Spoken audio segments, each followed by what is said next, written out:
Hello, my friends. How are you? Hey, hey, hey. That was a legit question of the chat. I hope you told me how your day was in the chat. Welcome to the Weirdcast. I'm Eli. This is Jeff. We're live with the game featuring a special battle plan. Jeff, you want to come? You want to talk to us about? Yeah, this is Tyler from Warhammer Weekly. This is WARCODA 2.0. We are running Light and Shadow, which is the reimagined relocation orb. For If those you of can you that played imagine, second ed like us yeah, if you can imagine relocation orb being cool, Tyler and did it. fun. Yeah, Oh hell yeah! it's a really cool battle plan. Super down for that. Now, since the battle plan presumably it moves every round, Yep, we wanted to showcase armies that kind of would showcase the battle plan. So we yep, have some armies that, well, one hits harder than the other, but presumably this match will go the full round yep. or the full game. At least a few rounds, so you'll see how much it rotates a little bit. We Yeah, got Big we had WAAAGH. some quick games the last few streams. We wanted to go the distance. We want to go the distance this time around. Yeah. Hopefully, go all 5 rounds, but at least 3.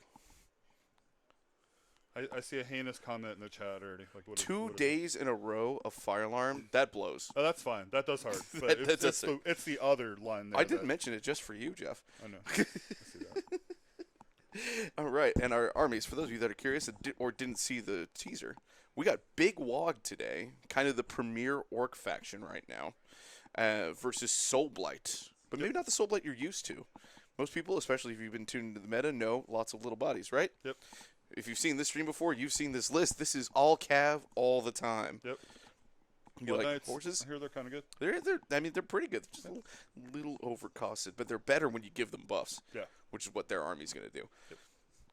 For those of you that don't understand, what's going to happen is we got Castlight that says when a vampire unit basically kills some other kind of enemy unit, they get a specific buff. It's going to be like +1 damage, some extra wounds, like faster, something like that.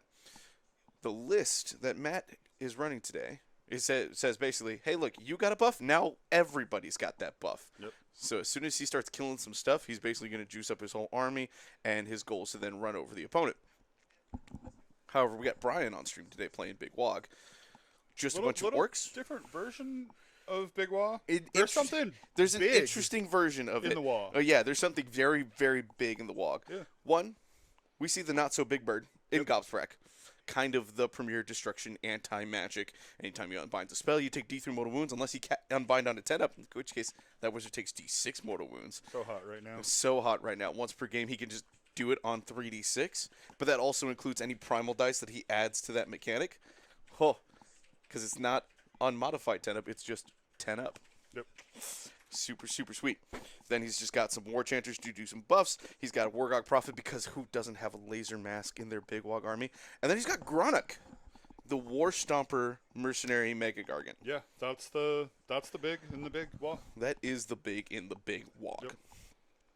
Otherwise, he's got some Ardboys and some Brutes, some Gore Grunters, just kind of give a little bit of all around Iron Jaws, Cruel Boys kind of mix there, with a little Bone Splitter flavor. I hear this army is really good at doing battle tactics. It's really good at doing battle tactics because of the fact that it combines all the armies together. So the thing about Big WAAAGH is that it has one Cruel Boys primary allegiance ability, one Iron Jaws, one Bone Splitters. Bone Splitters have their ward. Iron Jaws get Mighty Destroyers, so their move or charge in the hero phase stuff. Yep.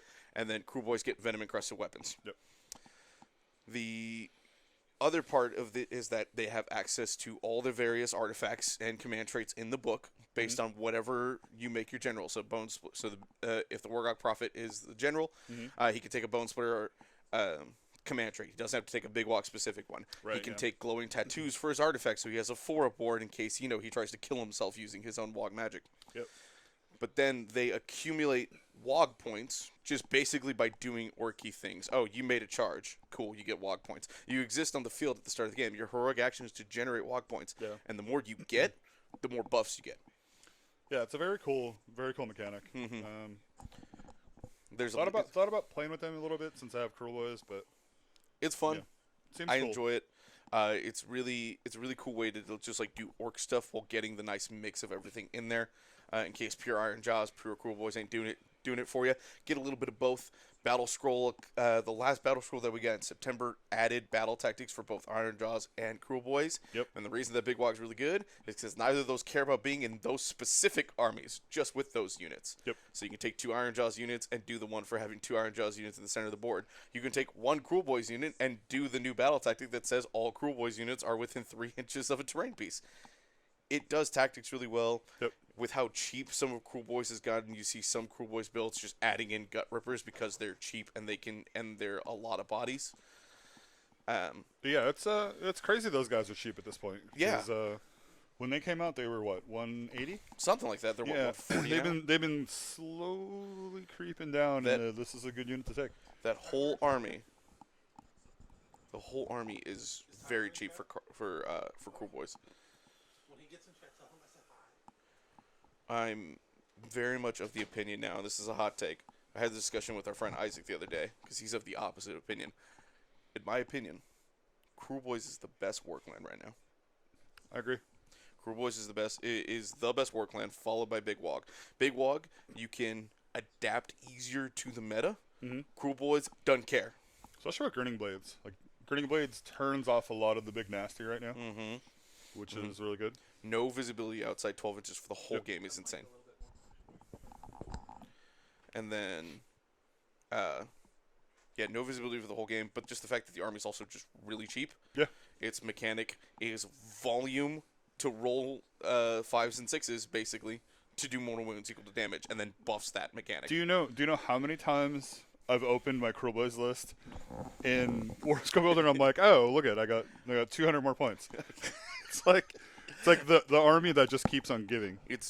And I got to face it over the weekend, courtesy of our friend Bryan Lofton. Oh yeah, very very fun. I haven't played him in 4 years, and we were that's we got to play this weekend, and I got to show him exactly what Starborn does. And what Starborn does is kill everything except 40 Gut Rippers and a Sludge Raker against Cruel Boys. Sounds about right. Yep. I had a really fun moment where I charged my Starseer into Gobsprack, who had 2 wounds left, all out attack. I'm like, come on, I just need 1 to get through. He's got a 5-up save and a 6-up ward. You can do this. I roll a 2 and a 1 on a 3-up to hit. I was like, come on. Rip. Gobsprack punked him off the board to trigger my Maelstrom to go up. It was a very silly interaction where I had to like charge Croak in like a YOLO moment and hope he didn't die. That didn't happen because Bryan rolls like a god. You want to guess how many 6s? How many times he just like killed my units straight up on 6s to hit? How many units he just killed from full? 3. 3. It's about average. Yeah. So he took down my Troglodon by rolling 13 5s and 6s. Ooh. Or I think it was just 13 6s straight up for 26 damage, and then a few 5s. Yeah, that's rough. And then my Bastildon, he did 6 straight up to get it to full from 12. Like, all right, so I see how this is going to go. Croak, the Sludge Raker, did 17 damage, too. Wow. It was 1 away from killing it.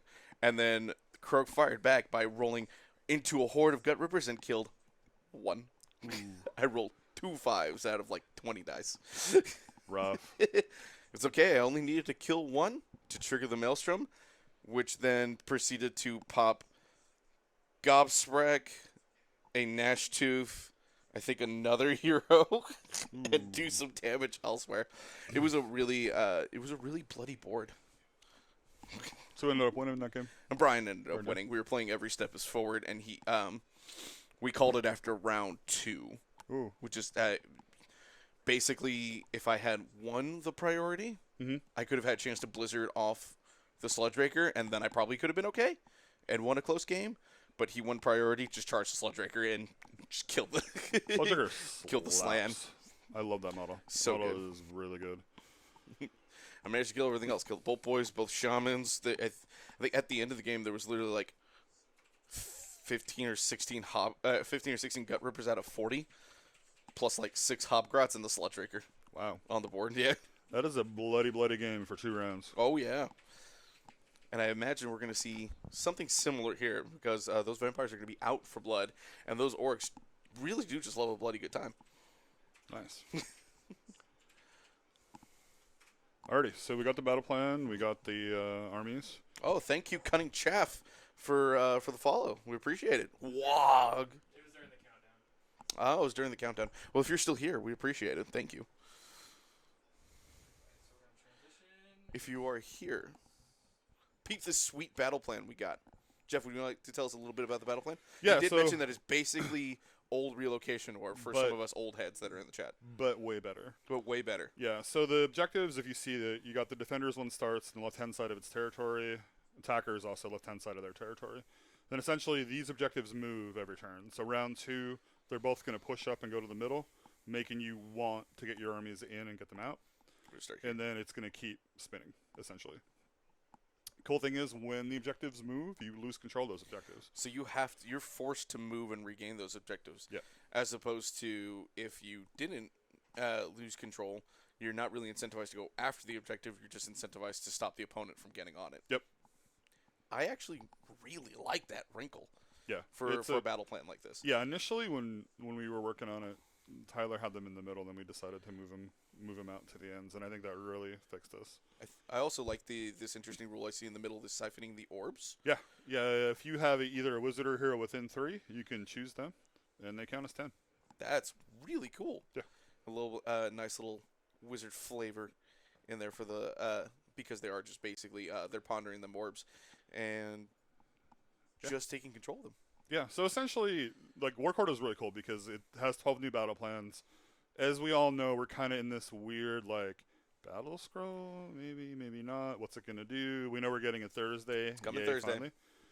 But yeah, I mean, we're in, like, the twilight years of this edition, so if you're looking for something different, definitely check out WARCODA.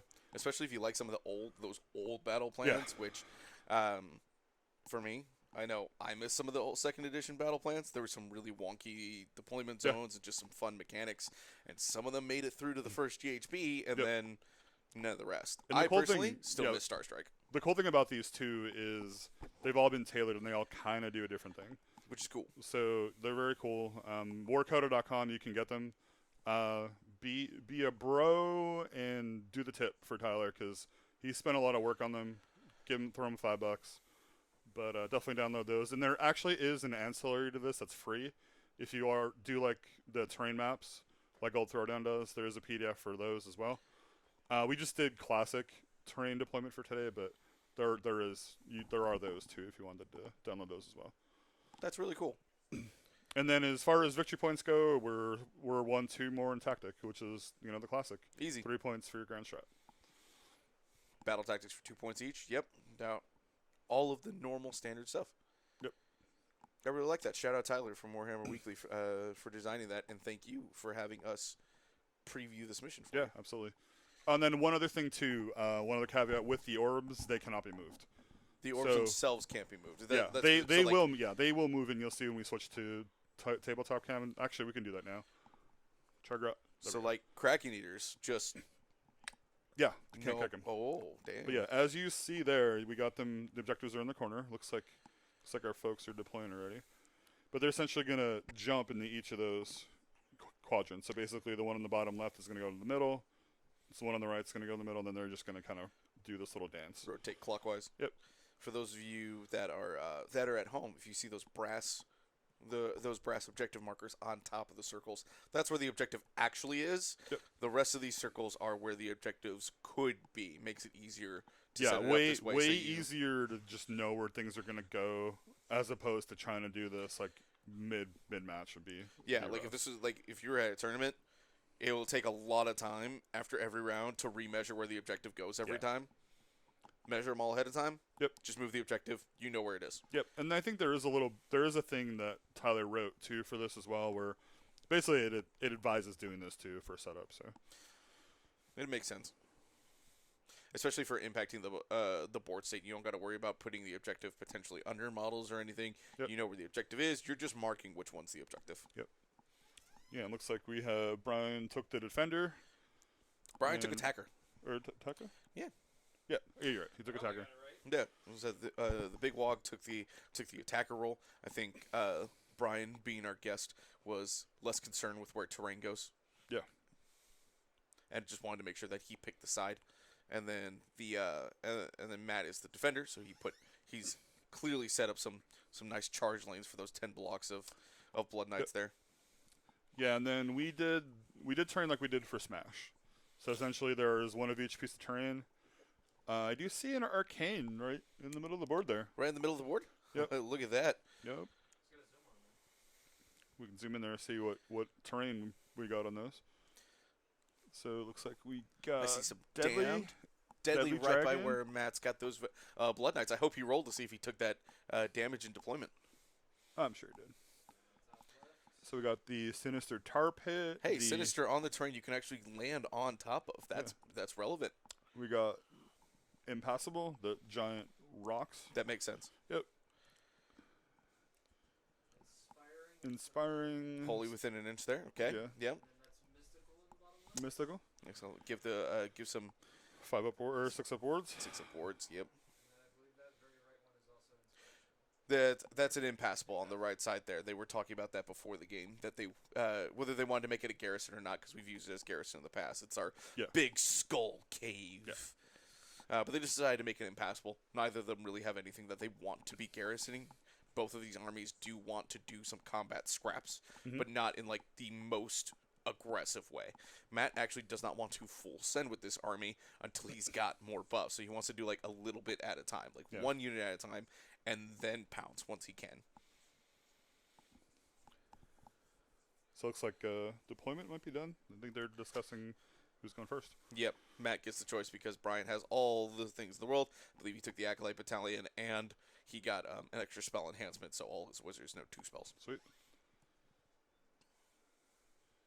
All right, yeah, so we'll just wait for the friendly handshake and Waiting for get the this all going. Look at that. There On it is. cue. Right there. Damn. We are good. Synergy, people. This is what you wish for in your content.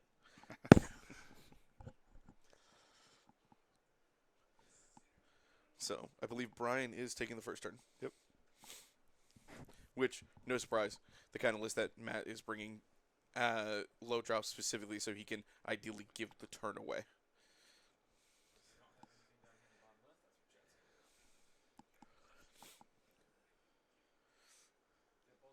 All right. So it They looks did like 2 for Bryan. 2 primal dice for Bryan. And 1 for Matt. Yep. Matt generated 1 for the 2 of them. Bryan got his off of his Acolyte Battalion. Really good battalion when you want to be casting spells. Yep. Unless you're like, man, you're just like, no, I got enough buffs. I got enough buffs. I don't need no primal dice. And you know what? Your opponent doesn't need primal dice either. Just kill their stinking little wizards. It's all good. Or play Corn and just be like, yeah, please cast spells on me. The big middle finger to my please, entire please, existence. Please cast those spells. Oh, Spirit Gale? Yeah, do it. Do it. Not as good against you anymore as it used to be. No. I was like, did Corn really need that nerf? Everyone's I was like, yeah. not I was gonna say, fun. everyone can talk to Spirit Gale. What a nerf! I was like, what are you talking about? That's a buff in the Corn matchup.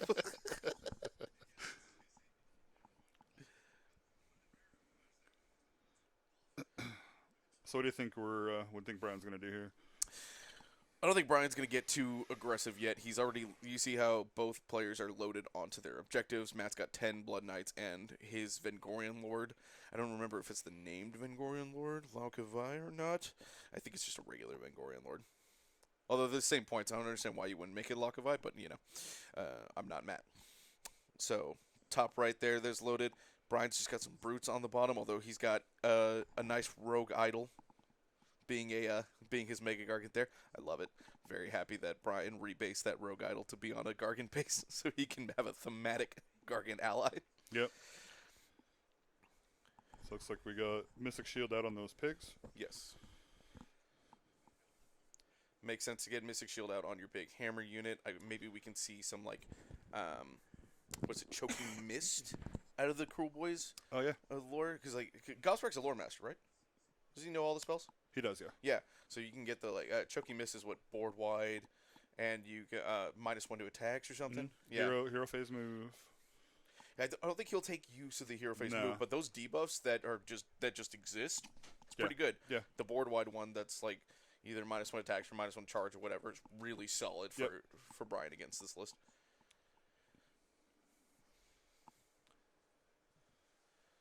Otherwise, yeah, Mystic Shield. I don't think he goes for a teleport yet here. Do we know what battle tactic they did? Brian, if you get us a chance, shout out your battle tactic.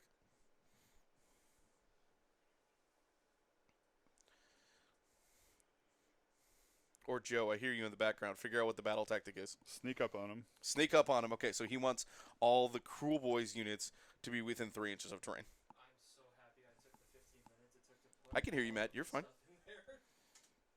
Oh, we got you, Matt. We can hear you. Also, they can hear you through the TV out in the garage, so it's a good way to communicate. We could totally hear you. We're just gonna delayed. keep saying that it's gonna hear it, that we can This hear is them. us talking from the past. It's going to the future, Matt. We can hear you. You're like that scene from Doctor Who where they're talking about the angels.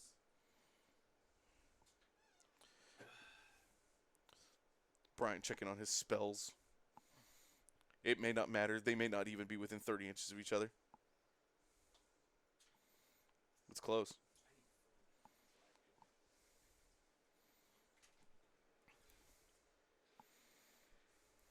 Alright, so looks like Matt is out of unbound range. Yep. Makes sense. Would have been a good term to take magical dominance. Yeah. I was thinking the same thing. But it's okay. Sneak up. Good first turn tactic. Especially because the only Cruel Boys unit that Brian has is Gobsprack. So I was just going to ask, Like- is it just Gobsprack? it's just Gobsprack. And Gobsprack just has to get within 3 inches of terrain. He doesn't be like, not within an inch, just 3 inches. And it's any terrain. You don't have to pick the terrain. Yeah. Because, you know, your whole army is supposed to essentially be covered in mud.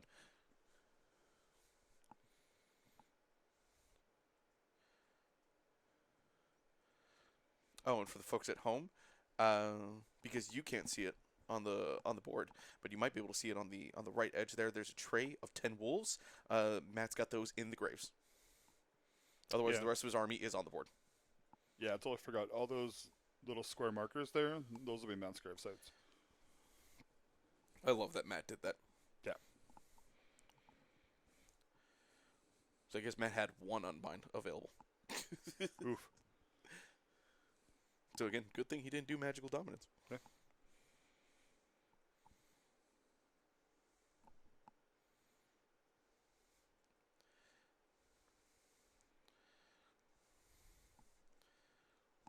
You're gonna have to be careful saying Matt's name on stream because every time we say it, I think Matt gets distracted by the TV.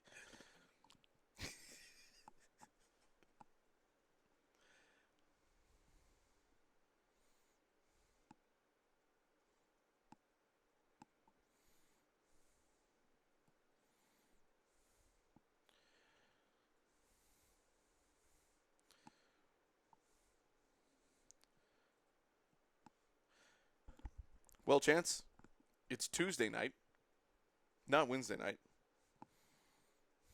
But yes, Tuesday is game night. Sometimes it'll be Old World. We had a blast last week. We're gonna do some more of that. Figures the dude from San Antonio doesn't understand Taco Tuesday. Because, oh my God, if I'd eat those tacos, like, I'd have no clue either. I'd be like, man. Because there's no reason to know that it's Tuesday. Love you, buddy. Miss you. I feel you, bud. I have also had that kind of week.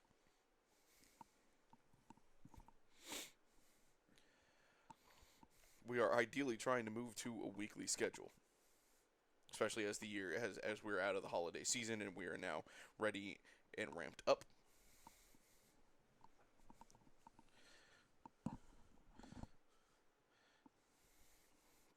Yeah, so getting to Matt's army quick, like you were saying, very different Soulblight. So we got what? We got 2 giant blocks of Blood Knights. We got Block of Wolves. We got Lucavi. And Zombie Dragon? Oh no, Fordry. Forger? Okay. He's got Prince Fordry because Fordry's keyworded to Castelli. Okay, gotcha. There's no reason not to bring him. He's also just a It's great. been a hot minute great since unit, I've yeah. seen Soulblight. Not for me. I see way too much Soulblight. Yeah, you do. And yet I keep hearing Seraphon's going to get nerfed, so I might have to lose my big tool against Soulblight. Yeah. Oh no. I'm I'm going to lose interested. Gravetide. I'm interested to see what's going to happen. Yeah. I'm very curious as well. because Corn has a better win rate than cities right now, which is crazy to me. It's not that crazy to me. Corn's been in the meta a bit longer. People know how to play it more. Cities is one of those where I feel like everybody who's trying to play Cities is trying to play 4D chess, and most of them have never played 2D chess, so they're trying to figure it out. It's like, can we go back to checkers, please? It's a very layered mechanic army. Yeah. Like, most of us have a hard enough time keeping things straight with just our like allegiance abilities that are just like static or like the occasional things, and then our command ability system. Well, Cities basically manages 2 command ability systems. Like, we think OBR has a lot of options because they can just have a lot of command abilities. They have commands and orders for Cities, and they can do them like all at the same time. It becomes this very complicated mix, and I think the reason we don't see a high win rate right now is because the people who are going to be winning with it so soon after it's become tournament legal are the ones who have the best kind of grasp on the game, and who are able to acclimate to that mechanic very quickly. Yeah, the better you can do the order. Players, Gavin, like Jeremy Lefebvre, all that kind of stuff. Those are the ones that can do really well. The others need more games. I'm not a savant. I would need a lot of games with Cities in order to be able to like play that army well. Yeah. But the army does look very fun to play. Yeah, I mean, the weird thing I think with Khorne is, I mean, essentially you're playing Grand Strat down. Mm-hmm. So like, I think the win rate's certainly there, but like, I don't know. Khorne does reward you for knowing meta really well. Yeah, and even playing Grand Strat down, sometimes that's enough. Khorne at the moment has the highest positive win rate potential. Yeah, it is the highest 3-2 and above rate. Not even just like total win rate. Like the biggest chance of going positive is Khorne right now. Wow. Yeah. And I think it really is just because it rewards knowing meta really well. It plays a very techy anti-meta game. It's good into the anti-magic stuff, so there are just some games that it just bowls over. It plays amazing into this GHP, that's for sure. Like, if it wasn't in this GHP, it'd be interesting to see where they'd be right now. Like, if it didn't have secondary, tertiary trouble, we would probably see it as the best army in the game. Yeah. At least the best. Oh, absolutely, yeah. Because I know a lot of our bigger players here decided not to play it until they get a decent Grand Strat. Yeah. Gavin being one of them, James West being another one. Mm-hmm. But yeah. And right now, the popular build is a very tar pit style build. Yeah. That is probably going to go away on Thursday with the Battle Scroll. Please make that wizard go away. Games Workshop has been very consistent on saying we don't want Khorne to have magic. Yeah. And gradually just cutting every loophole away, every chance they can get. Yeah, all those people that do that, Khorne not happy with you. Not at all. It's a sound strategy when there's not that many objectives. Throwing a giant tar pit that says, "Try to come kill me." Yeah, it works very well. Yeah, I'm on a natural what? It's natural 3-up save, natural right? 3-up, yeah. So ignoring 3 run potentially, 1 from Mystic Shield, 1 from Bronze Flesh, 1 from All Out Defense.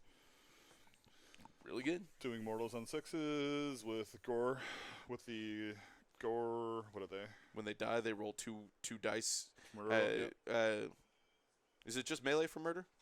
Yeah. Yeah. Die from melee, they do 2 dice for murder rolls. 2 dice per body, and then they rally on a 4-up. Man, I can't think of the shield. It's gore. I can't think of the name of it. How dare you? You're the one actually devoted I don't to play Khorne Blood here. Warriors, You can't remember. But yeah. Disappointed. I know. I'm not more of a demon-y guy, but yeah, I've never liked Blood Warriors. They're not like, Chosen or Vanguard or something like that. But Chance, MCP is Marvel Crisis Protocol. Yeah. Yeah. And yes, you Chair totally God. got to get up here so we can play some Old World or AOS. Yeah, Chairgrod is a big fan. But yeah, we're going to be doing more Old World streams. So we'll have to get you on for that. I'm in the process of getting, I'm either going to make, some trays out of cardboard or something because I'm not rebasing all 40 of my old warriors we can hook you up. onto 30 by 30 squares. Yeah. They're going to be slightly bigger than what their rank might actually be. So converters aren't going to work as well for them. Spencer's going to let me borrow some 40mm croc scores so I can run those. Wow, so 6 mortal wounds from Bryan in the charge. How dare you?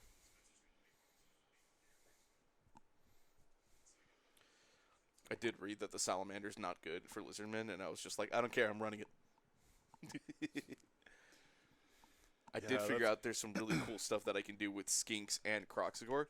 Croxagore can kind of just go into Skinks, into a Skink unit, because Skinks are skirmish, and they can just essentially, like, not worry about, like, falling on top of Skink units. They, like, move around them. I was like, that's... It's been really... I mean, really I played a flavorful. lot of Fantasy. It's really weird going back to that mindset and looking at lists. Yeah, it's strange. As someone who never played Fantasy, it's very intriguing to me. Yeah, there is a lot going on. So it looks like the pigs got roared. The pigs got roared. Makes sense. Yeah. And Matt will AOD on those Blood Knights. Bryan is basically going to try to cripple that unit of Blood Knights before they can kill and get buffs. There's Violent Fury on them. There's Mystic Shield. I assume Bryan... they're roared, so they're not all out attacking. But again, those Blood Knights are going to hit back with Ren 1 attacks. Bryan doing the tried and true tactic of charging a unit that wants to charge first. Make them not as good.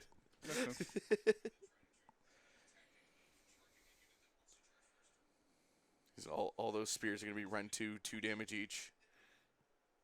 All those Tusken Hooves are going to be Ren nothing, 2 damage each. Ooh, wow. Everything it is a lot of attack. A 6 brick of pigs has 19 spear attacks. 3s and 3s, minus 2 damage. And then 4 times 6, 24 Tusken Hooves, 3s and 3s, no Ren 2 damage. It hurts.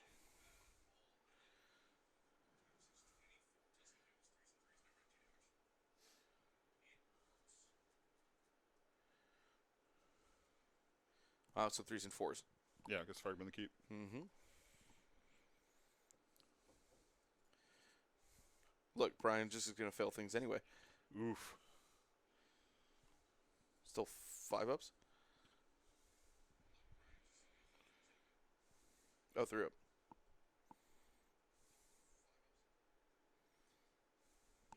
Is this the only reel we have? Or are there more reels? There should be like 5.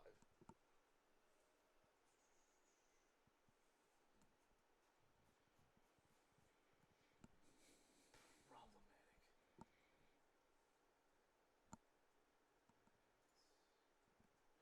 So you said these pigs are pretty sloppy too, right? The prigs are pretty slappy, mostly because they have volume. There's 4 per model. Same characteristic, but no rend. No round took off. No. So Matt will be on a 2-up. So Matt's basically just going to be looking for 1s on the dice. Blood Knights are 3-up save base, I want to say.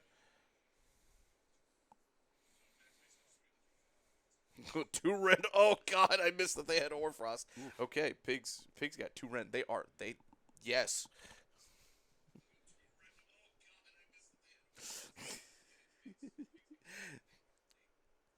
So that is that's the more dangerous profile because there's more volume.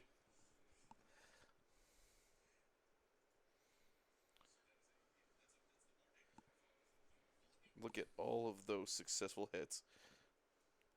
10 Ren 2 hits, as opposed to the 4 Matt had to roll before. Yeah.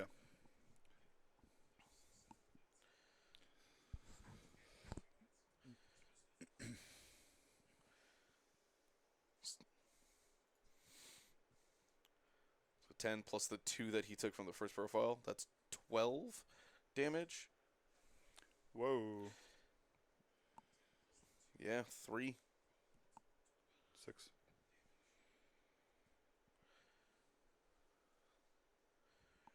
Nine damage, killing 3 right off the bat.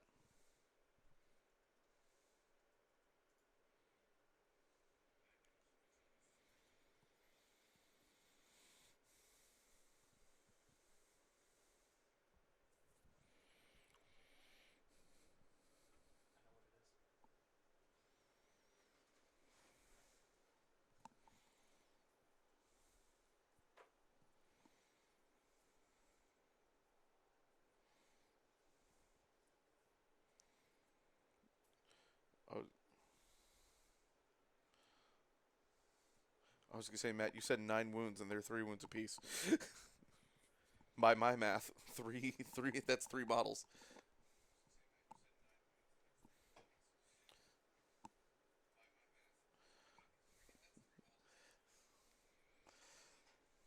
Oh, and 1 died earlier from the charge model, so that's 4 total dead.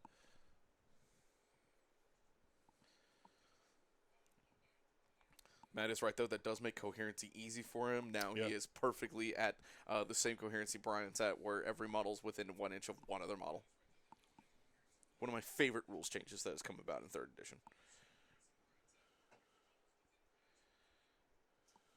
So our players are sporting some new cool measuring widgets today. Would you like to talk about that? Yeah, so Being that you're one of the main people that made it happen? yeah, so we do have a WAAAGH measuring sticks. We have a store now. Basically, go to battleworks.com. I've actually got a set right here. Yeah. If Chairgot would put me on the screen.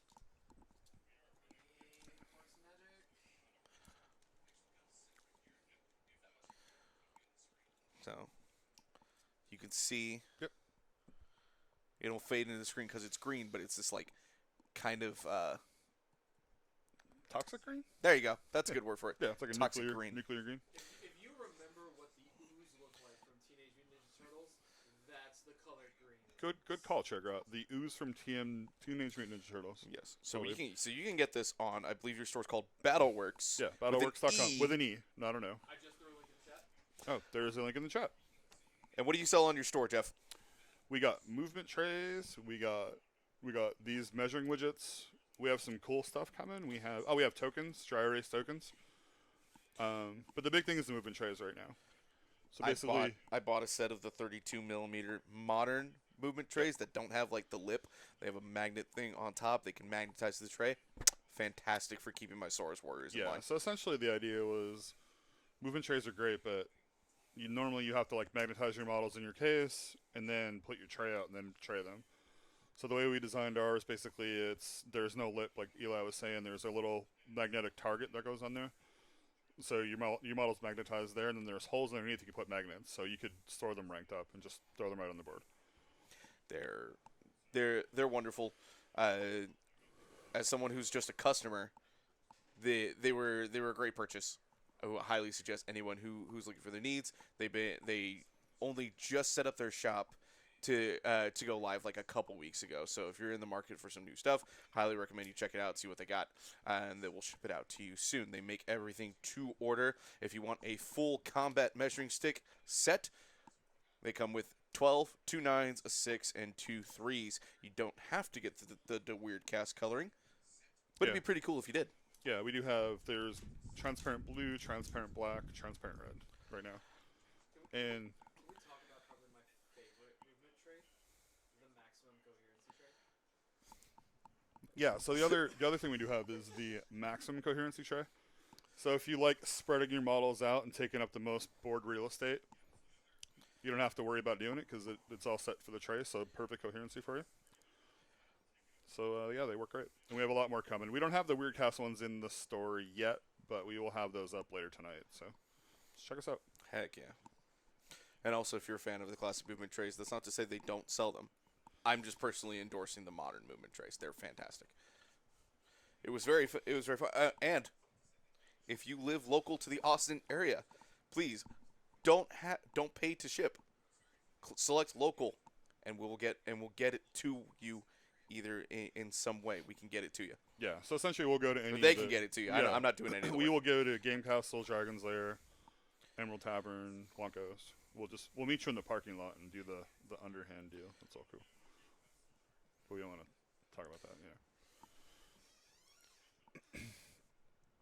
So 9 hits from Matt. I love that Bill's in the chat also agreeing with me. The 32 mils are great for Saurus Warriors. Those Saurus Bill. Warriors are wonderful. They are not designed for the coherency of the game. They're very much spread out over their base, and they look amazing. They were a very, very, very fun sculpt to build and paint. I'm very happy that mine are done. Yeah, Bill was our first order. Thanks, man. He helped you iron out all like the store problems. Heck yeah. Especially with armed with spears, which of course mine are because they look cooler. The clubs are also dope, but the spears are just cooler. Back to the game at hand, instead of shilling, I see 2 less pigs there. it's 2 less pigs. Honestly, not all that bad. No. Not a bad situation for Bryan to be in. It's funny that Bryan was one model short of forcing Matt to make a Battle Shock roll. Yep. Yeah, Bill, you were literally like a minute or so after like the clock, like the store went live, if I remember Yeah. correctly. Like the store went live, and I was like, "Wait, we have an order." I was like, "What?" But yeah.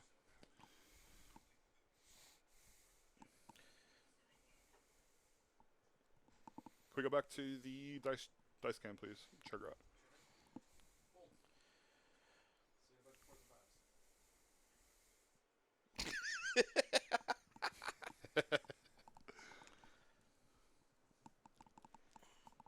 It's a good thing that Bryan got that Mystic Shield off in the hero phase. Yeah. Look at that, Bryan. Just make all your saves. Tried and true. I don't know if you caught it earlier, but Bryan was a little worried about being on top of the hill. Or Bryan Matt being on there. does have a history of facing people, them being on top of a hill, and it not going well for Yeah. Bryan. one of those historical matches being against Matt himself. Yep. In our that was our first- pre-COVID, That was our first league. our when we had first big league. Like, yeah, we had like 80 people. When Matt was doing a foray into Deepkin and trying it out for a little bit. Yeah. Did not take. He did not stick around, but it was a beachside vacation for him. I think he still has the models. Don't think he's gotten rid of them yet. But yes, Matt fought from on top of a hill, and Bryan said, "Oh no."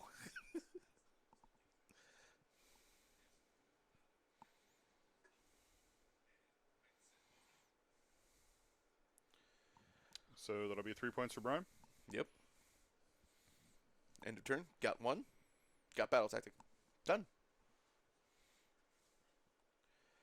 It feels like that's probably going to be normal for this kind of battle plan. Yeah. There's only 2 objectives, so getting more is going to be very difficult. You pretty much have to really win a combat. It is difficult, and it's really like in playtesting, it's really big and swingy too. Oh yeah, Like if you get that one more, it's like ooh. getting the 'cause- more for one turn puts Yeah. a lot of pressure on the it opponent to absolutely do does, it. Yeah. To get one back. Yep. Because that's the thing.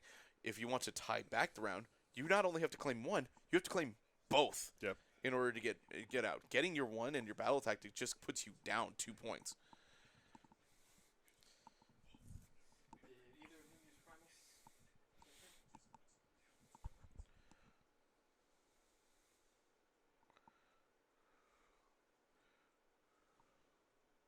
So Bryan at least generates one for both of them.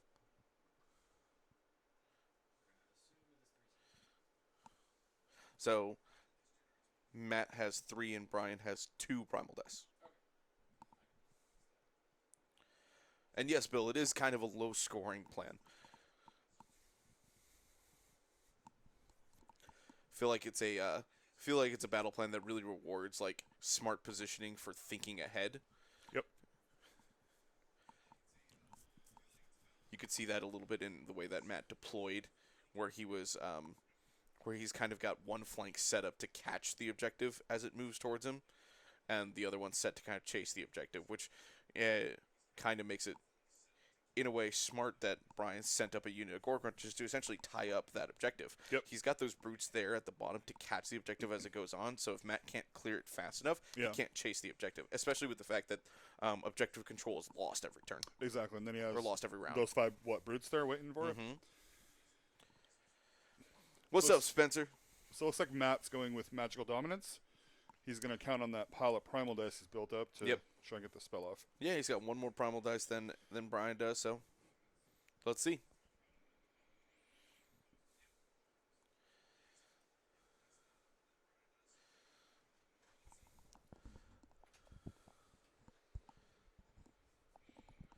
All right, so Matt's doing some of this castle-like sequencing BS that I was talking about earlier today, right?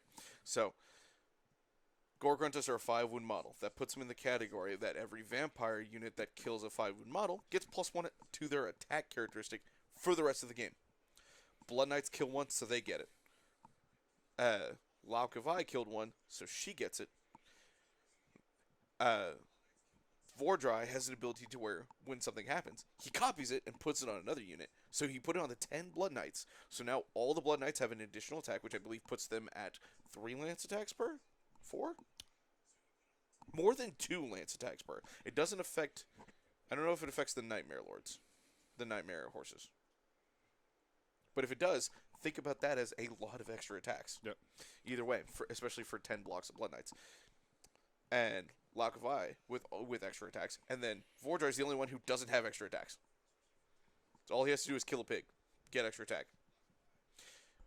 It doesn't affect mounts. Okay, thank you for that clarification, Matt. So it is just the lances. It's still, like, per unit, like, an extra 10 attacks. on the Blood Knights, at least. So I don't know if you saw there, but Matt did double 6 Oh, so he got the Primal Yep. Supreme Cast? on his third dice. On his Supreme first primal. Cast. Yep. I'm going to call that a Crunchwrap Supreme. And he got it on, I assume Mystic Shield? Yeah. It was Mystic Shield? Okay. And based on that token I see in the top left corner there, it's going on those Blood Knights in the top left of your screen, y'all. Yep. I was right. The top left Blood Knights there. He got Mystic Shield on the Crunchwrap Supreme. Not normally the preferred meat of the Blood Knights, but it's what they get. It's what they got served to them. Now, Dog's going up there being super great. With their There. 6-inch pylon. They got their 6-inch pylon. I don't even think Matt's running them. He could run them, but he's not going to. He doesn't need to. They're super good doggos. As long as they're within 6 inches, they can go yoink and get in there. Yep.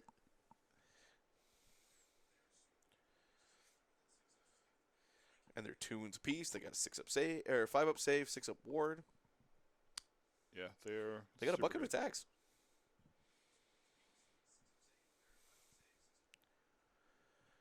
They are a fantastic screen. And don't forget, Matt's got 10 more in the grave sites. Oh yeah, that's right. Mm-hmm. Matt can bring him up anytime before the end of his third movement phase. Now, this isn't the roll to bring them back from the dead, so he can't set them up 3 inches away on his turn. They got to come out 9 inches away, but he might just park it on an objective when Bryan's not paying attention.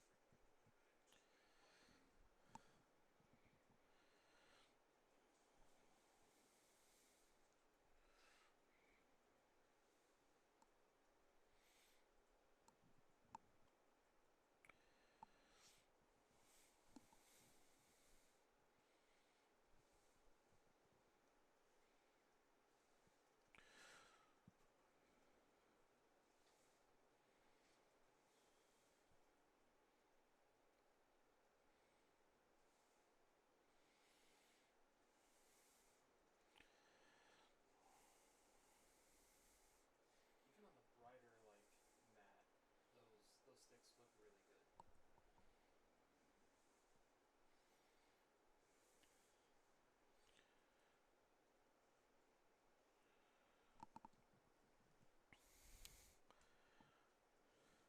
Matt basically looking to set up to tank a hit if Bryan wins priority. And if Matt wins priority, hammer. Yep. He might just send Vordrar in anyway into those Ard boys and get the buff for killing them. That he can, because I believe if Vordrar gets the buff, he can also just rocket it. Yep. I mean, Matt not wanting to let Bryan go ham with those pigs. Well, also go ham. Yeah, exactly. Gonna go get some pork. Although all the pork's on the top right of the screen, and the brutes are a little bit more chewy, not a little gamey, not the best kind of cut.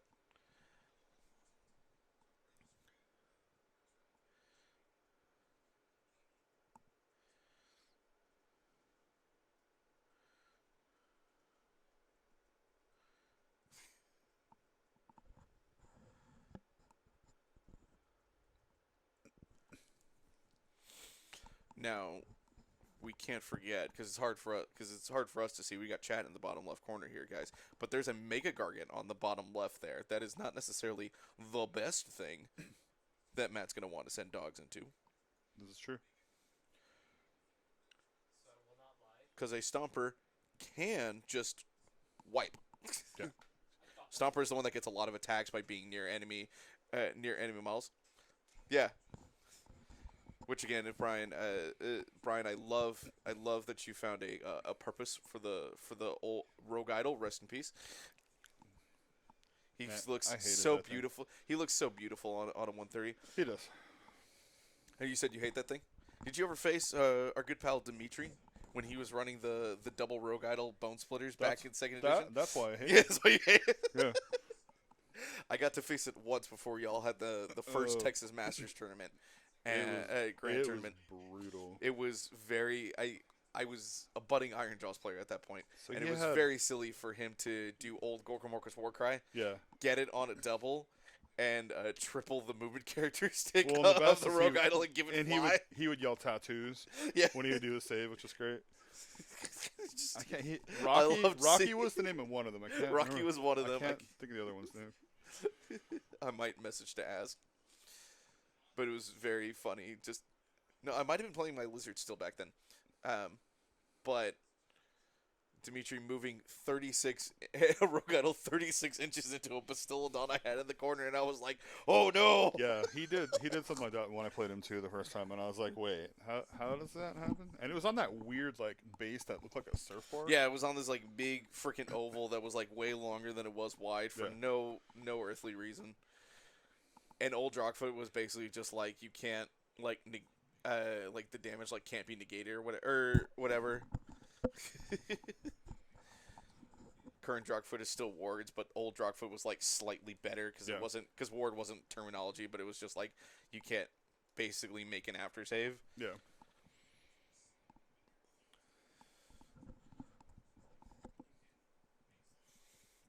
Here's a 5-up save and a 6-up word, Bryan.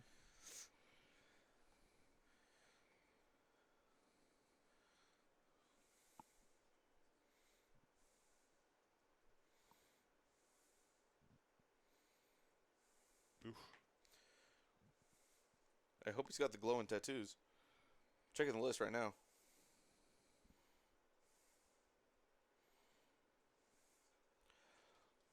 Yeah, he's got the glowing tattoos at least, so he's got the 4-up ward.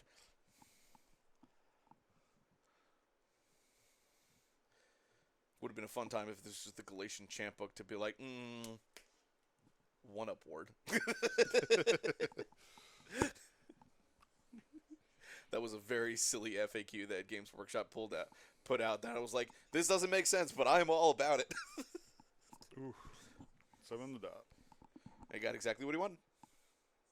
Kind of smart by Matt too, because he's kind of screening out. He has the Gargant on the side there. Yep. Kind of hitting middle.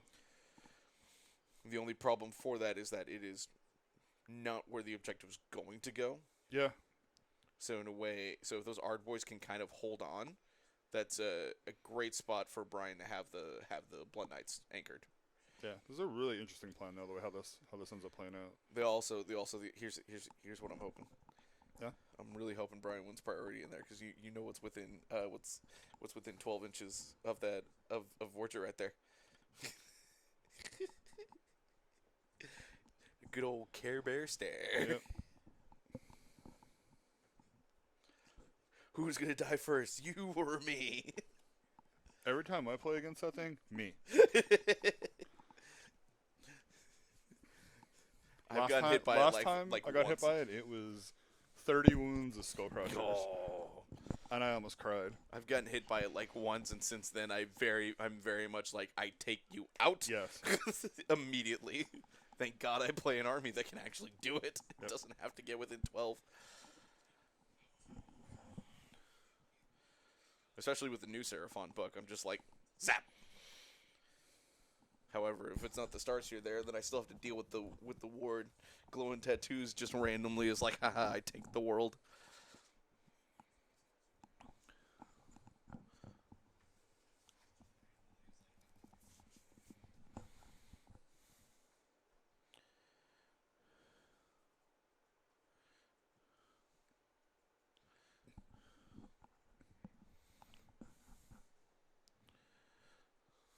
Fordry's gonna attack first. I wonder what the monstrous rampages were. I wonder who got roared. I think Bryan. I'm assuming the pigs got roared because our boys look like they got all out defense.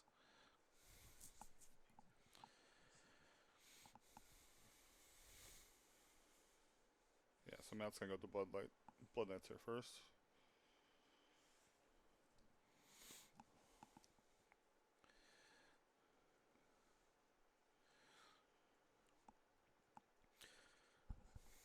For those of you that are in chat watching, thank you very much.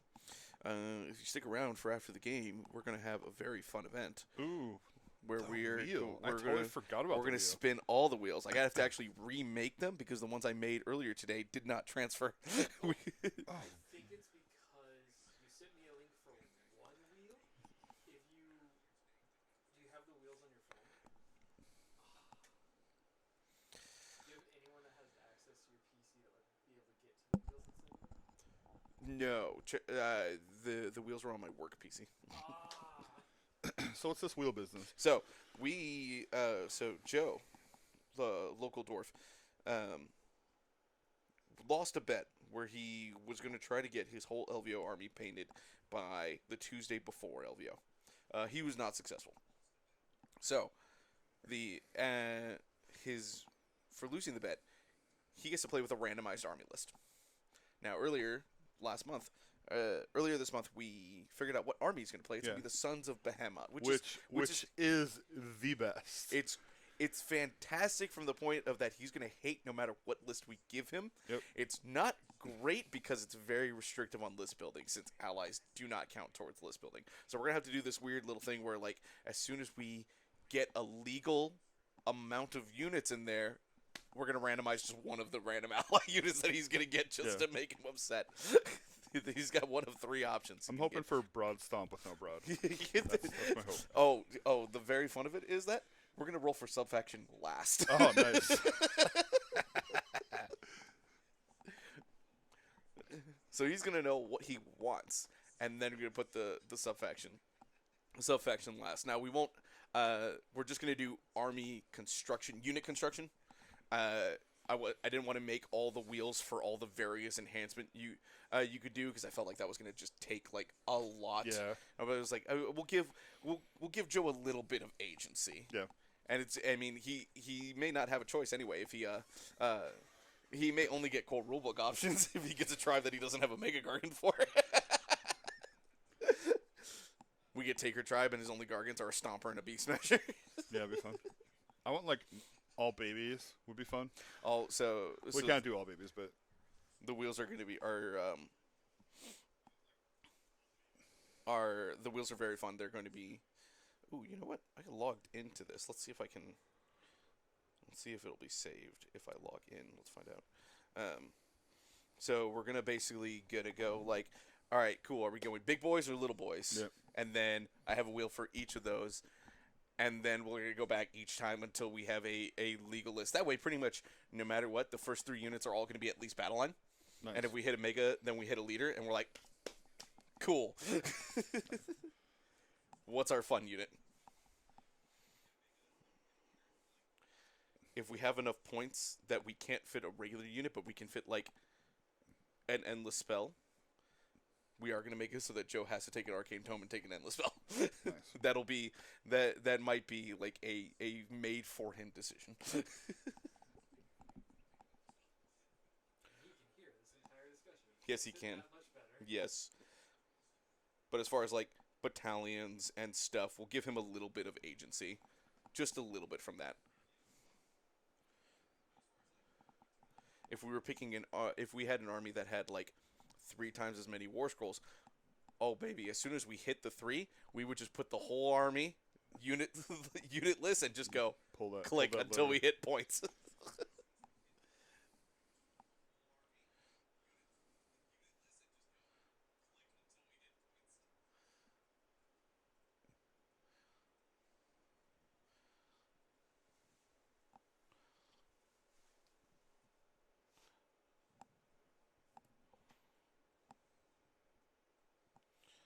Yep, I am going to have to recreate the wheels, so bear with me as I will be gradually doing that over the course of the stream. In fact, I'm gonna switch with the chair grot here and make them real quick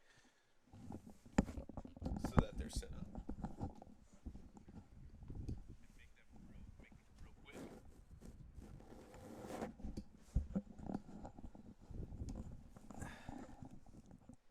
Hey Jeff, what's going on? Hey, we're in combat right now.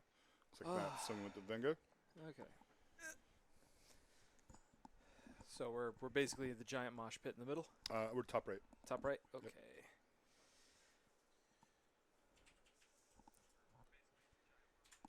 So you excited for the wheel? I'm really excited for the wheel. You know who's not excited for the wheel? What's up? Joe. Joe's super excited. He brought this on himself. It is messed up, Bill, but he brought it on himself. It was his choice. He should have managed his time a little bit better and painted a bit more. Is going to go all the way to Dallas, pay money for a 2-day tournament, play a random list of Gargants, better man than me. Well, he's got time to practice, so maybe he'll make a halfway decent showing. Yeah, sometimes, Bill, there's just a price for hubris, unfortunately.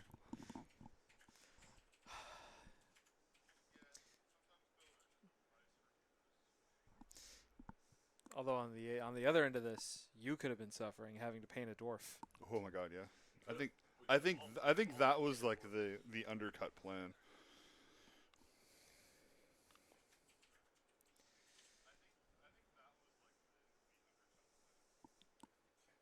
So looks like Bryan going with pigs.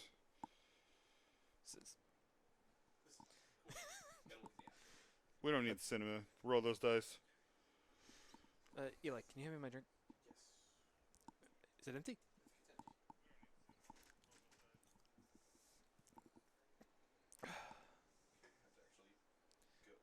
So these are hoar-frosted pigs.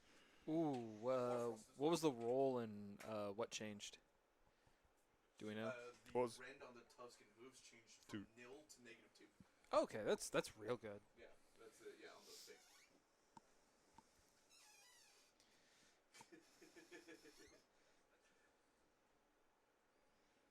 Yeah, Joe is going to have fun, even though he is going to hate himself. I think I hear Joe maybe coming to have some words with us. No, he's going somewhere else.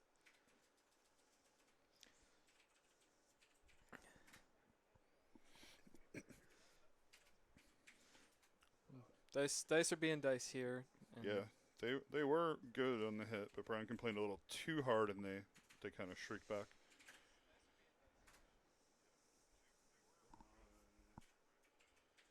Ragnos. One fails 2. And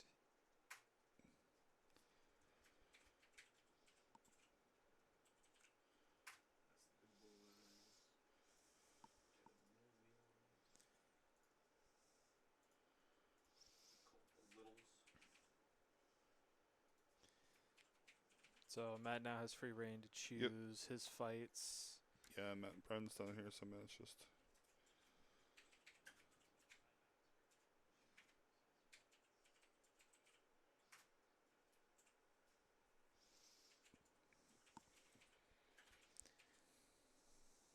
And don't worry, everyone. I'm watching Eli make the wheel. He is not. He's not weighing them to make one appear more than the other. So Just thankfully, like, we rolled, like, Gargants. Because imagine if we rolled, like, Stormcast or something, it would have been like... oh no, I took Stormcast off the wheel. Yeah, he did. Oh, that's even better. Any in any list that Joe, Joe on their may own. have enjoyed or has already played, Stormcast I took it would have off. been very silly though, with their volume of units. Seriously. That one we'd have to roll sub-faction first just to figure out what could be battle. Yeah. It's like, oh, prosecutors. Like, what are these things? Joe would have figured out, had to figure out very much what half that book did. Because I'm sure he doesn't know. Yeah. So what wasn't on the list? Stormcast wasn't on the list. Doc wasn't on the list. Soulblight wasn't on the list. I don't know if I left Fire Slayers on there. You can go look at the clip to check again. If I was back in my chair as I saying this, I would be posting a link to that clip because I have it almost permanently saved to the copy paste. And it's a great clip.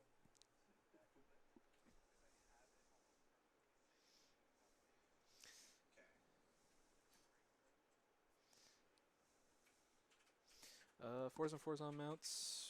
5, Big grits. 3 go through. With enough points, we could do big grits and the And It's 3 go always the through. mounts. brackets, bottles. Oh, 2 go through. That 3 was a Man, save. that battle turned. I didn't think it was going to go that way. What happened? Down 2 pigs, top right. That from 4? Mm-hmm. That is not bad.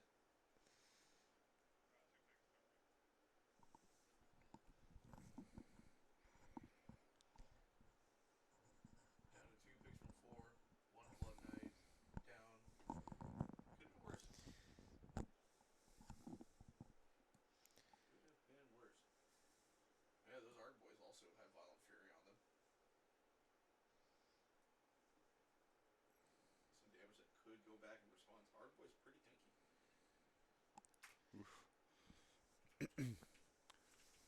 We could really make Joe hate himself by adding a Kron spine. So these 2 hits are 3 red and 3 damage.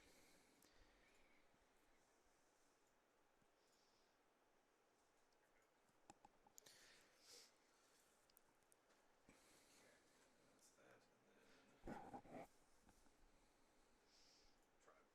They're 2 wound apiece? What, the Arc boys? Yeah. They're 2 wounds apiece, yeah. Okay. 2 wounds apiece, 3 rip base save.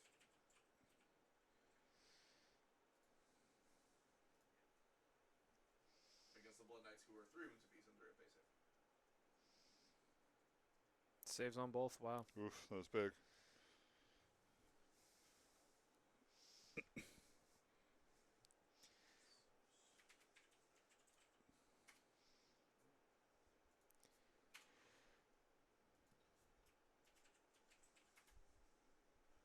These are the ones he fails. Yeah, this is absolutely the one he fails.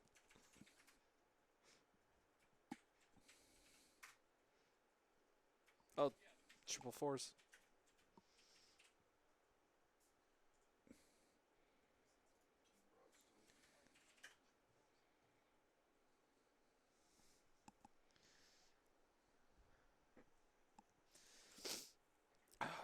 So, are we expecting anything from the Gargant in the bottom left and the next turn? I mean, I think it's going to... We'll see. It's going to really... Prio is going to be really, really big. If Matt wins Prio, he moves the screen up forward, clogs the Gargant, keeps it there, finishes off the pigs in the top right.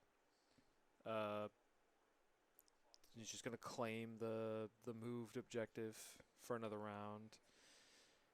Will he control the 2 objectives to get the missing 2 points he missed last turn, or? Yeah, so they'll both move into the middles. And Matt's in good position on both of those objectives, actually, so... And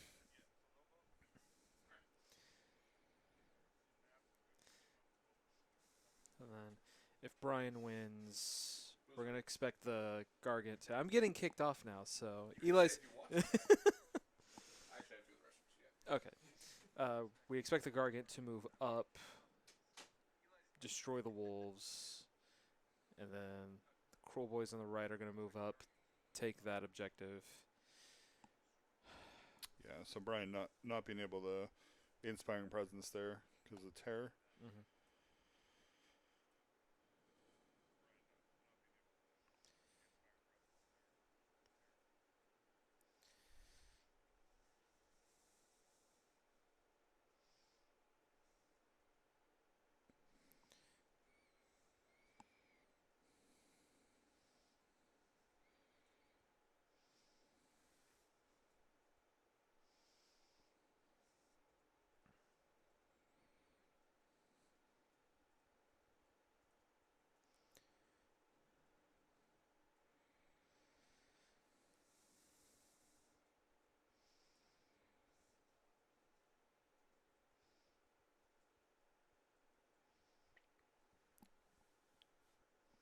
So basically now Matt's going to get +2 inches movement on both of those units.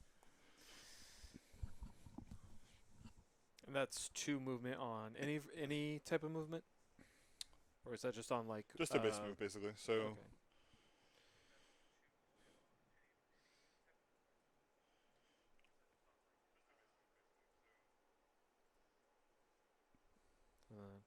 All of Matt's army having +1 attack. Yep. Does Bryan have 11 brutes on the board? yeah, so Matt or yeah, Matt will score 3 here. He got magical dominance and he's going to hold 1. Okay, I can do that. Give me 1 second.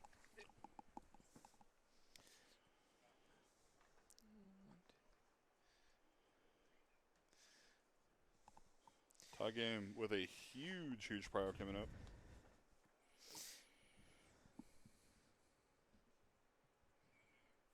So these objectives, you'll see they're going to move to the center of the board. Mm-hmm. And then now control for those objectives is lost. So we don't check control for objectives until the end of the player's turn. Okay. Now the 11 brutes, are those the yellow painted ones on Bryan's side of the board?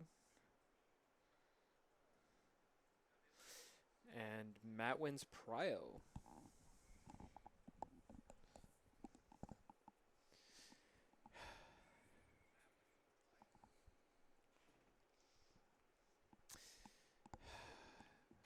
If I'm Matt, I think I take the turn. I don't think he does, actually. Really? Matt's in a really good spot because he's set up really well.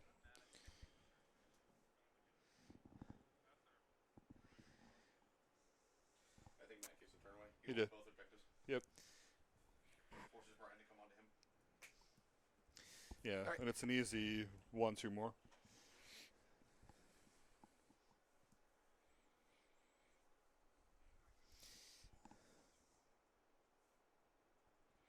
It's either a war chanter or it's an art boy boss.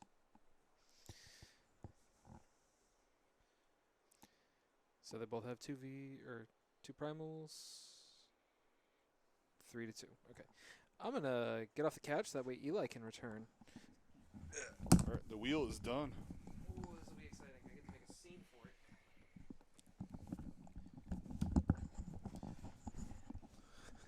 And I went and updated Joe of his fate. He's not ready. He's not ready. I also told him we were gonna pick his tribe at the end, and he goes, at least the broadless broad stomp won't hurt until the end. And yes, Spencer, I think you're right. The war chanter was left at home by accident.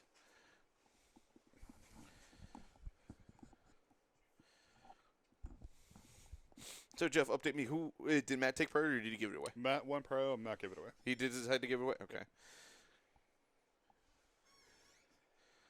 I think that is the right call with the Art Boys being where they are.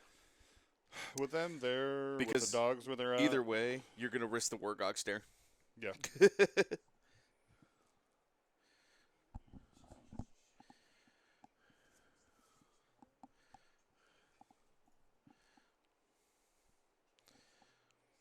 So for those of you that are going to be paying attention at home, Bryan likes to speed up play by rolling 2 different dice. One to show where there are triggers and one to show the damage. That way he just rolls it all at once. The black die is going to be the trigger. So on a 3-up, that's what we're looking for. The blue dice you're looking is going to be the damage. It's going to be D6 mortal wounds to him or D3 back to himself.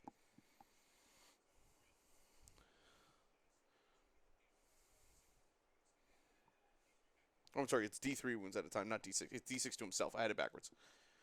So it's 4 so far. And that puts it at 5. Mm-hmm.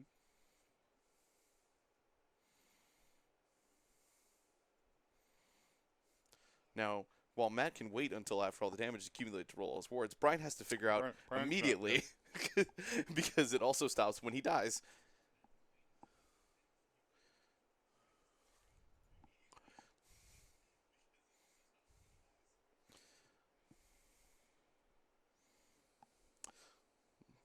Bryan getting those 3-ups, but only getting the 1s. You got 2 there. There's 2 there. That puts him at 7. Oof. Bryan getting the 6 back.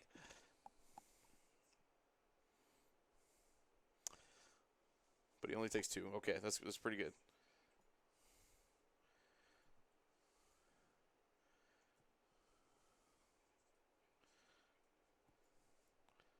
That dice rolled a lot of ones, Brian. There we go. Yeah.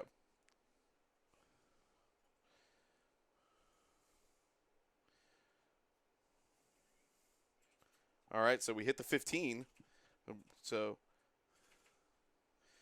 Matt is going to just go ahead and roll a bunch of wards and see if we got to keep going. 2 wounds left on Vordry. Yep. So Brian's going to keep rolling and see if he can just take him out. Just to hit that 3 right on the mark.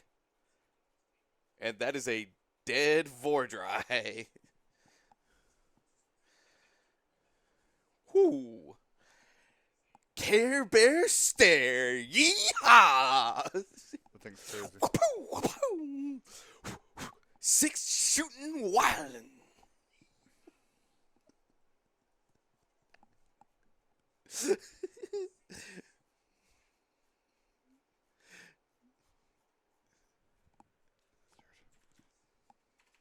Yes!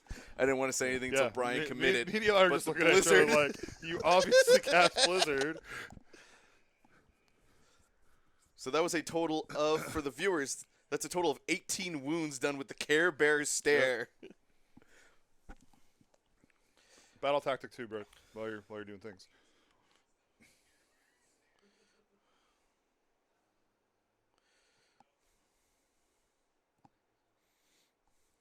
Other sheet, I think.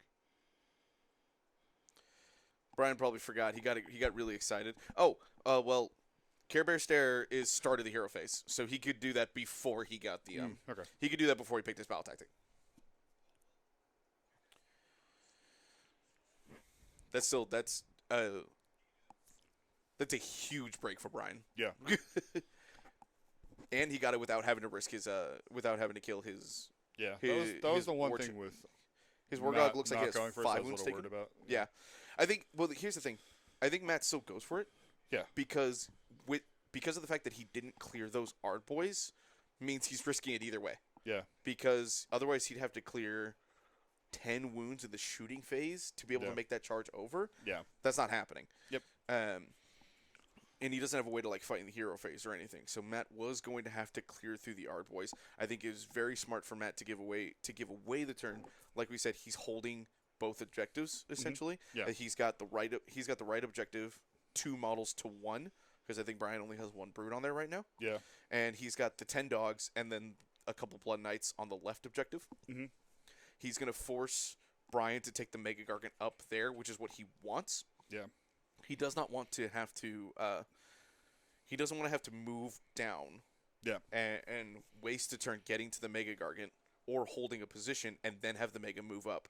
Yeah. Because it's kind because- of interesting, like how he's making him funnel a Exactly. certain way. Yeah. it's really Exactly. smart. Like think about it. If Matt took the turn and Brian on the bottom of the turn got to charge, Yep. kill the dogs, and then double just get to move on to the objective. exactly. That objective's lost to Matt Yep. at that point.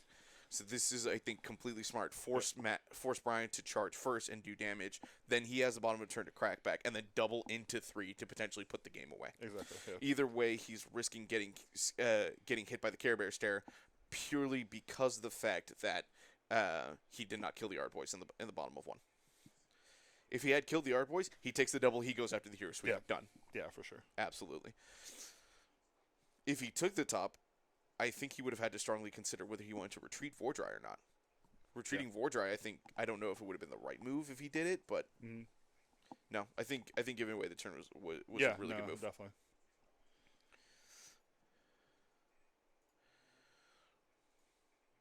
It also means it forces the Hoarfrost and Violent Fury to fall off the 2 pigs in the back, or Right. in the top up there, which makes that combat swing way more in Matt's favor, because Matt still keeps his +2 attack buffs. That's for the whole game, and those pigs don't have a way to. They can't rally, and they don't have the buffs to potentially just swing out in combat. Because even 2 pigs with Violent Fury and Ren 2 on all their attacks can still do a lot of damage. Yeah. The fact that those 2 pigs are still up there is really huge. Matt also, Matt giving away the turn means clearing all the stuff on Brian's turn and then making his turn what he wants. Yeah, and then, well, the Blizzard took out 3 knights, so not. 3 blood knights is pretty good. Yeah, It's a pretty good clip. I don't know how much damage he rolled on the. He ended up rolling on the Blizzard, but still taking out 3 blood knights. That's pretty good. Yeah. An average on 46 with a couple words. Maybe he underrolled like a little bit, but that's not bad. so 10 on the Blizzard through to himself. Yeah. So he rolled a 1 and got a 3. Yeah. Yeah, makes sense.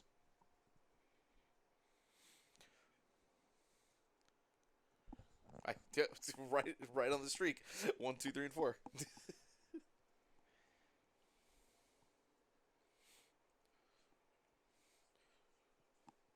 It was very funny. On Saturday, I got to cast Blizzard like 3 times in one game against OBR. It was great. I took out 3 Morghast in one cast. Nice. It didn't matter. All I had was a slant and some skinks. I didn't win. I did take out Catacross in that game. It was in that game I figured out the nice, beautiful trick of holding Catacross with a Mystic Shielded Bastildon while you get Mystical and Forging on Catacross. Because you know what makes Catacross very sad? No rend. Yeah. You know what makes Bludgeon worthless? A 2-up save with Mystic Shield. Yeah. I was like, oh, this is very good. And then I did it the next game to the Shadow Queen, and the guy conceded on me. Oh, nice. Yeah, Jeff, like, seriously. 9 wounds on Marathi, Mystical, and Forging, 1 damage on a Bastildon with Mystic Shield. It was not.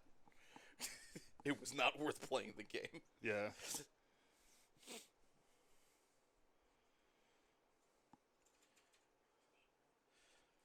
Hey, look, that Gargant moved up just like we thought it was going to. Yeah. Look at that.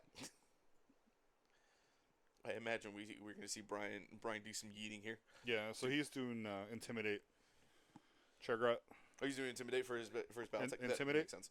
The territories are just the deployment Just zones up on this to map. up to the back line of objectives. Yes, the whole middle ground is neutral zone. Bryan should have basically his whole army there at the end of the turn. He doesn't have to move those heroes very far up to get it. Gobsprak looks like both War Chanters are already out. Yep. So he's just going to move that profit up a little bit and then be good.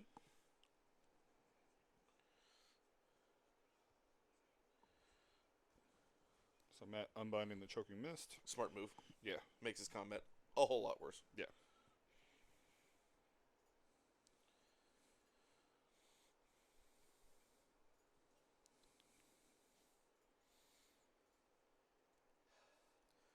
Yeah, Choking Mist would have been real good for Bryan. He would have gotten a nice big 24-inch spot right there where those Blood Knights are in combat with the bulk of his army. All those Blood Knights, all those Direwolves, -1 attack. Yep. Those are all multi-attack units, so would have been huge.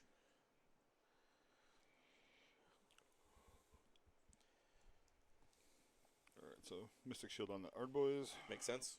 He's got Violent Fury on them too. Yep. So he's got Violent Fury on the 5 Brutes and the 5 Ardboys.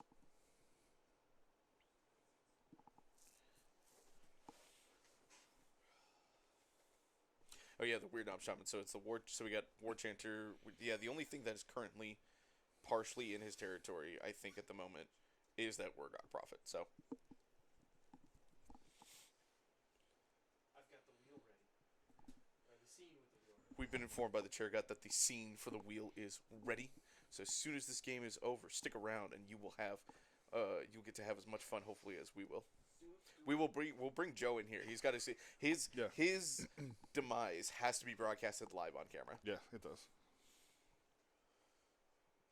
So you'll see the wheel bigly on the screen, and then you'll see us in the corner here. It's gonna be a very fun time. Glorious. We have exactly one result that we are looking for. We want Broadless Broad Stomp. Yep. If we get it, we will lose our shit. Yeah, oh yeah. As Joe's soul will leave his body. Oh, look at Gobsprak moving in to get in the fray. Got those notably as well. Those 10 wolves came on the board last turn. I don't think I mentioned them at all. So holding on as a screen. Yeah.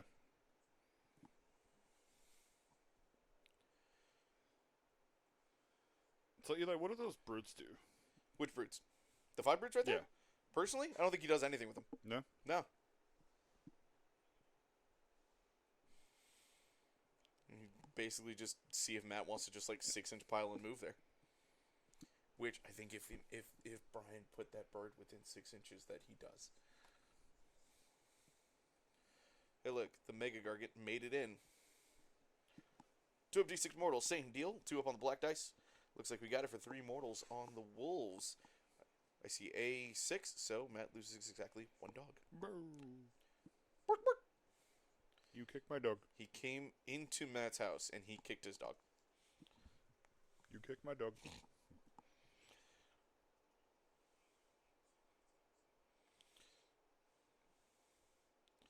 Hey, Bryan, one of those. Good job, bud.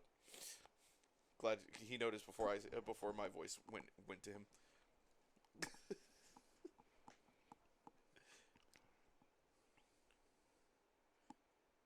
He did charge with the War Chanter though. But at this point, Bryan, normally you don't want to charge your hero into a block of Blood Knights, but all that charging just gives him WAAAGH points. Yeah. Which, Bryan, when you get a chance, would you let us know how many WAAAGH points you're at right now? Ooh, he's charging the brutes into the wolves. I think he had to. I don't know if he has to. What he could have done is he could have seen if Matt was going to pull the wolves into Gobsprack, and then see if he was going to let him just like. Well, he push just wants the to make brutes sure in. that he holds that objective too, though. That's true. So he wants to try to keep. Yeah, the Think about Gobsprack that. is going to kind of block, assuming that he loses the pigs this turn. Yeah. Which I don't think that's an unfair assumption. Yeah. Brutes can do some damage to the wolves. He's just kind of holding on to it. I can see it. Yeah. Ooh, Gobstock with a huge charge there. Gobsprack gonna go and try to support the Gorgrunches with the Blood Knights. It's a bold move, Cotton. That is a real bold move. Bold move. Bryan's gonna go for the tried and true strat of sticking to the plan. Now, for those of you that are new to the stream, this is going to be a very fun lesson for you. For those of you that are not new to the stream or not new to the club, you've definitely heard me say this before. Tried and true, the plan, trademark. 3-step plan, Jeff. Roll 6s. Roll 6s on your dice. For Bryan, that'll be fantastic. That means all his venom encrusted weapon stuff going through and doing mortals. Then kill the heroes. Yep. If you don't have your heroes, for the most part, you don't get command abilities. You don't get a lot of your cool stuff. You don't get spells. You don't get all the other stuff as the opponent. Pretty good to do if you're the opponent. If you're the player, keep your heroes and to kill theirs. Yep. Step 3 is to stand on the circles. Stand on circles. Stand on the circles. So this is an objective-based game. If you don't stand on the circles, you don't get points. It's not a kill-based game. I know it's fun to roll dice and do damage, but if you don't stand on the circles, you're not going to win. Yeah. If you do those 3 steps, guys, if you stick to the plan, you win the game. If you lost the game, you didn't stick to the plan. You didn't believe hard enough. Yeah. And then Bryan was using the whole the ABCs Yeah, battle tactic classic there. orc strategy. Yeah. Always be charging.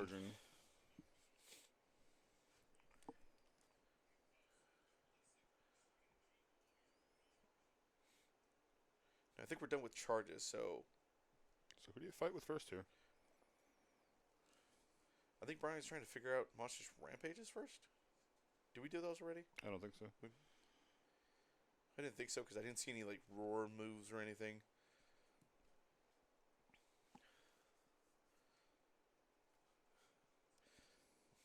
Good move, Bryan. First things first, look at the rule. Check the tape. Check the tape. Consult the tome. Do the tried and true ape strat of read good, roll good. Yeah. That's another good shot. That's the other good strat. Patented Harambe's Heroes tech. Yeah. Which I'm so proud of those bros. They won best team this year. They've been killing it. It was so I'm so happy for those guys. Yeah, me too.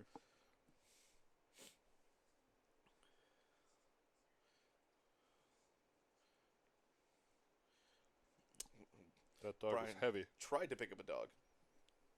And like you said, bones of steel. bones that the Osiric Bone Reapers would be jealous of.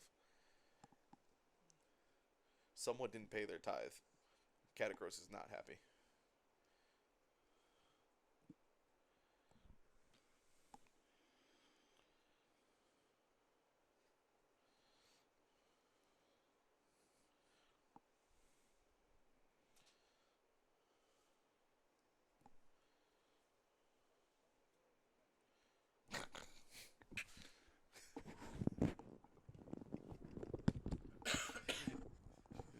The flesh is rolling off, and all you see is just bones made of lead.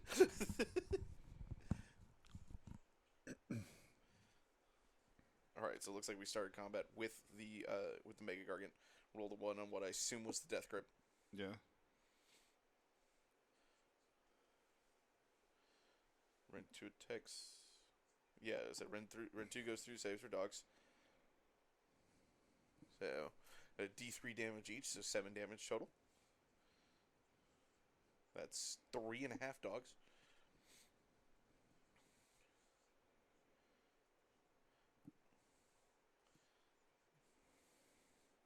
I believe Bryan is right, and War Stomper is within 3. I can open up the app. It is currently still on the Gargant page, after all. The fun that I had to do. One-eyed Grunnock. It is within 3 inches for the Titanic Boulder Club, Bryan.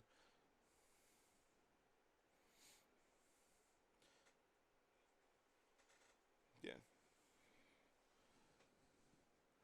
So 7 attacks for the Titanic Boulder Club. 3s and 3s minus 2 damage each. Now here's the thing, I gotta look. What's the fun thing that the Mercenary Mega Gargants do? Because I don't know if you know. So I know one of them, if you fight last, you get +1 to hit. Yeah, that's Bundo. Yeah, that's Bundo Bundo. Whalebiter. We're used to that because our friend Isaac runs it in like every Order army. At least has run it at least once in every Order army. I forget what Grunnock does. Grunnock's got reroll. Let's see, reroll hit rolls of 1 for his jump up and down attacks, unless it's a monster. And I think that's his. He's got the hold body, which we tried, and Bryan did not get it. I think that is in fact. What's that? And then shake the earth, -1 to hit rolls for attacks made by enemy units within 6 inches of the unit. If the unit made any jump up and down attacks earlier in the same phase, which it did. Yeah. So that's just straight up enemy units. So if those Blood Knights are within 6 inches of Grunnock, they're -1 to hit. -1 to hit, yeah.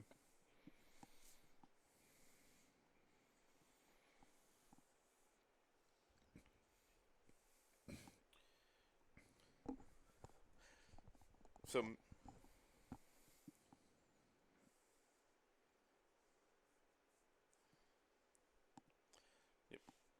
all he has to do is make the attack. So if you just attack with Grunnock first in the phase, then you get it.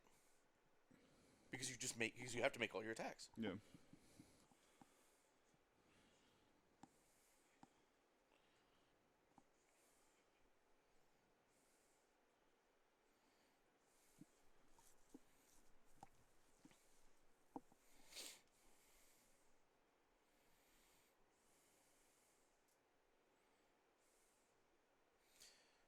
Yeah, but the problem is that the rest of your unit has to pile towards. Closest, yeah. Yeah. I don't know. I don't think it's easy. I don't think it's easy. Those units in that vertical tower have to go down, or side to side. But the closest models to the left flank is all the orcs is all the brutes, and on the right side it's the art boys. Yeah. Well, Matt is right though. The little sideways one right there, that one can go either direction. Yeah, I could like swing. Mm-hmm.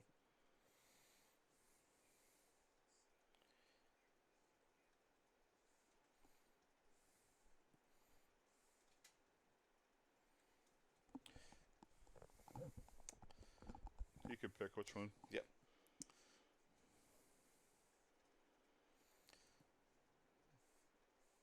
However, that Blood Knight that now has a hole has to go straight in.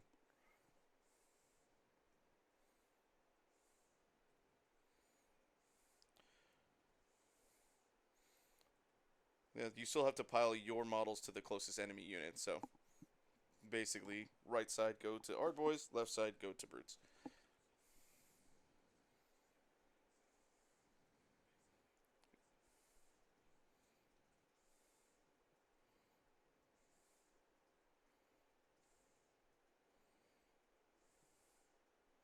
that guy, I think, had to go straight, no?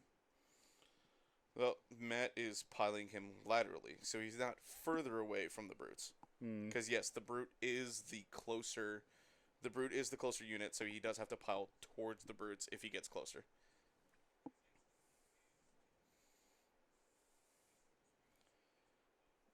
Yeah. Yeah. So Matt's gonna be a little bit log jam. So those brutes actually just basically keeping everything in.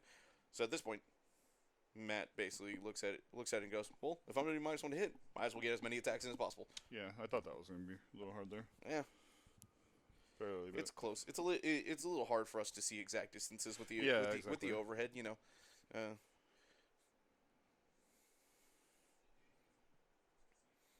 I believe like lances are 2-inch reach, I believe so.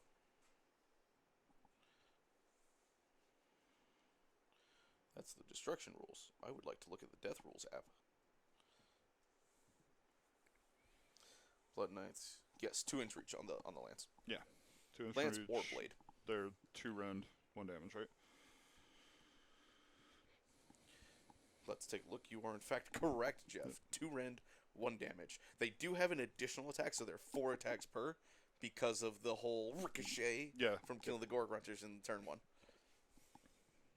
But they're going to be hitting on 4s unless Matt all-out attacks, which I did not hear if he did. 3s to wound, 2 rend, 1 damage. Brutes, a little easier to kill than Art Boys. They have a 4 base save. 3 wounds apiece, so it's still 15 wounds that you got to kill through there. And trust me, every brute you kill is good for Matt. Those hit like trucks. Bryan's like, I'm just going to roll saves. Why not?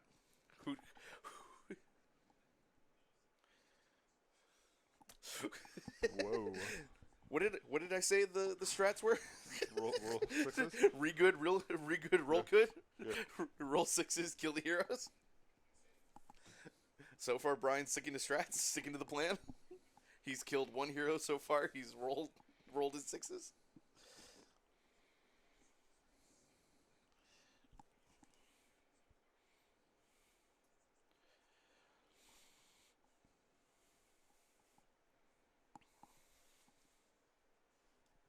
Oof.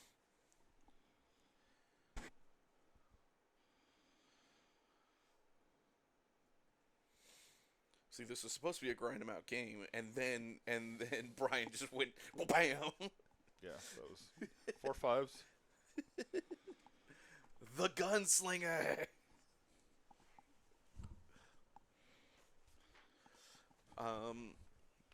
So just to recap, those Blood Knights did 1 damage. Yeah, that's crazy. I know you and I both thought at the beginning of the turn that Matt had a great position here, but I think Bryan has done a very good job at just going. The wheel turns. Yeah, just reminding us all this is a dice game. This is in fact a dice game, as he made all 5 saves with the Blood Knights and then fails half his attacks. Yeah.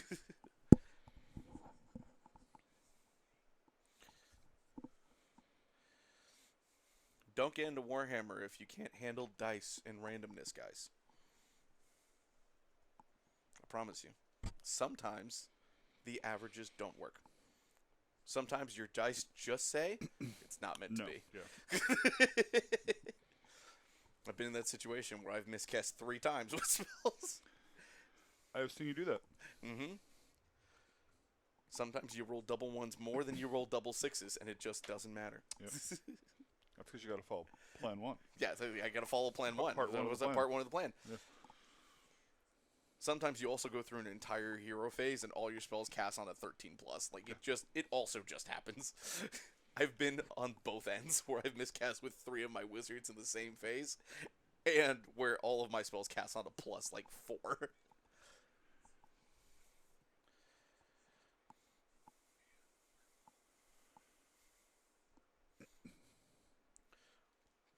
Bryan doing some interesting pinning here. He's going to be able to split those attacks. Might be some, which, if Bryan hadn't done that, maybe he loses the pigs. But now that he's done that, he might not lose either unit. Yeah. We'll see what happens. There's a lot of attacks there. Gosprak again, 5 up save, 6 up ward.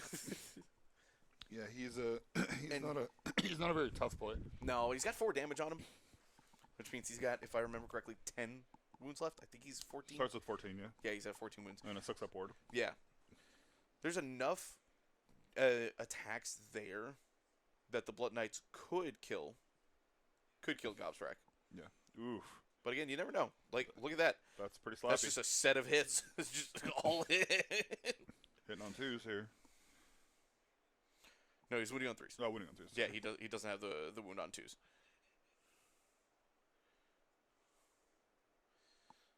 But Bryan not having to take charge damage is pretty good. Yeah.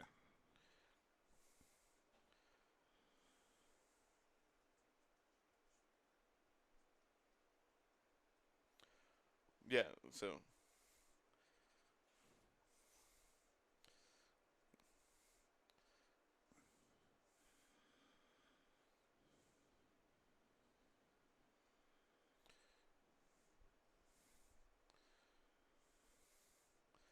Bryan takes 7 off the attack.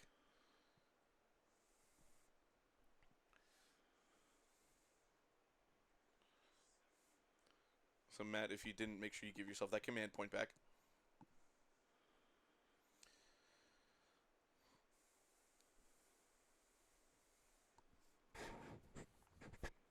Oh! Whew! Gobsfrag living by 1 wound. Wow.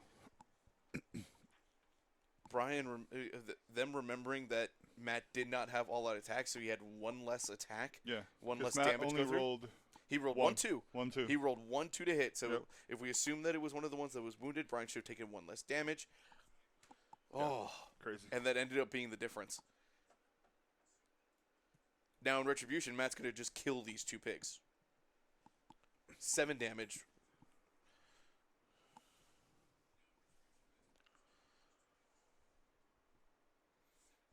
So what did I tell you? Misses 1 attack there. Yep, 5 at -2, 6s.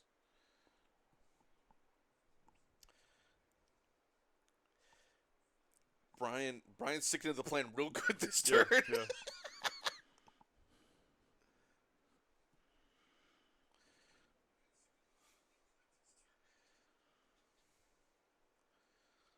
So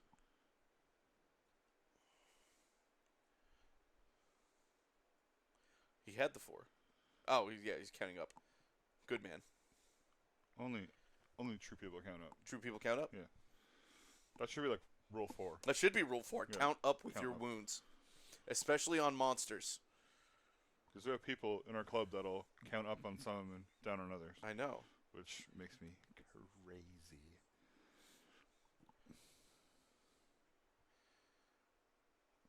Especially on monsters. Count up, guys. That table says damage suffered, not Yes. health left.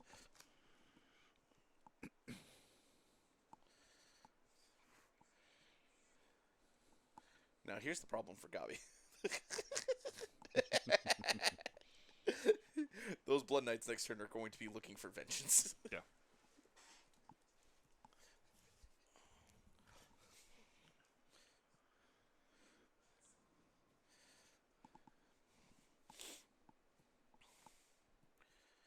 And I assume these are the brutes that are going into the dogs. Doggos, yeah. Yeah. 2s and 2s. Yeah, lots of buffs because he's got, assumingly, enough WAAAGH points to get that +1 to hit and wound rolls. Because Jeff, do you know what WAAAGH points all give you?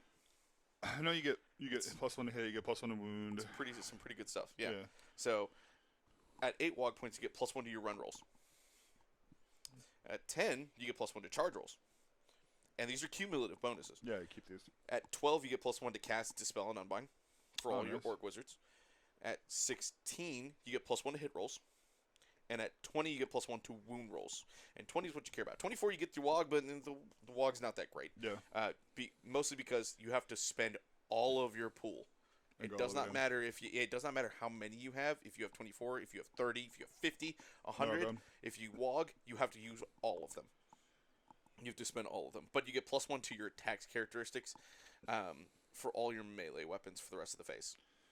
That's kind of reminiscent of old school corn Yes. when you would pay points and you lose points. Yeah, but it's not a very good trade-off. +1 attack for 1 phase in exchange for your entire WAAAGH point pool. Yeah.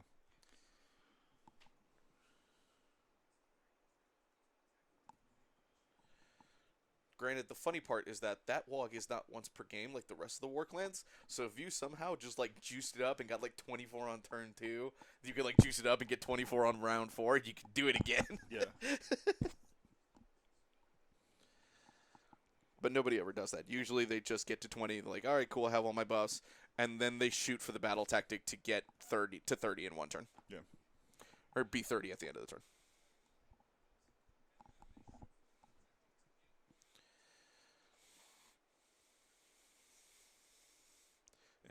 And this looks like WAAAGH into that last pig who is definitely not long for this world. Yeah.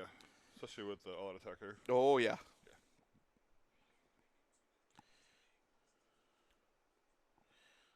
I think it's time for some bacon.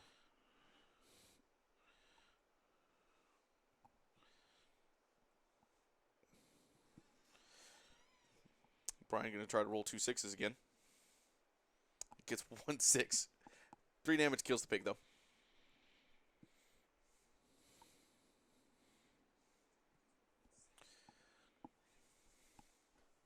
Did she get anything for killing him, or is she? She gets the heal.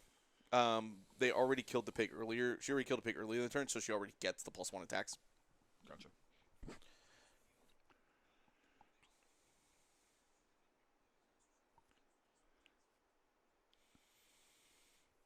And I believe, and Matt can correct me because he can hear me, I believe she's not a mount. So I think it's all of her weapons that get the +1 attack. It's at least the Rapier. Yeah.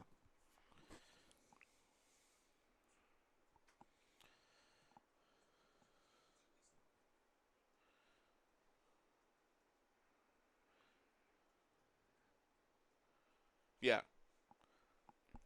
She is the mount. She is the mount, yes.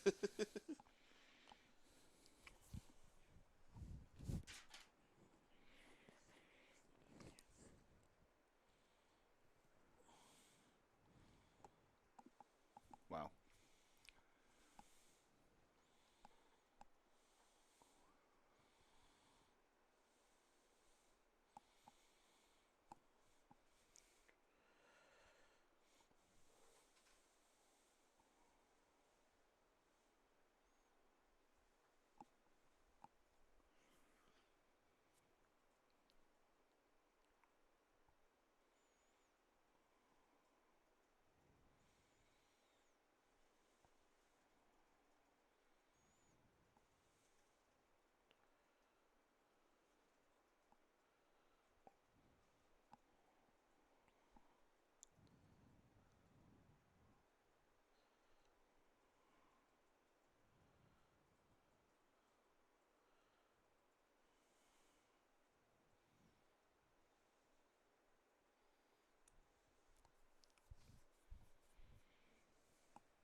At this point, we're just waiting to see how much carnage is left over. Yep.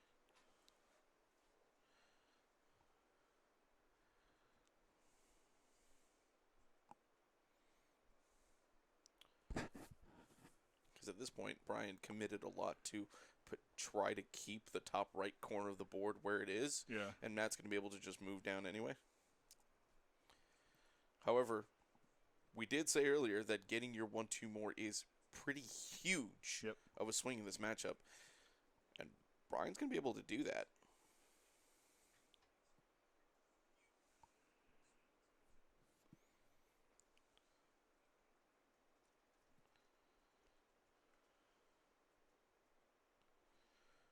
One charger, 6 attacks, Bryan.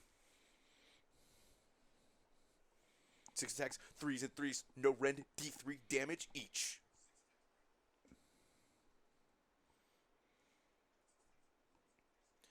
I know my War Chanters, people.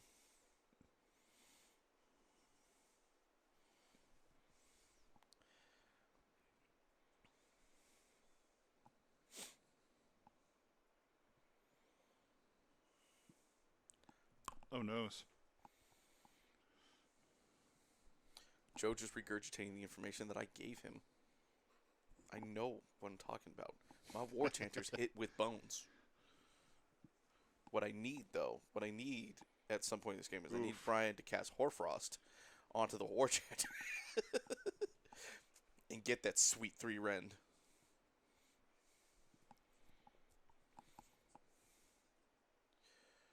Hoarfrost is great in Big WAAAGH because once you hit the +1 to hit and wound on all the WAAAGH points, you're just like, whatever I got is just adding rend to a no rend attack. Yep.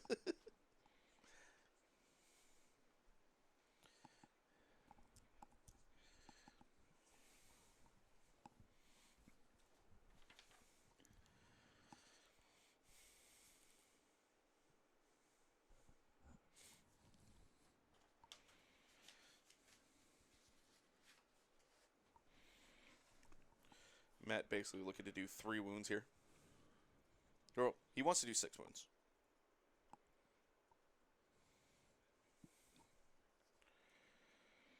If Matt can do 6 wounds, he can take the objective. Well, he won't take the objective.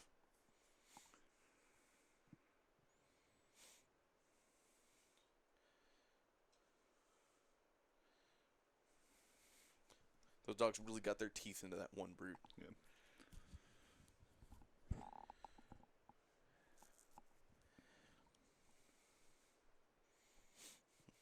No, Gobsprack does get to attack. He hasn't attacked yet.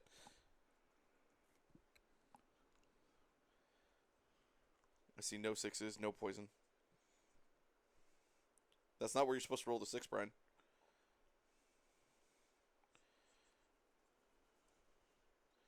I assume that was the Bog Bark stat. Yep, for...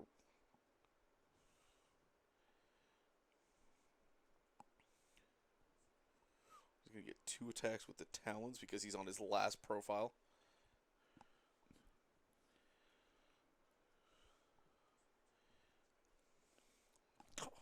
Now the Stinger. This is the big one. This is the big one. Come on, Matt. Come on, Bryan. Roll the 6. Roll the 6 just for the viewers. Nope. Does hit, though. The wound's on a 5-up now, though.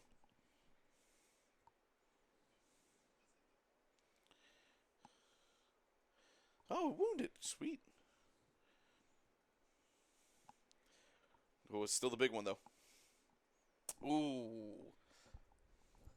Even with 1 wound left, that Stinger. Yeah, not too shabby.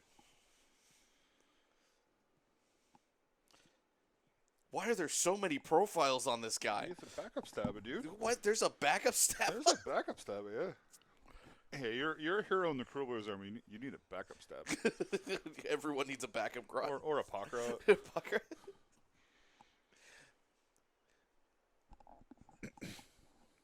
Matt, this is not the strategy.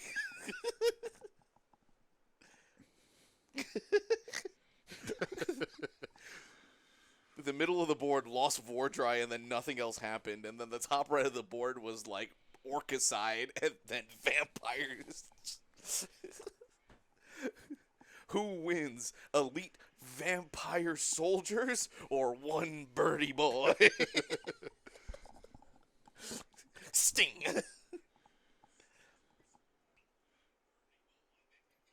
Shh, Matt, I'm trying to gas you up here. Come on. Trying to gaslight him from the future. Nah.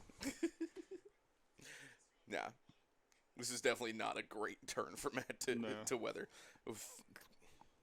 Bryan was given a gift, and by God, did he unwrap it? Yeah, that went. Look, Matt's sticking to the plan in Battle Shock. Roll 6. Asterisk. Just roll 1s when you need them.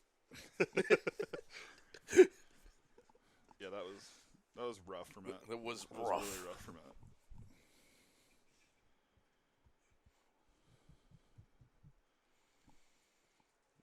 Bryan controls both objectives here.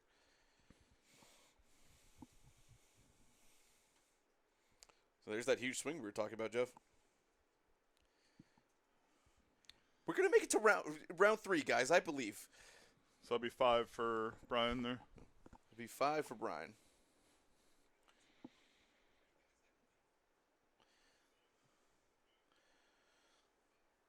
There's still a little bit left. I believe in what Matt can do.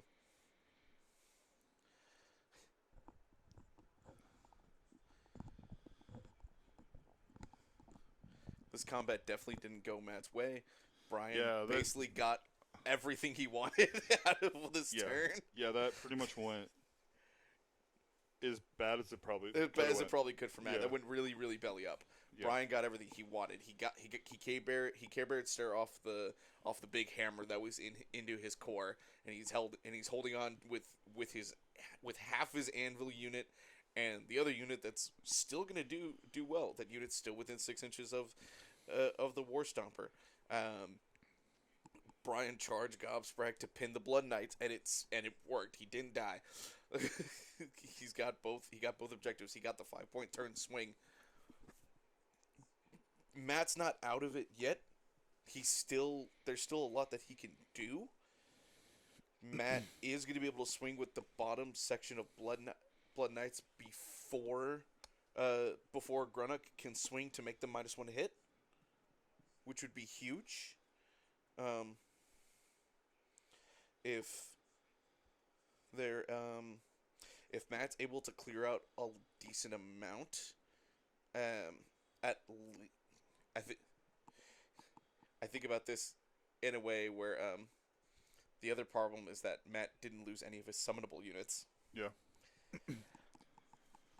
I think if I had to guess for what Matt might want to do, which hopefully I can say this before Matt can think and pay attention to me. He wants to attack with the Blood Knights, hopefully clear enough of the Brutes and the Ard Boys on the bottom there, lose the Wolves to the Gargant on the left there, and and kill Gobsprack, obviously. And if he wins the double, he's in a good spot. Yeah. With the objectives having moved towards him. There's a gravesite nearby that Matt could land some dogs on. It'll be a 3-up on his turn if he were to get the double. And then it'll be on the back there. Presumably Matt clears the wave that's on the right there. And then which he should be okay on the right. I mean, Gobsprack's on 1 wound. Gobsprack's on 1 wound, so he's going to open up the right lane there. Laukavai is not engaged, which is the big part, and is at full. Yeah. So she's still gonna move. Don't know if she wants to engage this turn. If she does, the only thing she might be doing is getting next to the Brutes after he retreats the Wolves, because the Wolves can retreat and still pile in later because they're just within 6 inches. So that's not a bad plan. He might retrieve, if I were Matt, I would take those Wolves on the right side and I would retreat down to prevent a back redeploy, and then move Laukavai forward. Yeah. And then I would charge the Brutes with Laukavai. The Wolves would be where I want them on where the objective is going to go. Mm-hmm. Gobsprack's going to die to the Blood Knights. Probably. Asterisk after what we saw happen with all those dice. Yeah, the only other thing we need to keep in mind, too, is the mega counts as what, 5? Mega counts only counts as 5, yeah. Unless it's siphon, so it'll count as 10. Unless it's what? It can siphon. It can siphon the orb. Is it a monster? I thought it was just wizards. Hero. Hero or wizard. It's a hero, right? Or any friendly hero with an artifact of power. Oh. He doesn't have an artifact of power. Helps if I read the whole thing. Yeah. Never mind. He's not a wizard. Yeah, good, right? Reading. Best strat. Yeah, I missed that. So Grunnock will not be able to count as 10, but that's not going to really be that relevant for control on the left side there.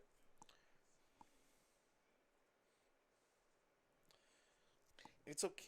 Bryan tried to do some clarity here, put that war chanter there. I knew what was going on, and I am the mouthpiece for y'all people. I was able to translate for you exactly what's happening. But I appreciate Bryan trying to translate a clear game state. So what did Matt go with? I know he was talking about Intimidate, he was talking about Spirit Gale. What did we end up going with? I believe Matt did go through with Intimidate, but he miscasts with his wizard, only takes 1 damage, and fails the ward. Not great here. So Matt went with Intimidate the Invaders? I believe so.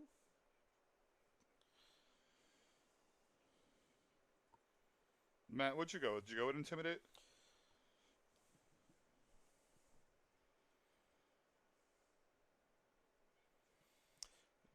So the problem was that Matt really wanted Spirit Gale to go off so he could kill Gobsprax of the Blood Knights. Okay. Yeah, I need to go with And Intimidate. he did go with Intimidate. Cool. Yeah. So that is the problem, is that those Blood Knights are going to have to stick around. Yeah, with, that sucks. Yeah. So kind Does of... she have any shooting or no? I don't believe she has any shooting. I think she's just melee. Yeah, I think only Vordry had shooting because the zombie dragon has a little screen. Has the screen, yeah. Correct, yeah, she has 3 melee weapons. Yeah, Matt just said the only shooting in the Okay. enemy is dead. So, might be going similar to what that strat was that I would have seen you, that I was talking about earlier. Mm-hmm. We'll see. Yep. I'm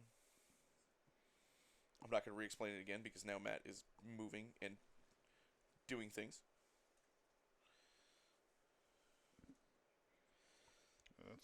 That looks really close. Just short of making it over there.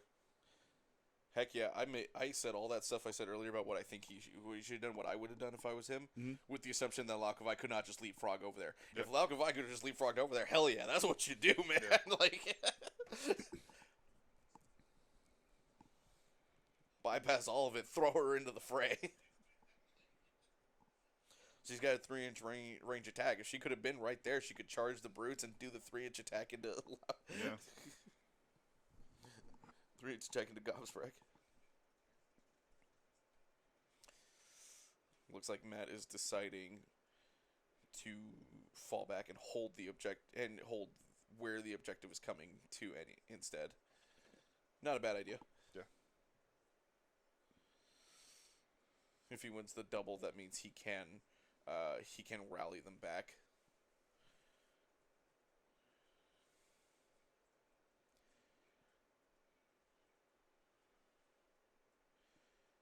And I believe Matt can correct me. I believe those guys, since they killed some Ardboys, so they are 4 wounds apiece, not 3 wounds apiece now. I think they get an extra win.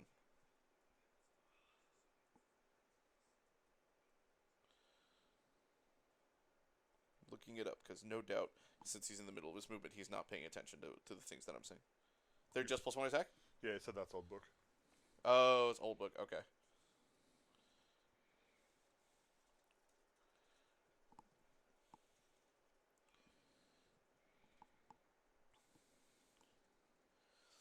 Alright, so Castlelight now is just +1 to damage if they killed a monster, excluding mounts. If it has 3 or more and was not a hero or a monster, it's +1 attacks, which we know they have from when the Gorgrunters died.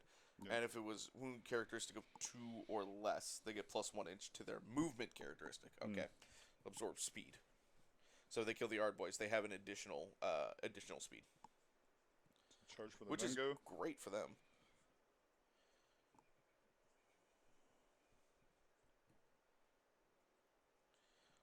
So 6 is just enough to get Laukovai over the terrain piece, which is good. And again, like we said, one of those attack profiles is 3 inches. So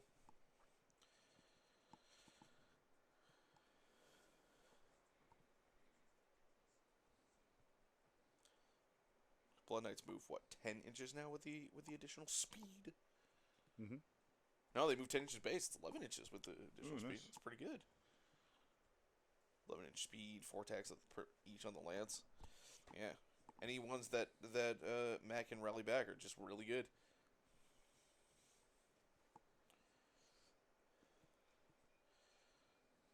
So, yep.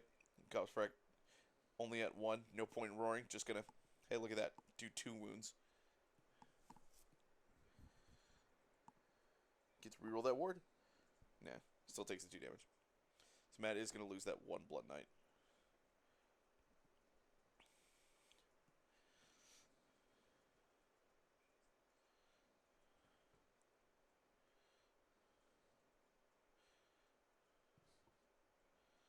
Matt, not relying on the Gargant to kill the wolves, just decided to park on the objective instead. Yeah, so Matt's starting with those Blood Knights here. Exactly. With this combat, that's exactly what I would do too. Yeah, you gotta be sure. Nuke him from orbit. Yeah, Nuke him from orbit. it's the only way to be sure. They're not roared. It might be the. Now the thing about the brutes is that I think 3 of them can attack WAAAGH because there's some brutes are a little silly. They got like 3 different profiles in a block of 5. Oh, weird. Okay. Because they have their champion, their regular weapon, and the Gore Haka. Okay. Yeah, the Jagged Gore Haka is 2-inch reach. Okay, so depending on where the Jagged Gore Haka is, which I can't tell, I presume it's near the back. I think it might be that bottom left one with the damage on it. Could be. So I can't imagine. Well, thank you, Chad. Oh, wrong set. The other brutes. Top right. Top right. Yep. I was like, I know the model if I can see it, but that's always hard. No, it is the one that's right next to WAAAGH that has the Jagged Gore Haka. So that's I don't think that's attack. WAAAGH. I think that's a regular Vengo. Whoever it is. I think it's a Vengo. Regular Vengo's also here. So yeah, it could be. Yeah. I'd have to check the list. They're the same amount of points. So like. Yeah. Oh no, it has to be a regular because it has Fragment of the Keep. So it's a regular Vengorian Lord. Okay. Yeah. So it has Fragment of the Keep for -1 to wound. That's why. So Bryan is going to be able to get 2 brutes onto the Vengorian Lord with 3 into the wolves.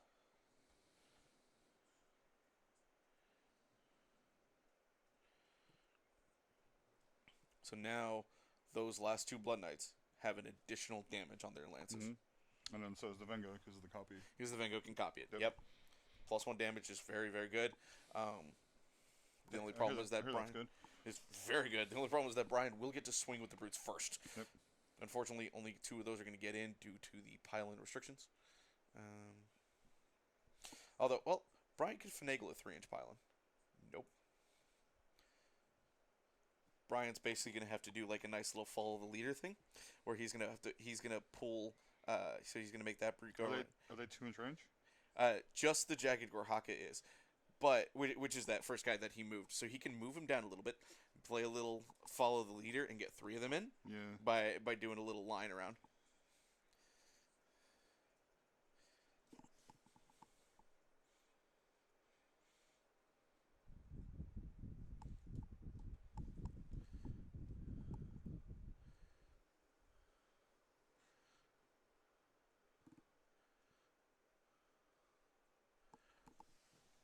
And they're -1 to wound from Fragment of the Keep.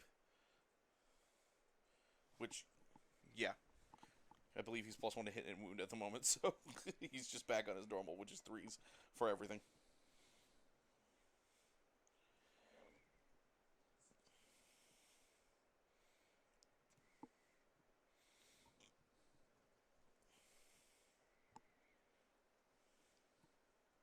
Oh, he's got a Gore Chopper on there as well. That's the other.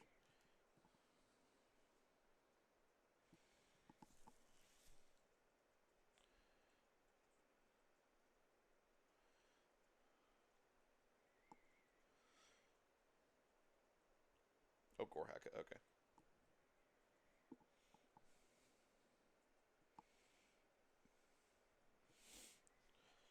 The thing is, there is no Violent Fury on this damage, so it's not like serious damaging threat. Yeah. To the Vengo. If it was Violent Fury, I would be afraid as the Vengo with with +1 damage on all of those.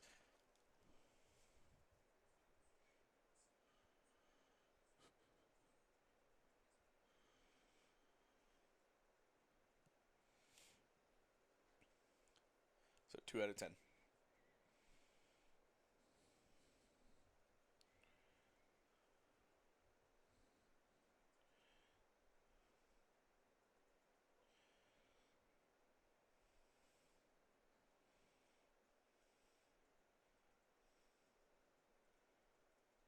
Puts him back on 4s.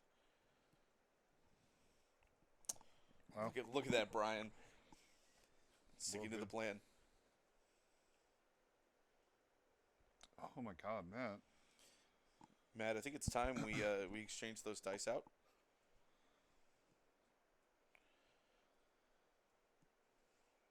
So Brian Fit made that save too. We didn't see the middle pip because of the glare, but Yeah. it's a 5.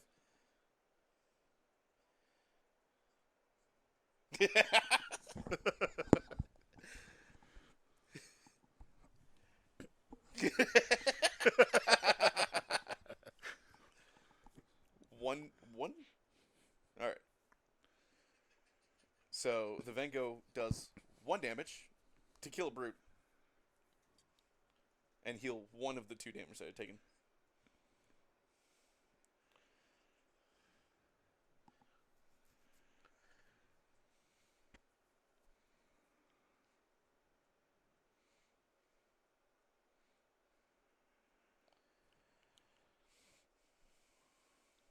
Need to give those champion dogs tactical rocks. The thing is, the champion for the Dire Wolf, Jeff, Yeah. is on a tactical rock. He's on tactical rock? He's on a tactical rock, and he's howling. He's just pointed up Oh, because I know he's a which one. good Okay. boy. He is a good boy.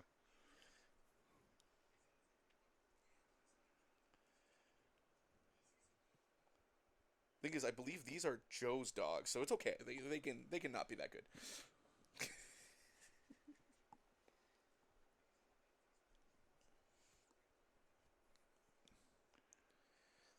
Matt at least gets his battle tactic and gets more, so he does get it back.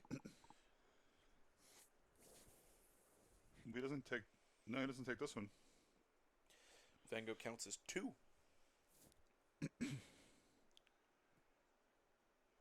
Yeah, he does take both. Yeah, 5 points. Yeah, brutes don't stop wolves from contesting objectives.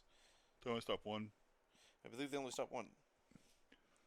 Let's find out. Gonna look. Brutes. Yep.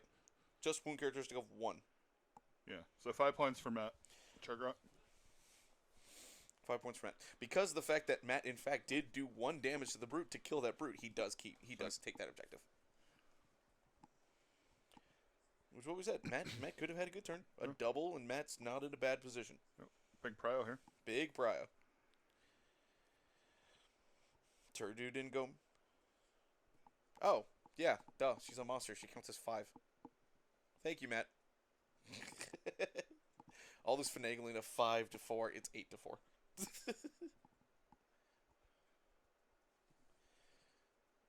Bryan maintains priority on a tie of 3. He keeps it because this is not the turn to try to give it away. This is the turn for Bryan to try to apply the nail. Now, here's the fun part. It is the next round, which means the orbs move. Yep. So we have the middle objective that is under the objective that's underneath the Mega Gargant, underneath Grunnock, is going to move up to the top left corner. That is blockaded by Matt's Blood Knights, making it a harder job for Bryan to get onto the objective. And the objective on the right that was just taken by the Vengorian Lord and the Wolf Brigade is now going to the bottom right, which is easier for Bryan to get to right now because he's got that brick of heroes on the left, on the middle that can just make it their way over. So the question is, does Bryan have a tactic that's easy to do that doesn't put him completely out of position here? I say that because I'm thinking of the Iron Jaws battle tactic to get 2 units within 3 inches of the center, which is totally doable, but I don't know if it's the best option.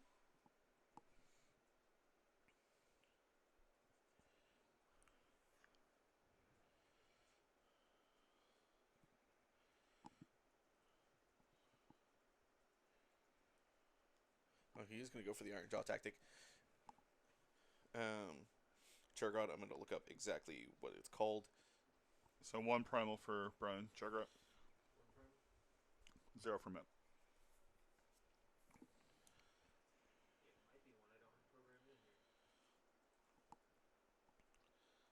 And then the Yep, tactic called- is That's Our Turf. That's our turf now. Okay. I do have that one programmed. Yeah, that's our turf now. He needs 2 Iron Jaws units to end the turn within 3 inches of the center. It's definitely doable.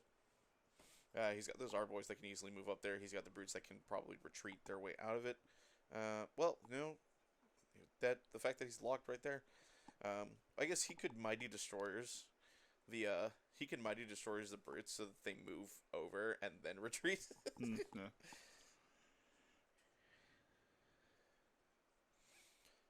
The unfortunate part is he can't get as far over as he'd like on a mighty destroyer's pylon because he does have one brute still base to base with only the Vengorian Lord. The Vanguard, yeah. So he'll get like 3 inches over with the rest, and then like move over and get like that weird 1 inch separation. Yeah.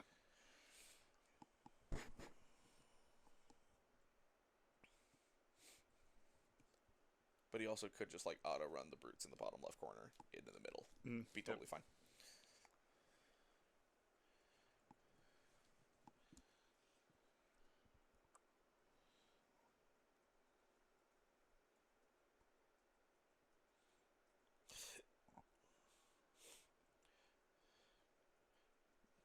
You need 3 inches, Brian. It's 3 inches the center. It's not an objective.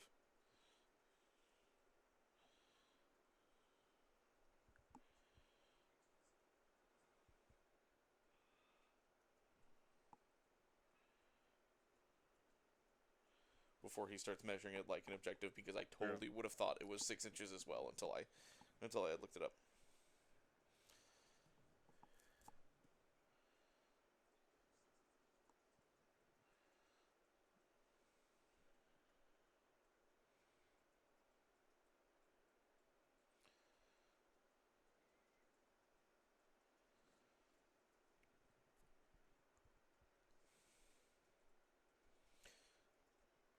Bryan doing his best to try to get that whole brute unit within 15 inches, so that he can send a Violent Fury onto that unit of brutes. Good idea. With that, that means he plans on keeping them in combat to try to do as much damage there as possible.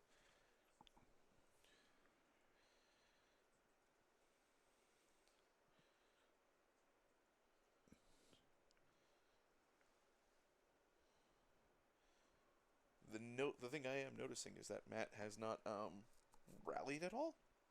Oh, there it is. Okay. Yeah. Okay, I was like, gonna say, yeah. I was like, it's not like Matt to forget to rally. So looks like he's trying to rally the big unit of black. He gets 1. Okay.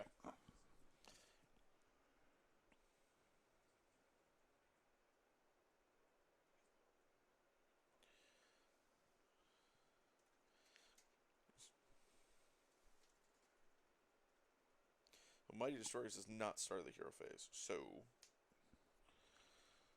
he got to get ahead. It was like everything he did was legal, but Matt should have rallied his Blood Knights before he Mighty Destroyed and put Violent Fury on.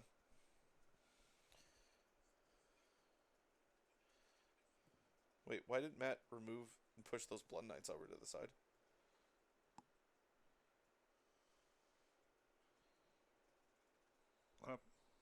Yeah, he took his like swords on the right and moved him over. I missed it. Yeah, it was right before. It was like right after he rallied. He was before he picked the model. Matt, did you intend to move your models in the hero phase?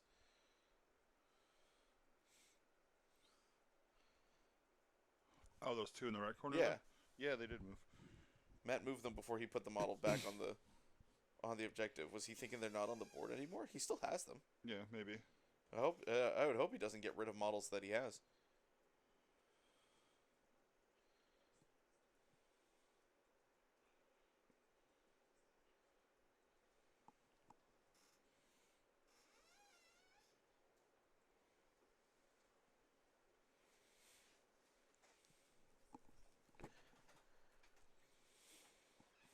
I think Cheragot's gonna go figure out what happened. I'm gonna go invest these. Yeah, it's good.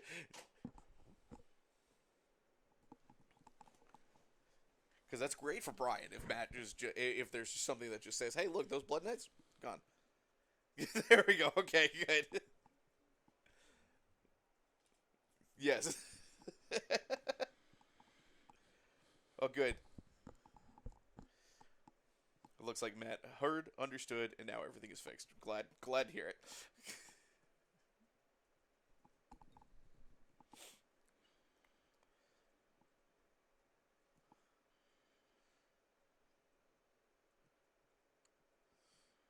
Ooh, looks like that was Bryan going for a cast. What are you trying to cast, Brian? Hoarfrost. Oh, okay.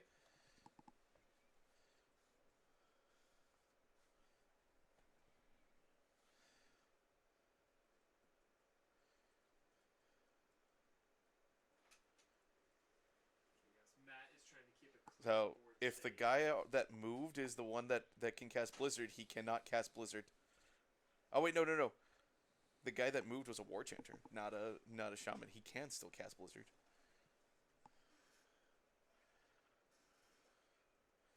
That's true. Matt has no pluses to cast. Brian does.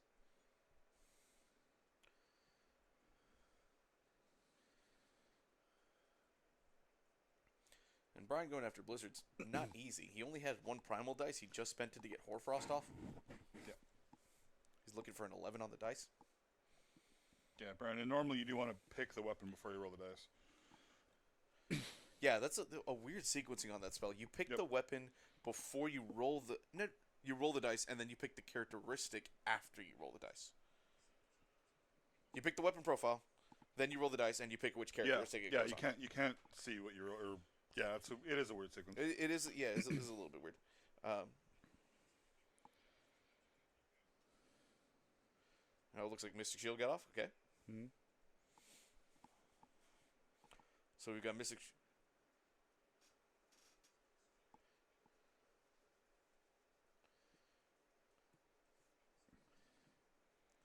It's okay. We can forgive Brian for messing it up. He's been out of the game for a little bit. I think the tournament this past month was like the first games he's gotten in a few months. So like, it's okay. We all make mistakes. I am not someone who, doesn't make mistakes. I make many mistakes. I found out that I was cheating with Gravetide for like 4 months. What? You have to go over the models to roll for them.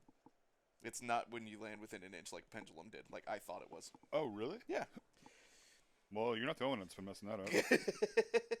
And also, I've been kind of shooting myself in the foot because for the last, like, however long this GHB has existed, and I've been running endless spells more, and the spells can land on terrain now.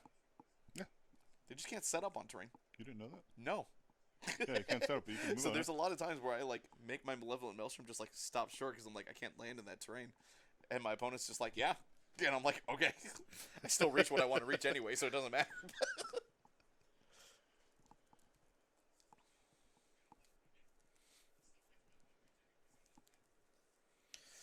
All right, all right.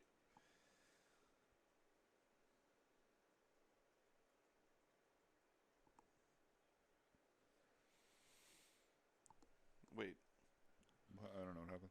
Brian, didn't you already Mighty Destroyers? They teleport, maybe? He's doing the teleport, but he's trying to teleport outside 12 inches so he can Mighty Destroyers and have them move up. But I think he already spent his Mighty Destroyers because that's how he got the War Chanter into position. So the question is... So he might want to just be 9 inches away from them instead because he's just going to want to go for as much a charge as possible. Yeah. Usually that's the strategy you want to do with pigs because pigs can Mighty Destroyers and then move 9 inches and they have a 3-inch charge. But it's still useful with things like Art Boys and Brutes because a 4-inch movement in the hero phase makes it an 8-inch charge as opposed to a 9-inch charge if you set up right outside 9.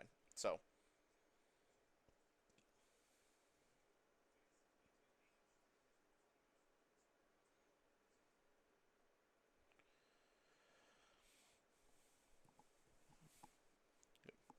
Brian should be at 1 command point. Matt should be at 2 because he rallied.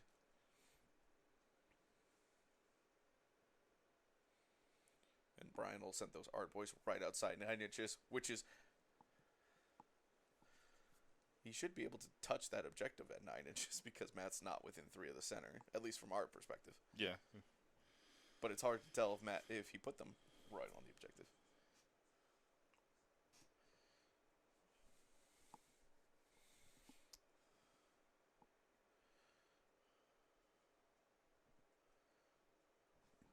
Going to the moving phase. I think we're going to the moving phase. I think we're done with the spell casting here. I don't think Brian has any more spells. Yeah, we're moving. Ooh. Brian retreating. That's not the orc way. I was just going to say, that's not very orky. It's not very orky. Brian trying this thing called tactics. Yeah. Cannon. Not. I think some people are confused. That's supposed to be. You're thinking of the gum, Brian. That's Tic Tac. Yeah, I don't think he...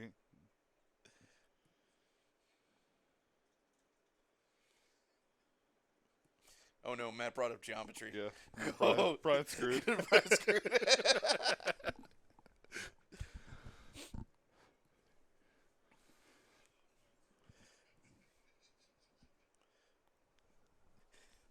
These orcs are staying stuck in. No Tic Tac for them. Yep, nope. Be a proper orc. Be a proper orc. The move is to get stuck in, lads, not get out of dodge.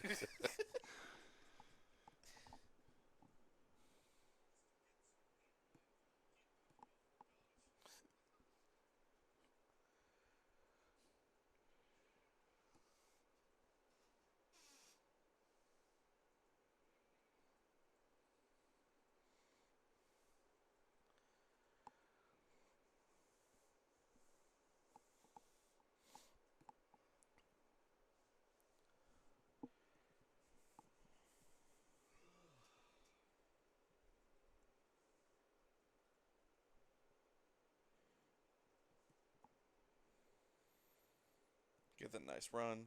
That War Chanter's going to run up into the middle of the board there.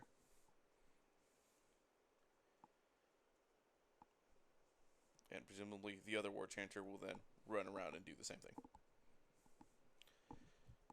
He doesn't need to stay where he is anymore. He did his job. He gave those brutes Violent Fury. Yep.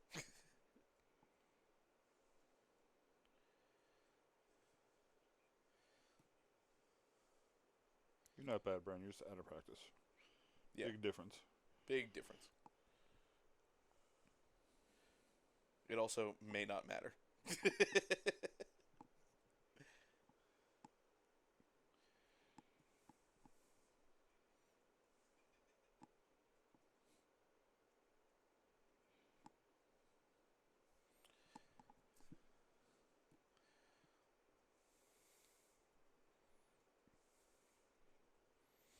Flag.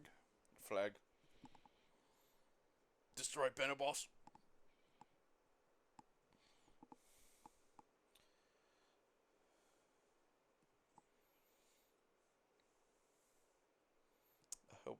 I hope Bryan doesn't think that WARCODA can get his battle tactic. Unless that's the Weird Knob Shaman. Oh, that's the Weird Knob Shaman. I was getting them backwards. Yeah, it's hard to see. That's the Weird Knob Shaman. That is, in fact, an Iron Jaws unit. He can contest for the objective.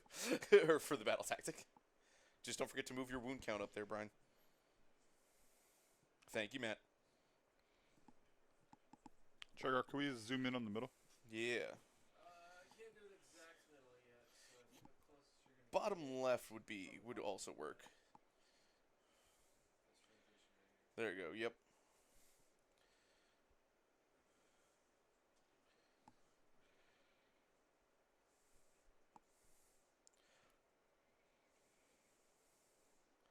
So you can see that there's a Weird Knob Shaman and a War Chanter within 3 inches of the middle there. In And we addition, got our cool artwork from we got our- that nice artwork from you, Jeff. Looks very nice, very orky. We gotta name that guy. We do gotta name that guy. Brian's real good at naming grots and orcs. Maybe he can come up with a good name for us. We need a name that's good and proper. A name that's good and proper.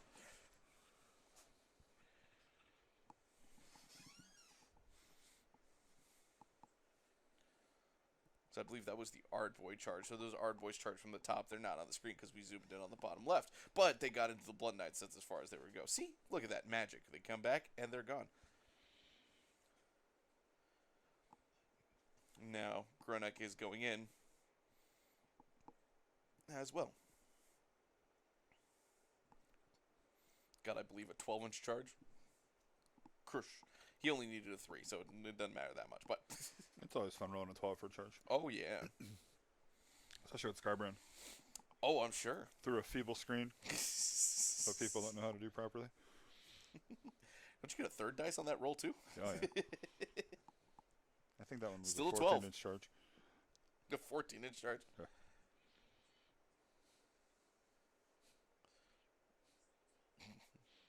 Now, here's the thing. I don't know why Bryan didn't just go into the wolves, too. I know the answer. It's so he wouldn't kill the wolves. You don't want to kill the wolves. No, they're just going to come back on That's Matt's why he turn. didn't stare them down. I was like, don't do the stare. I mean, you could force Matt to just make a 3-up and kill everything else, and then it doesn't matter. But Yeah.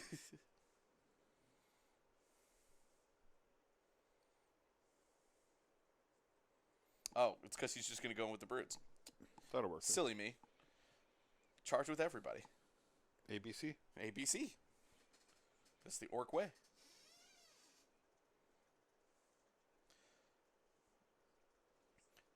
Bryan is putting a nice little showcase on for us, though, of the strengths of Big Wall. Even if he's a little out of practice, you can see kind of how like the army synergizes well together, and how those WAAAGH point buffs can really help your army do the things that it needs to do. And the key strengths of having the Care Bear stare plus access to the wizard to Blizzard, Gobstrike being able to go in and provide a sneaky, speedy support where he can. The army adapts really well, and an experienced player with Big WAAAGH does a lot of really good things. Yep. Yeah, it's a great toolkit. It's funny that the like Gobstrike, while undeniably like the biggest tool that Big WAAAGH has, I have only lost to Big WAAAGH when it doesn't have Gobstrike in it. Yeah. It had a Maw missing Crusher, the though. roar It's there. I don't still know if just... you saw that.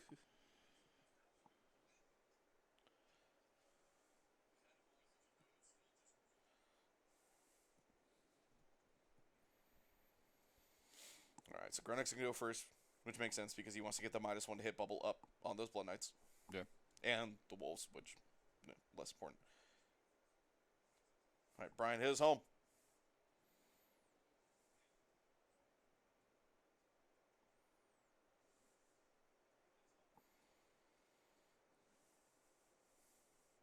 Oh, he's doing the hurl thing, so he needs to roll a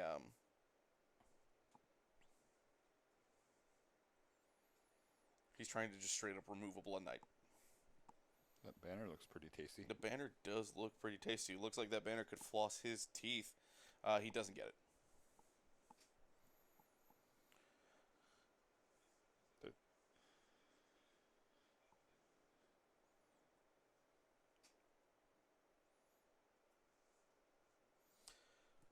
Oh, yeah, this is more devastating than I thought. After the unit makes a pile and it picks an enemy model within 3 inches of it, rolls a dice.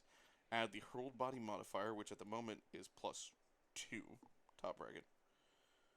If the rolls at least double the model's wound characteristic, which would have been a 6, it is slain, and you can roll another die.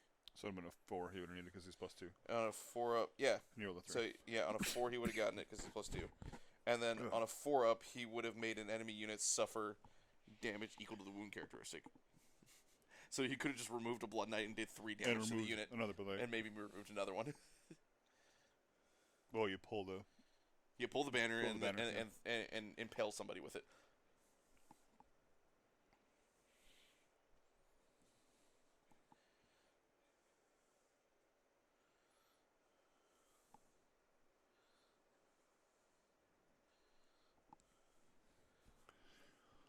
So 6 plus 4 equals 10. That's how many Titanic Boulder Club attacks we get. Because it's number of models in 3 inches plus 4.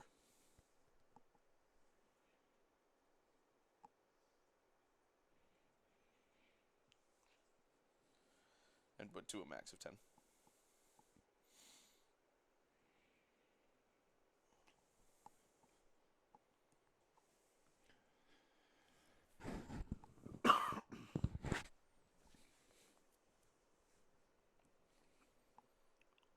This is quickly turning into a game of who doesn't roll as really well. bad. Yeah, who doesn't roll really bad. Like, who could roll the worstest?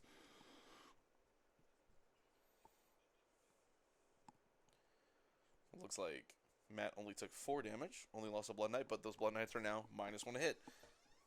Because he may jump up and down attacks.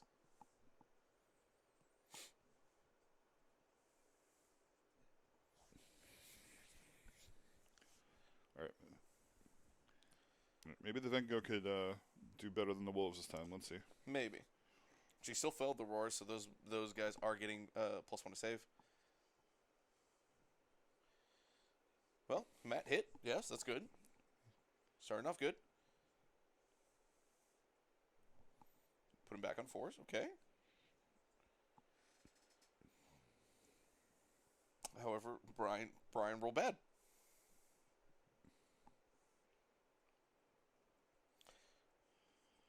Hey, Draco Snitch. I know your first time chat was just ask for what the lists are, but thank you for watching.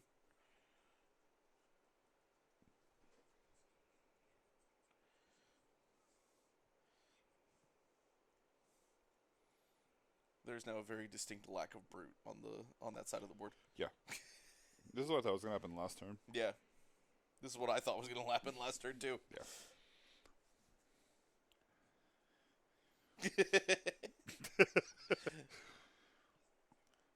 Happy to have you here, man. Hey, thanks for joining, man.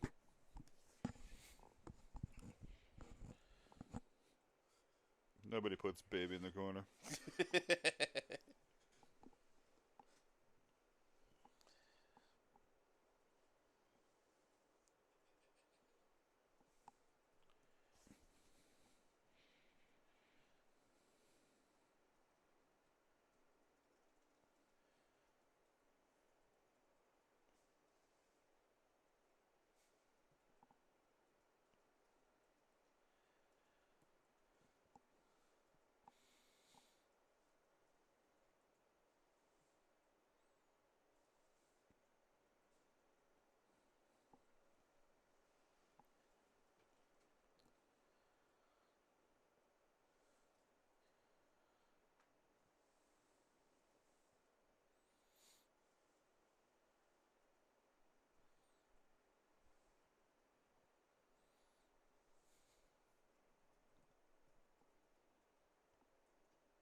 These aren't -1 because he did the jump, right? They should be -1 to hit, yes.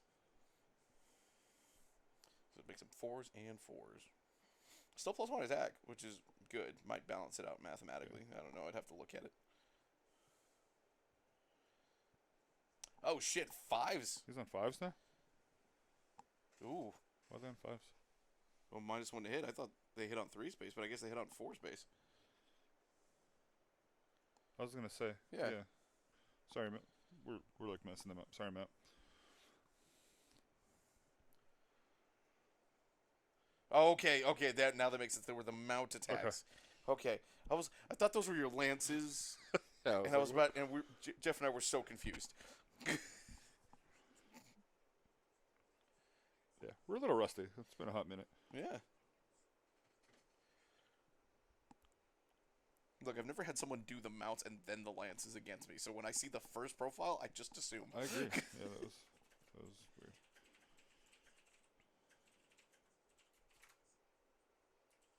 There we go. That's what I'm looking for. Maybe that's like the smart tech on how to not make the horses roll good, because your second roll is always better. That's a fair point. Yeah.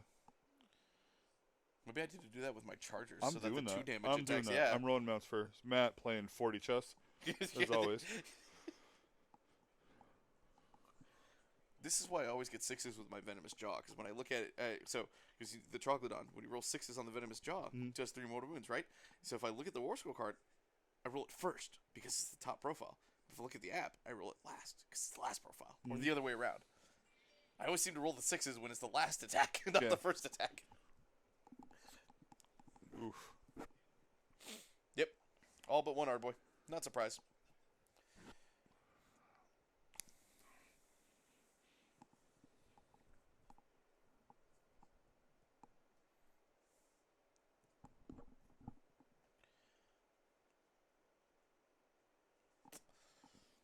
Makes sense.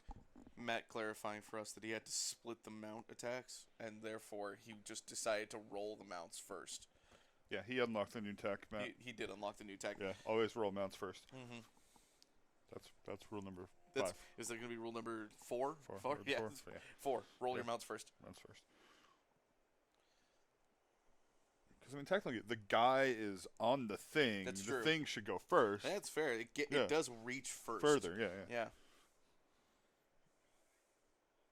It's science. It's But logical. You're trying. Yeah, it's science. It's inevitable. It's physics. Yeah. Unless it's like Bryan's Mega Gargant that has like the super long lance on like one of the mounted dudes, that Yeah. lance hits first. Yeah.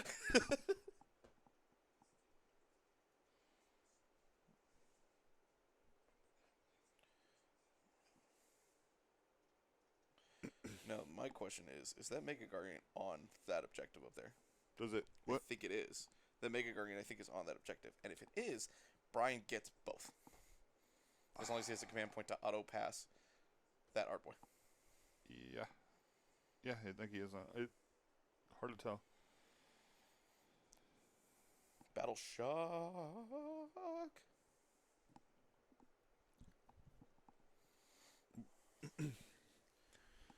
Well, that's what you get for using the giant with one eye, Bryan.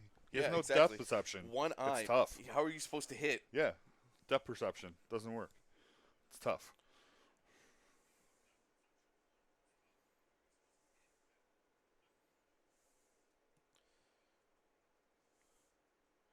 Matt shouldn't have it.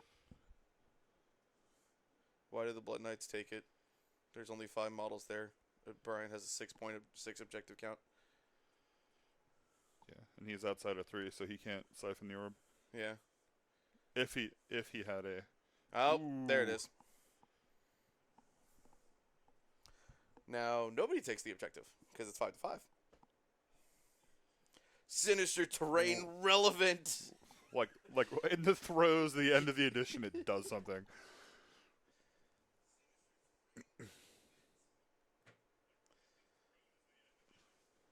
Wah, sinister. That pit claimed that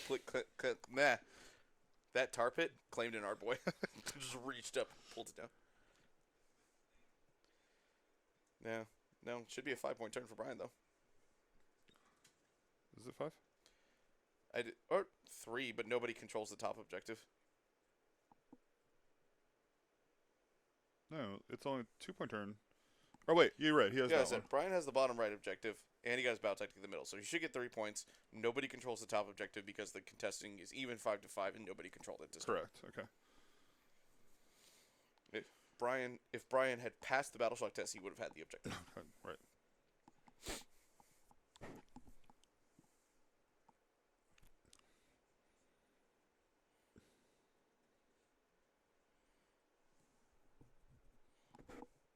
However, Matt will take the objective as long as he rolls a 3 up this turn.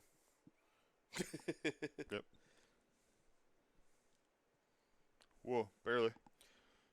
You roll a 2 on exactly. All right.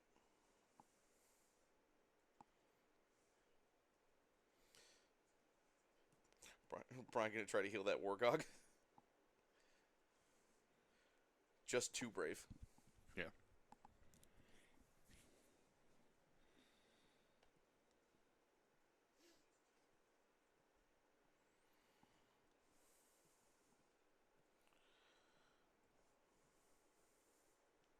Although this is kind of the break that Matt needed to stay in this game.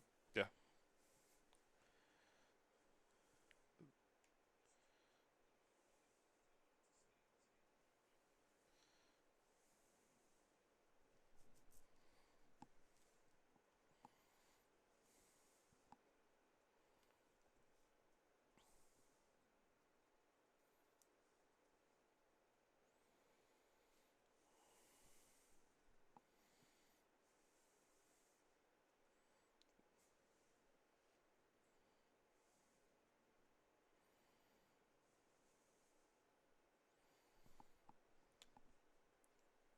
Matt going for led into the maelstrom, Cherrod. Good job, Matt. Good job, Matt. Put the tactical rock, Yeah. Wolf. Bring back the big dog.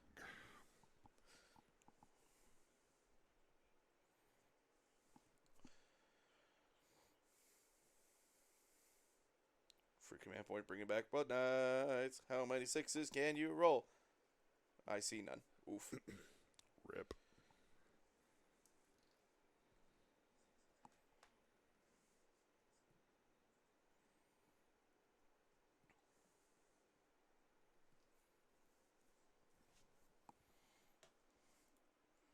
Hey, where'd the chat go? I just realized it's gone. I'd like to see if anybody's talking to us. I don't know if anybody is, but I'd like to see them if they are. Mm-mm.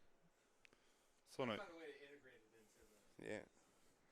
layout. Bit of quiet day in the chat. Maybe they just love our sultry voices. They just got us in the background talking about things. Let's talk about plans for tomorrow. So what? Let's talk about plans for tomorrow.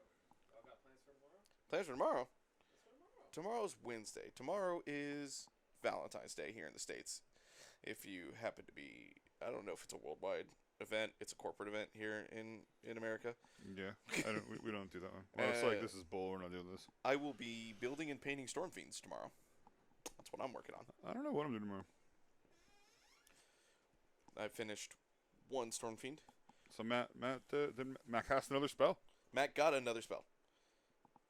Oh, good. I'm glad my voice is enchanting enough for you to fall asleep too. That's my goal in life with this job. I did realize though when I was working on my Storm Fiends that the wind launcher dude stands on a rock, and I did for once, Jeff. I did all the basing before I put the model on top of it. Right? Yeah. You know what I forgot to put in part of the base element? The rock. I'm like, it's not the worst thing in the world, but I like elements that are like glued to the base that the model like then glues to. Yeah. I like to glue them to the base first and then put the basing around it. That's what I always do. I really wish I was organized enough to build bases before. Same. But it works out for me though, because I really like my basing. I think like Your basing is good. This is like my Skaven. You know this, but I've told you about this before. My Skaven is like I take it really slow because I think it's my best painted army. It's the one I've put the most time into. It's the only army in which I have done basing before putting models on. Yeah. On every model except for my acolytes, but that's because my acolytes balance on 1 foot. Yeah. It's they're like leaping into the air. So very hard for them to like glue to basing material and be able to paint them. Is the key part.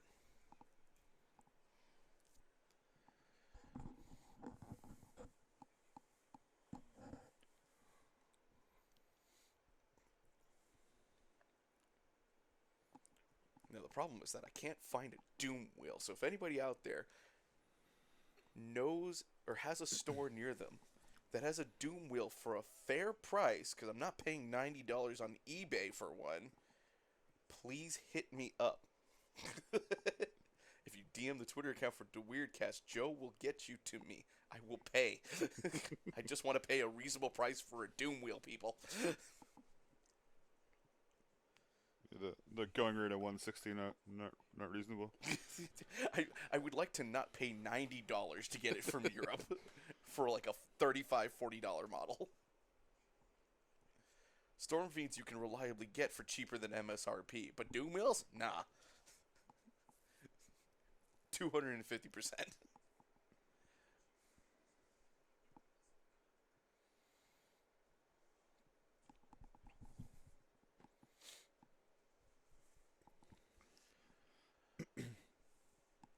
So these Blood Knights moving 10 inches forward. Matt moved them way back from where they were. They should have been like next to that rock, but Yeah, they should have been a little bit closer. yeah, they were like next to that terrain piece, but it's fine. But I'm just glad that he got them back on the board at all because, you know.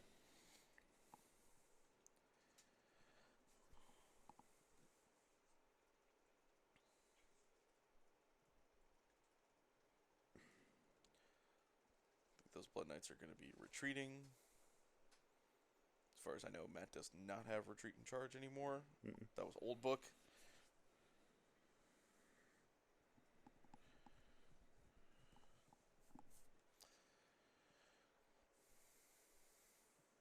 Matt now basically just going to play the hold the position game. Yep. And play, like, play for the break, essentially. Mm-hmm.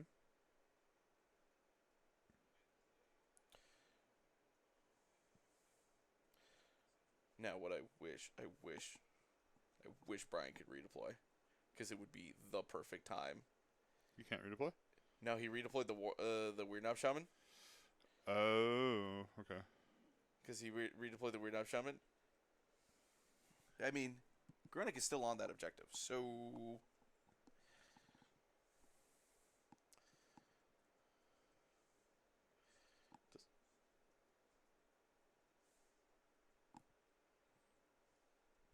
terrain for But he the also- +1 cover save.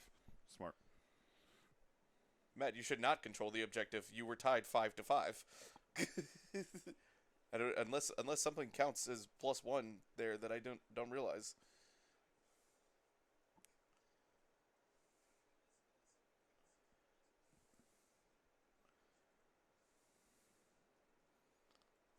It's like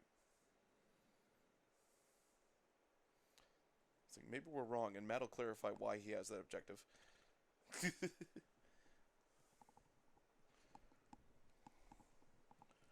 Granted, Matt doesn't need the objective to tie the score because there's a Vangorian Lord that's gonna kill herself over word objective.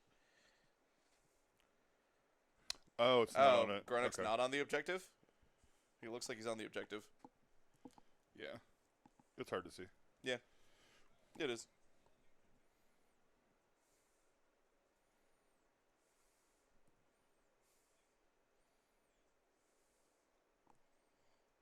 Nice. Yeah, he's like right on the line.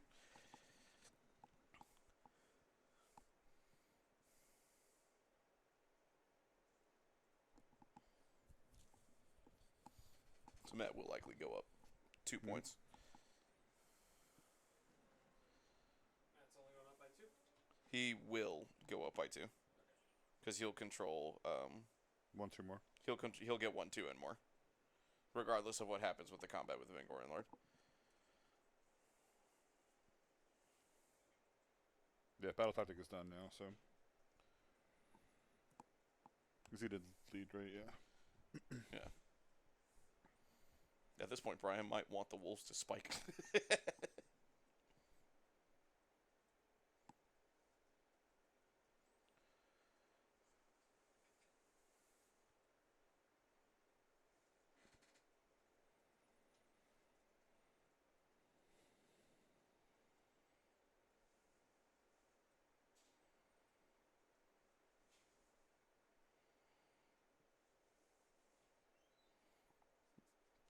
Van Gogh just going to stomp the Warcog.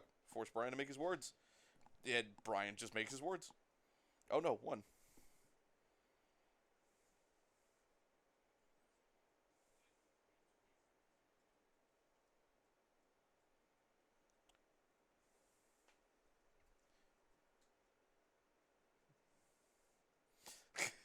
What's happening?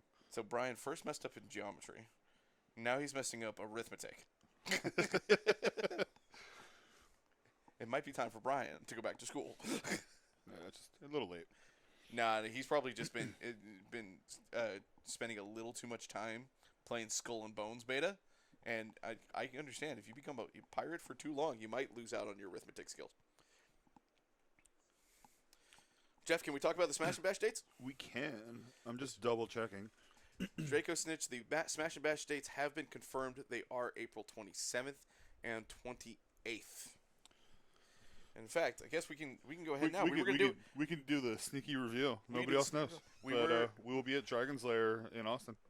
We will be at Dragon's Lair in Austin, Texas. So if you are looking to come down for Smash and Bash, look for hotels near there. Looking to carpool because the parking situation there's a good amount of parking spots, but you know the less parking spaces you take, the better. Yeah, we will have like full info for the next stream. But yeah. Yes, but April 27th and 28th at Dragon's Lair Austin. It's gonna be fun. Come on by. It won't be as big a GT as Lone Star or some of the other nice big venues. But it's going to be a good size, and it's going to be a blast. Yeah. We're going to put a lot of care into it. Yeah, we will have 50 at this one. Hell. Then we'll have teeth again. And we're going to do Teeth Mechanic again. Yep. It's going to be a little bit different this time around. We're going to have the cunning chart and the brutal chart. And the brutal chart. The brutal chart will be, hey, you kill guys, you get teeth. And then the cunning chart will be various sundry ways to bet your teeth. Just know you got to be cunning in order Yeah. to get it. It's going to be right in the name. Yep. It's going to be fun. If you don't mind like what's going to end up being like a smaller quote unquote GT by Texas standards. It'll be fun. It's going to be good. We got to do the small one to get to the big one. So Yeah, exactly. yeah, it'll be all right. And then 2 weeks later, maybe go to Dallas and play 8 games. Crazy. Still debating whether I want to go there myself. I want to go play in that GT, but 8 games is a hell of a grind, and it's an extra day off. I don't mind the 8 games. I'm not crazy about the 8 games. It's the extra day that I don't like. Yeah. As somebody, that's too much. I understand. As someone who played 10 games in 4 days, did the 5 games and then the extra 3 games in 1 day, it is a lot more than you think it would be. Even when you're on that momentum. Yeah. But yeah, the bigger thing is like it starts on Friday, ends on Sunday. That's an extra day off to get up there. Yep. Like even for us who live locally, like that's still like a 3.5 hour drive. Yep. Like I probably got to take Thursday off. I'm a teacher. I don't get that many days off. You got 3 months off, my dude. Yeah, I get 2 months now. 2 months? End of May to the beginning of August. Ooh, rough. Yeah. As the years have gone by, the amount of mandatory required minutes have just kept increasing.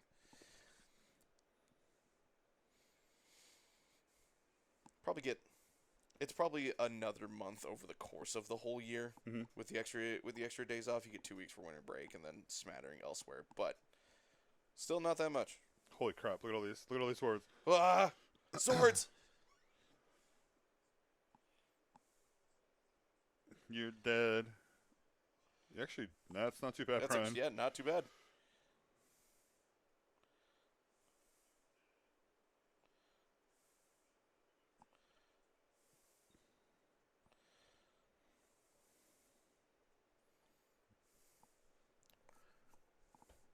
Yeah, I was gonna say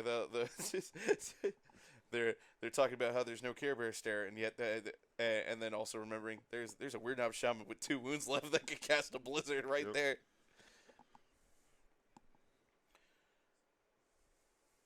And it's on arcane terrain, potentially some primal dice. Yep.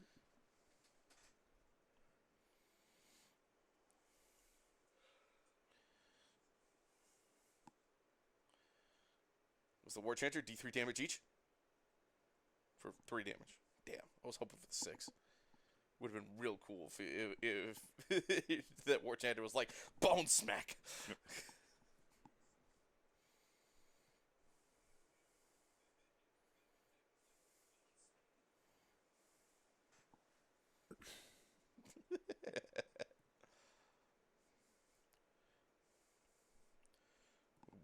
Matt worried about the one dog that is preventing that War Chanter from sneaking onto the objective at the moment. Yep. Or where the objective is going to be, I should say.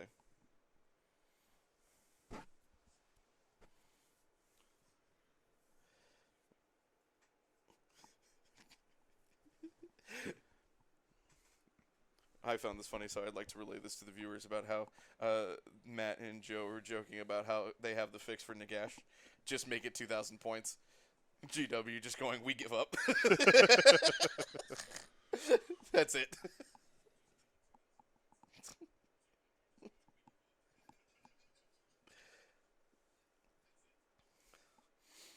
It would be really funny if they did that, though, and they go, Nagash can be your army. Ooh, this might be the game. This is it. So that's 5 for Matt for that turn. That is 5 for Matt for that turn. And so Matt Matt's gonna gets go up to prio. 13. Yep. You're gonna go up to. Matt's go up gonna get to another 13. easy 5-point turn. Well, Yep. as long as that's a battle tactic. He's playing Soulblight. He's got a battle tactic. Yeah.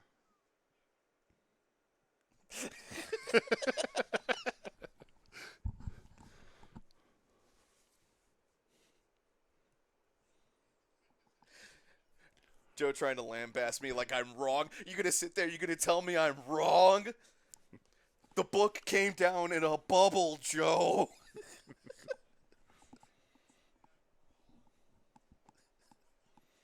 Have a good night, Draco Snitch. Would love to see you all in April. Take care, man.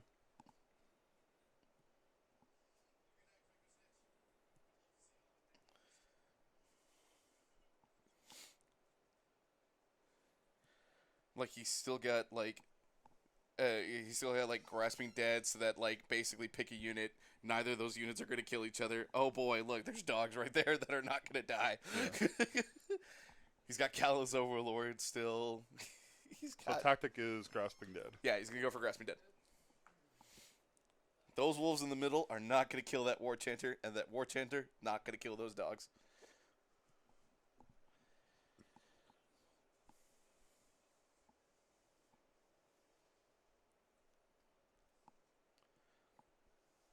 No primal dice for anybody. So 1 Primal each. No primals. New Oh. battle run. 1 Primal each. But they just rolled it. I thought they both failed. No, Matt will go 4. Mm-hmm.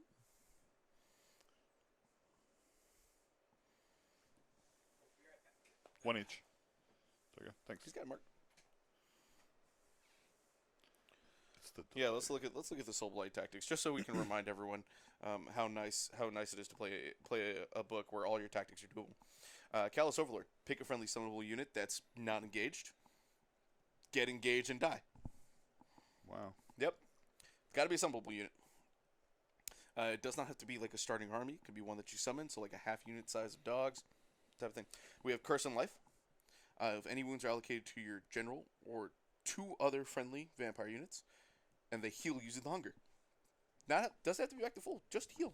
Just here. 1 damage is good. Grasping Dead, which we're going to do this turn. Again, a friendly summonable unit that is engaged. That is still engaged at the end of the turn. So, I won't kill you. You don't kill me. We good? We good. Yeah. Yep. And then we have the Choicest Vintage. Pick an enemy hero on the battlefield. You complete the tactic if the enemy hero is slain by a friendly vampire hero. Hey, look, who's a friendly vampire hero going in right there? Matt is probably not going to be able to do that tactic because he will likely kill that vampire hero right there. And then expand the Grave Empires. Complete the tactic if you control 2 or more objectives wholly outside your territory. And each of those objectives is contested by a friendly summonable or vampire unit.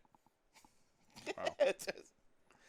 And then Endless Nightmare. Pick a friendly Soulblight summonable unit on the battlefield. You complete this tactic if 6 or more slain models are returned to that unit during this turn. Returned. Not specifically with Deathly Invocations or anything, so... Rally plus Deathly Invocations. Usually enough to get you there. Yeah, not too shabby. It's real nice to be able to look at your book and go, I could do all 5 of these tactics in this game and never touch the GHB tactics. Not with Matt's list build specifically. Yeah, yeah. Matt's list build is a little bit harder because he's not leaning wholly into the summonable units because Blood Knights are not summonable. But he still can theoretically do all of them. Yeah.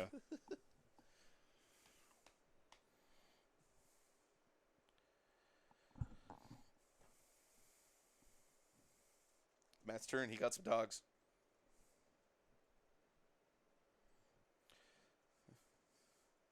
But look, what did I say step 3 of the plan was? He's going to stand on the circles. Yep.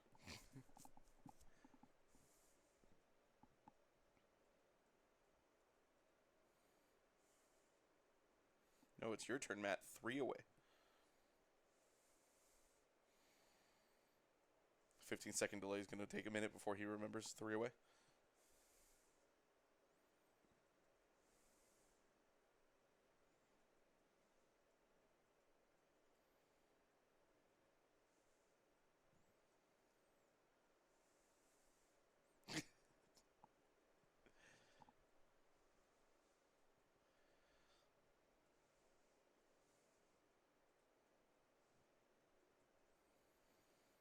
Matt playing like the fair gentleman and putting it at 9 inches away, trying to do 9 inches away either turn. Yep. Standing on circles, Matt. You're good. Yeah, look, all 5 dogs are contesting the objective. That's exactly what you want. The exact distance, not that important.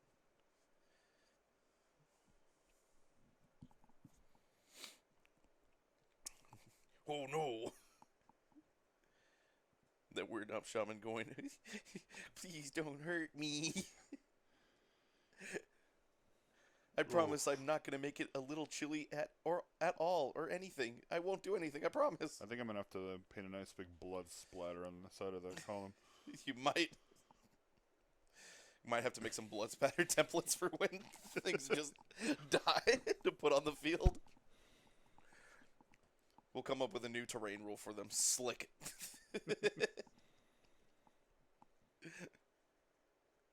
If you run, roll a d6. On a 1, you take d3 one of wins.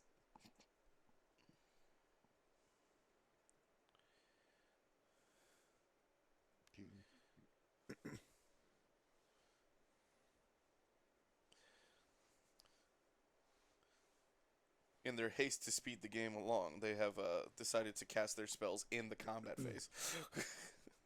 Like this is old world. Hey, 41 Swissman, thank you for following. Welcome to the WAAAGH. Wow.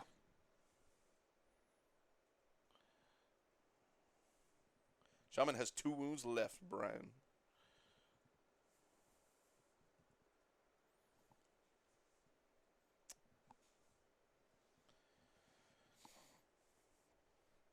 That boy dead. That boy super dead. Did the thing pop up and actually work?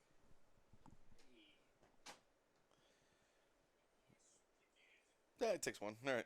Matt tried to kill him outright so you can just get piling swords of birds, but didn't work.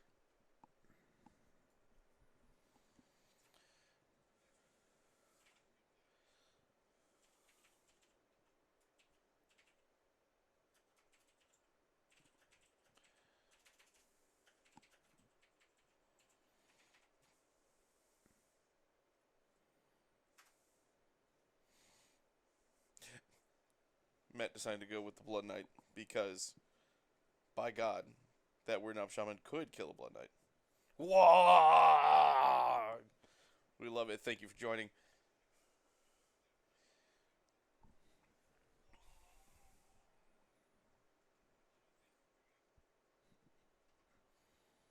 Stabby stab.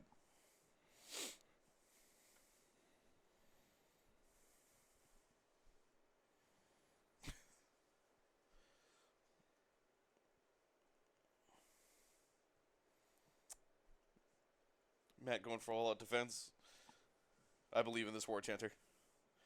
That's 5 hits. 5 hits.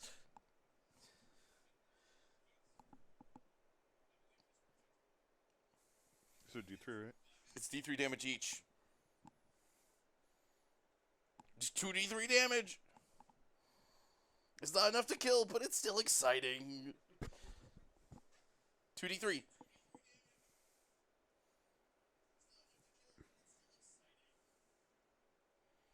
You made 2 successful hits, I thought. Yeah, 2d3 damage. Oh, 2 damage.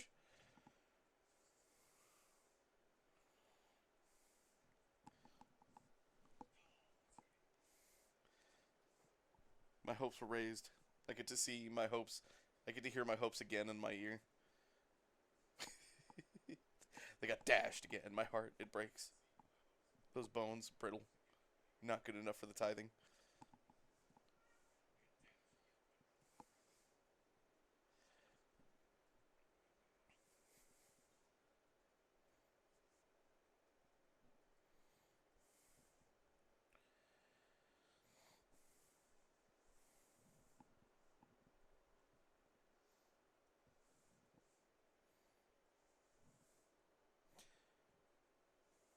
I was going to say, Matt's going for the bold strategy of not piling in to make sure that he gets his dogs stay engaged. But he just, he just rolled low when he needed to. Yep.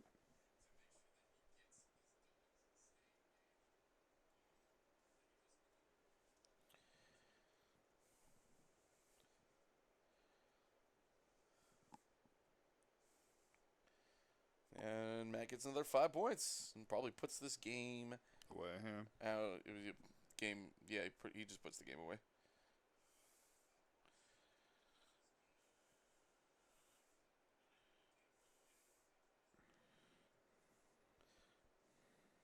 The funny thing is, that Bryan's going to go to combat. He has no spells, but he is going to put a War Chanter. He is going to give that War Chanter engaged with those dogs +1 damage. Yeah. He's going to give those brutes +1 damage.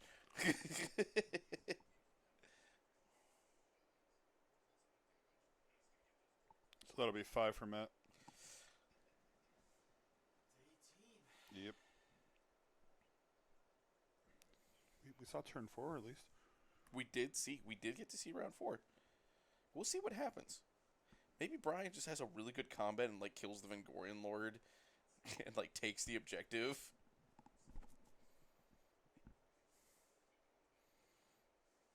I mean, Matt's gonna rally the knights, obviously. Oh yeah, and there's no reason you don't.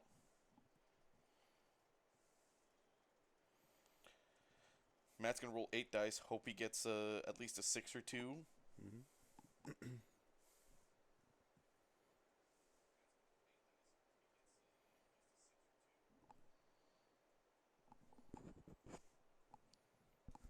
Matt gonna go big brain and roll and rally the 5s to make a bigger screen, probably.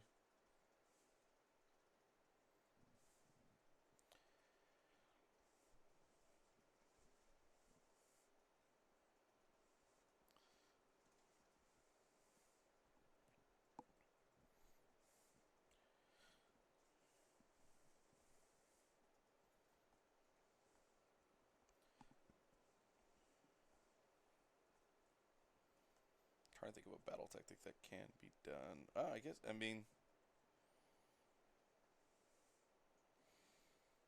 he has a battle tactic he can do.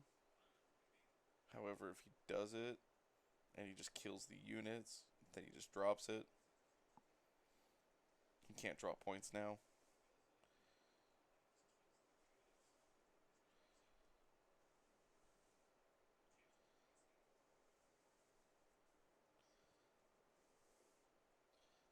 He could reprisal.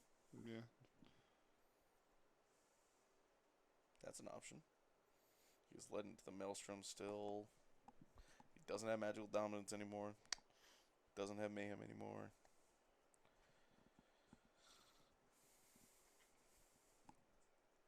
Don't think he's got any more book tactic ones available. What's Matt's current strat?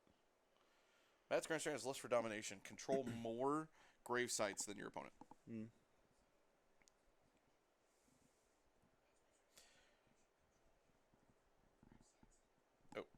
So, I forgot about... Yeah, we talked about it earlier.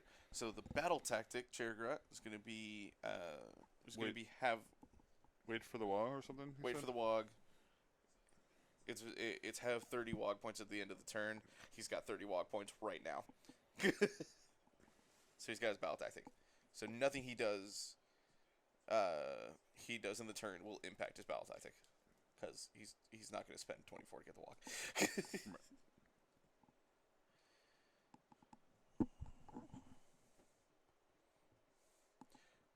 I think it's just time to put your thumbs up, chumps. Leroy Jenkins. Damn it, Leroy.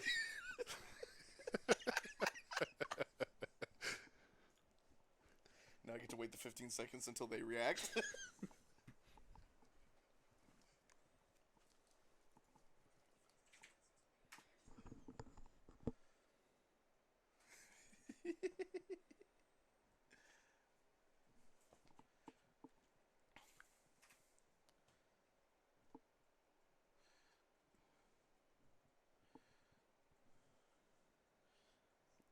Bryan trying to heroic action heal his heal Grunic and it didn't work. Too brave. Alright, so 5 dice. Let's see if Matt gets any Blood Knights back. I see no 6s. No Blood Knights.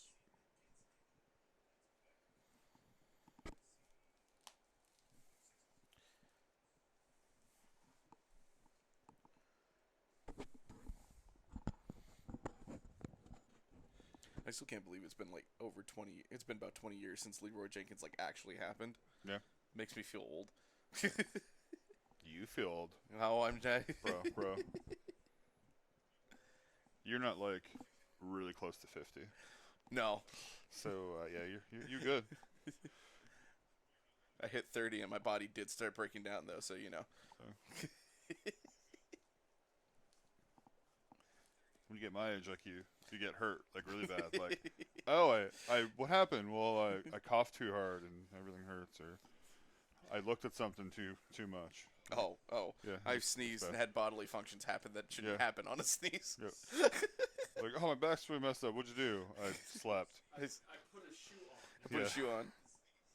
I've grown more than Speaking I've ever of grown. dumb injuries, did you Yeah. see the Super Bowl injury?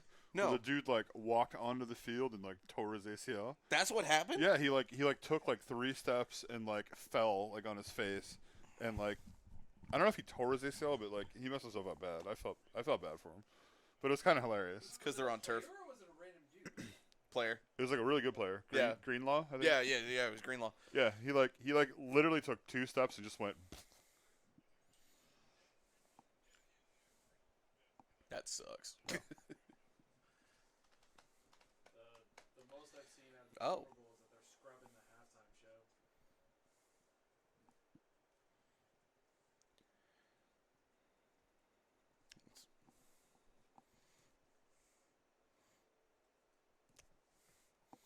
I said, is he gonna do the reverse? He has to go that way. Yeah, he's gonna do the. I mean, he got the tactic. He needs.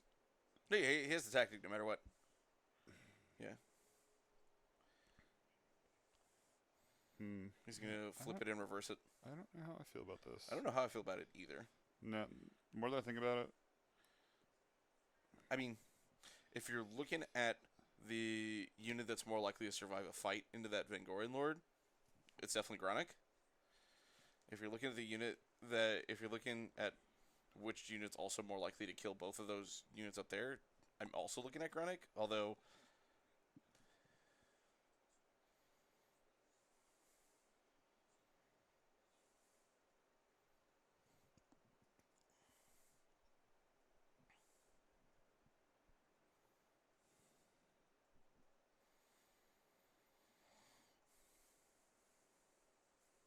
so Matt sends his last command point to redeploy 4 inches with those Blood Knights. Okay.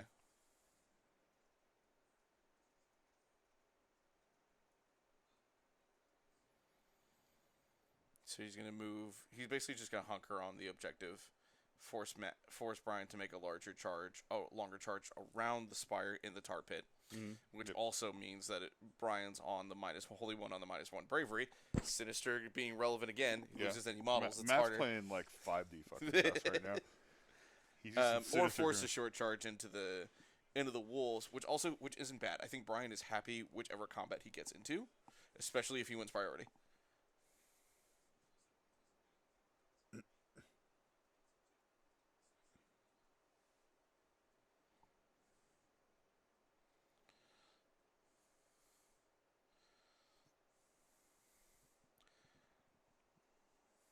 Matt rusty with his Soulblight list. What does it say in general? Matt not having played against Iron Jaws stuff in a while, forgetting about the get 'em beat. So on a 3 up in the charge phase, those brutes are gonna have a 3d6 charge from the War Chanter. You still got to make that 3 up though to make it easier. Yeah. But I still think Bryan's fine whichever unit he charges into. I think if he gets those brutes and those wolves and clears open the War Chanter and wins priority, he's happy.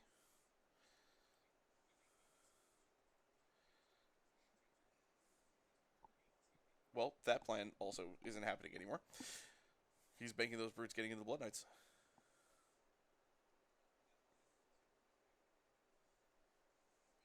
The thing that they talked about. Oh, no 3d6 charge, so it's 2.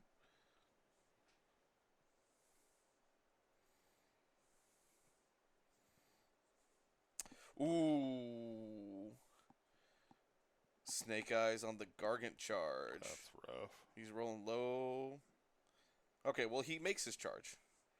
The question is, can he get to the Blood Knights as well? Because that's what he wants.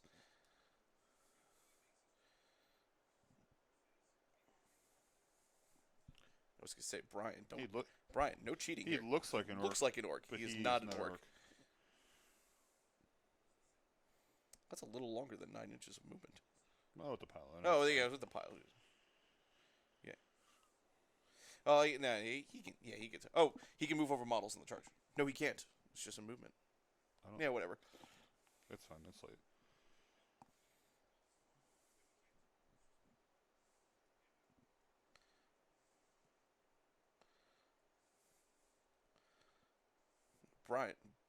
Bryan playing too long. He's moving to cheat step by accident.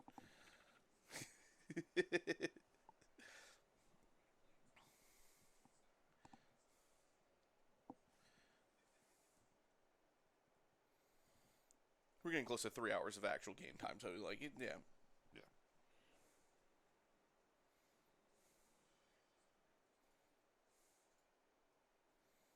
That dice Stop really Jeez. just.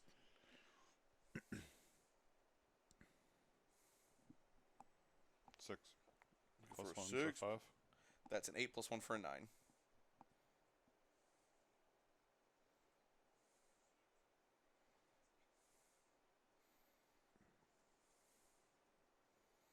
Yeah, so he's on the objective because that objective cuts well under that piece of terrain.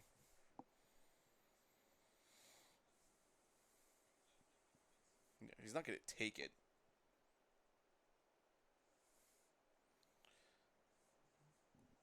The question is, who's Bryan going to swing with first?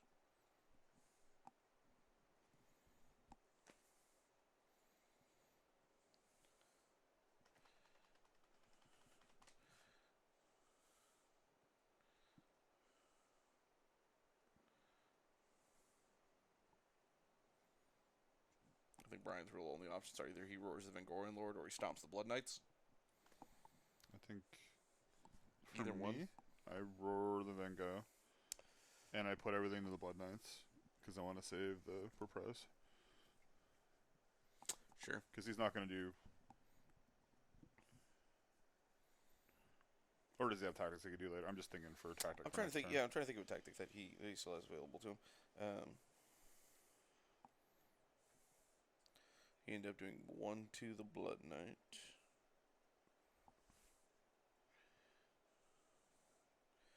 Yeah, the problem was that Bryan did not have great does not have a great option choosing either direction, because either Vengorian's going to be fighting on 2s and 2s against the Mega Gargant, or the Blood Knights are going to swing on the Brutes first. Yeah, I think Brutes is the right call. I think Brutes is the right call. Yeah. Too. The Giant will be there. The Giant should be there. Yeah. Depending on how much damage. Yeah, it's only on the. That's 2 damage taken. It should be there.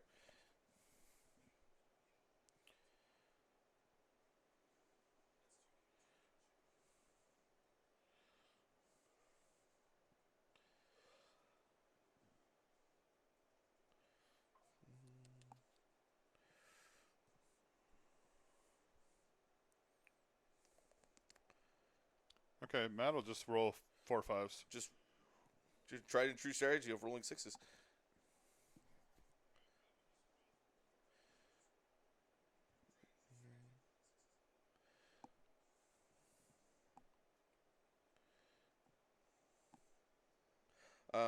Bryan still has an Iron Jaws battle tactic to do because his general was the Weird Knob Shaman. Mm-hmm. He still has kill all battle line Mm. for a battle tactic. Not easy. Likely not to happen, but Yeah. still a thing. That's a weird battle tactic. Kill all the battle lines? So it's you pick the battle tactic only if the model is in Iron Jaws, has the Iron Jaws keyword. There's at least one enemy battle line on the battlefield. You complete the tactic if there are no enemy battle line units on the battlefield at the end of the turn. Weird.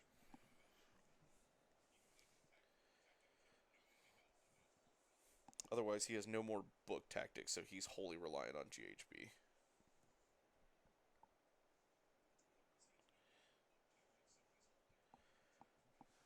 Which he doesn't have bait and trap available. His whole army's stuck right now. He's already done Intimidate. He could maybe do Limited. I guess technically he still has Reprisal, but that's not likely to happen. Or I guess he still has Surround and Destroy, but that's not likely to happen either. Not with the way the objectives move. Yeah. So he's got a little bit of options, but not much.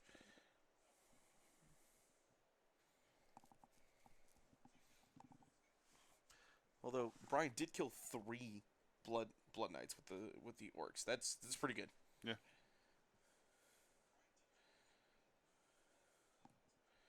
So it looks like Matt made the 2 blood knights fight first.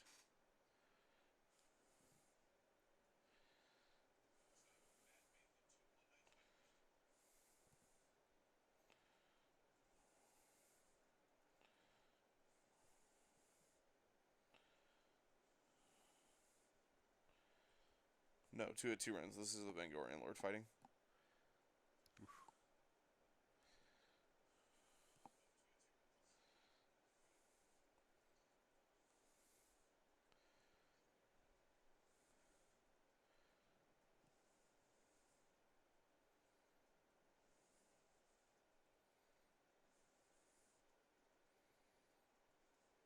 Okay. I don't think Bryan even is at 20 wounds taken. She's back to full, but that's what you want. You want her to heal before you attack, Yeah. unless she's close to dead.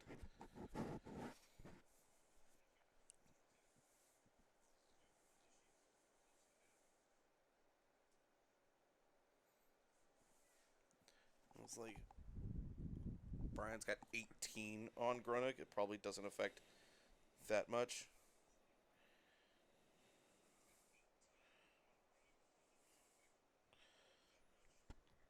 Yeah, second bracket. Only gets +3 on the Titanic Thunder Glove, +1 on the hurled body. If he rolls a 5, he can take a Blood Knight away.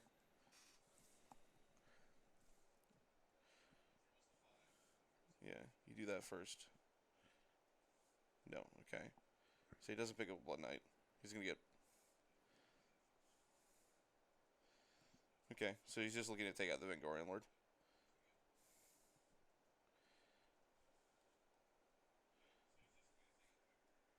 Yeah, the grip would have been really helpful, but he hasn't really hit with that this whole game.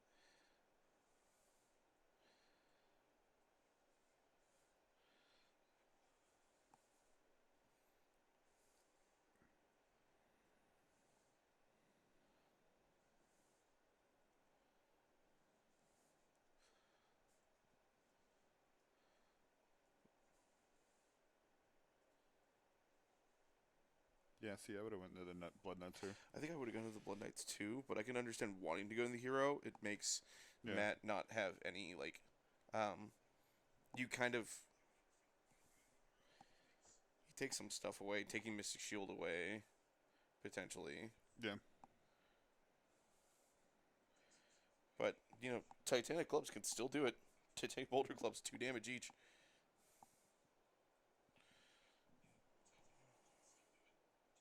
Yeah, still only fails 3. So 4 at -2. -1.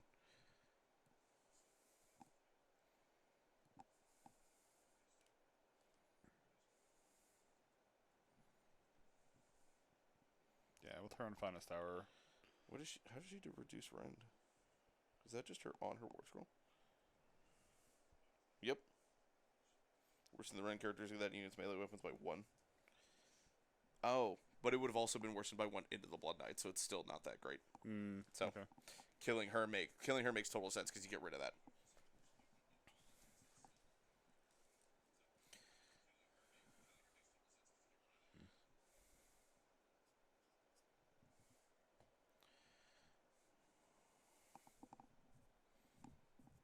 Yeah, unfortunately, not a gatebreaker. So Bryan does not have the option of I am debuffed. Like, can I just roll the 4 up to see if I just do a bunch of mortals?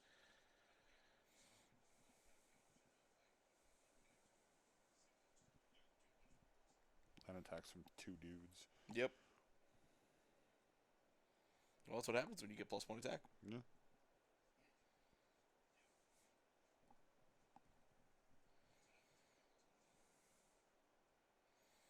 Oh, sorry, these are the extra damage models.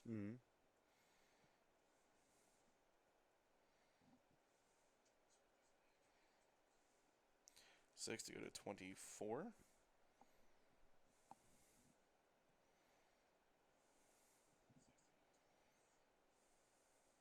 Okay, well, then, yeah, fair enough. Matt forgot to roll the mounts first. Yeah, he did. He didn't roll the mounts first this time, and that's why. Bryan's honestly not that far behind.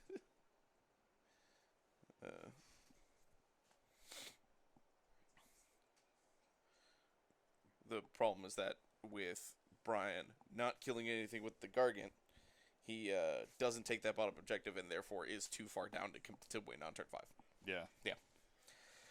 He'll get his 2 for his battle tactic, but he won't get either objective, so he'll go to 13. He'll be down 5. I guess he has a shot. It involves him killing the wolves in the middle and winning priority.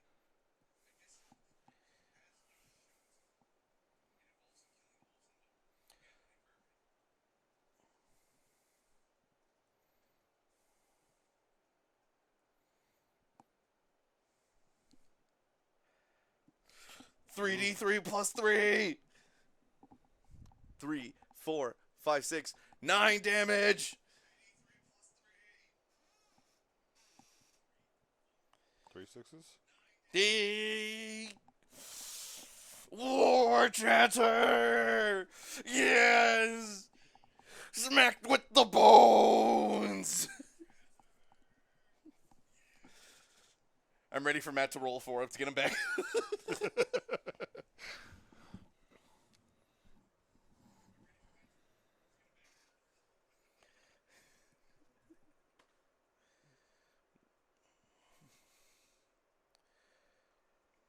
All right, cool. So now what Bryan can do if he wins priorities, he can auto run to the objective and get points.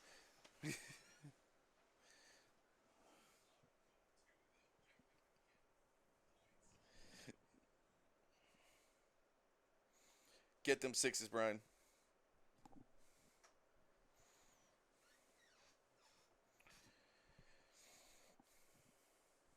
Again, Matt forgetting to roll the mounts first. We just came up with this strategy, and he's not sticking by it.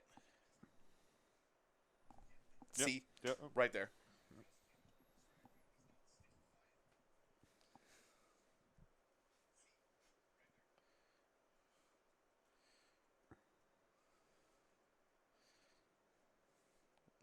See, this is what Bryan has to do. Yeah, Bryan has to auto run onto an objective. He has some Mighty Destroyers and auto run. He can feasibly get both War Chanters onto the objectives next round if he wins priority. If he loses priority, none of this matters.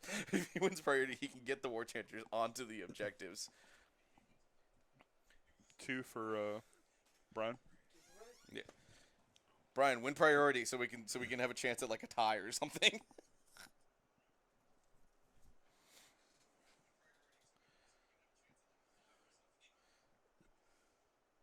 See, they were worried this game wasn't going to go the distance. Mm-hmm.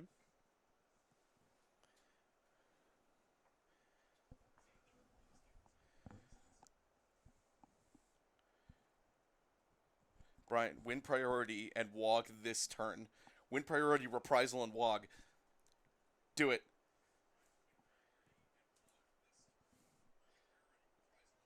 Bryan, I'm rooting for you. They really thought it wasn't going to be a game.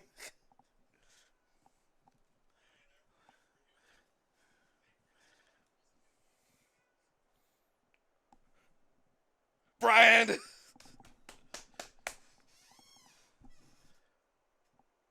Bryan's got a chance. Bryan has a chance. This is going to be really exciting. I hear a meow. Oh, the stream cat wants in.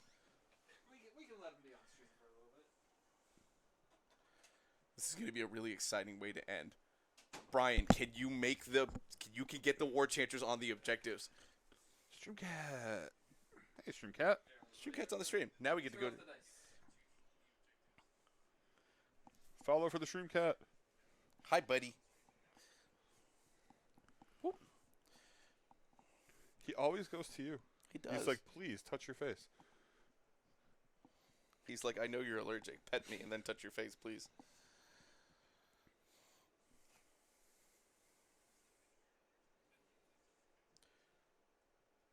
Bryan, no.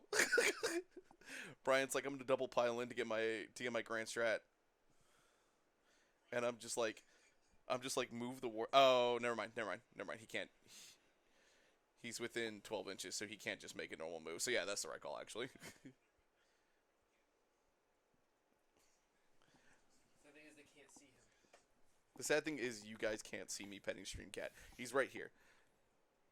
He's right here. He's a good buddy. Hi, Jasper. There, Hi, Jasper. green spot.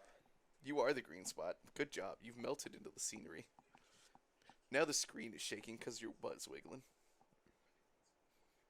Premiere content, Jeff. No.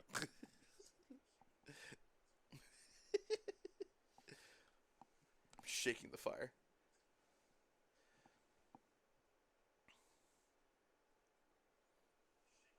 Yeah, reprisals earlier for the battle. It's not eye for an eye anymore.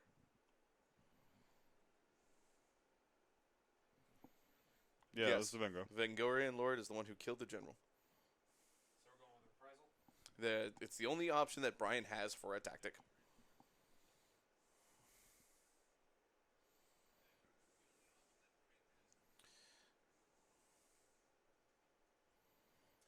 Oh, I know what he wants. He wants the window seat. Because he wants to sit there. Jasper, do you want to go to the window? You want to go behind the screen? No.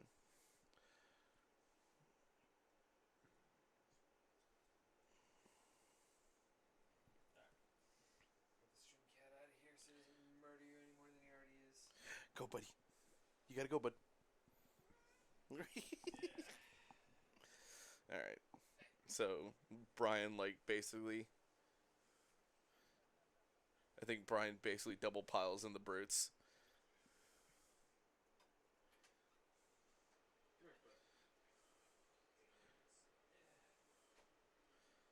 Yeah, food, so I know that's what you're begging for. You could bait and trap, but that's not gonna win you the game, Bryan. Actually, it might. No, it can't, because he'd have to make a charge. He could retreat the giant, he could retreat the brutes, and he has the 2 dudes there. Yes, but then he's not on the far objective. Oh, I think if Matt makes the 4 up, it doesn't matter. So, maybe.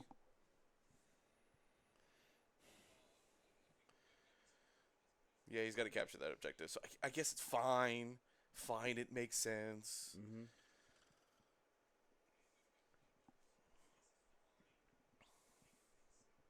I mean, it's very un-orky, but Well, he's going to send the heroes in, so it's Yeah. ballsy. Yeah. I'll take it. Bryan, do the smart thing. Do the cool thing. Put it on the war chanters. Both of the war chanters. Put them on the war chanters, Bryan. Both of them get +1 damage. Send them in. full send. Texas yeehaw!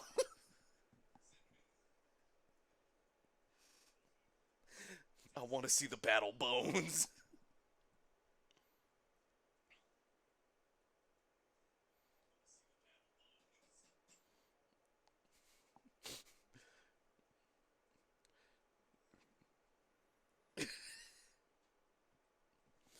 It's also smart because of the Bryan retreating the brutes. Did he do the mighty destroyers to get the brutes to pile in? I don't know if he did. Mm. He should have. He needs to. And then retreat so that he can keep his grand strat.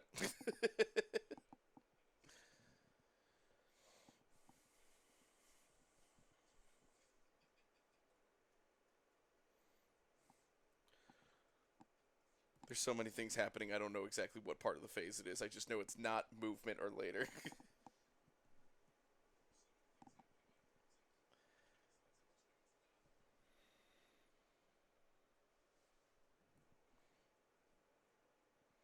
Oh, okay, start of hero phase. That's cool. We're in start of hero phase, and suddenly things are moving, so I don't know what's going on anymore, guys. What was that? They said start of hero phase, and then he moved moved Yeah. the Gargant, so I don't know what's happening. Yeah, I don't know either.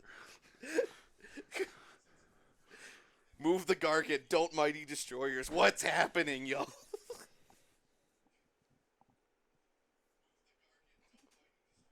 Brian's playing the wheel with like the phases in the Bryan's like, if we finish this game quickly, we can roll for Joe's army.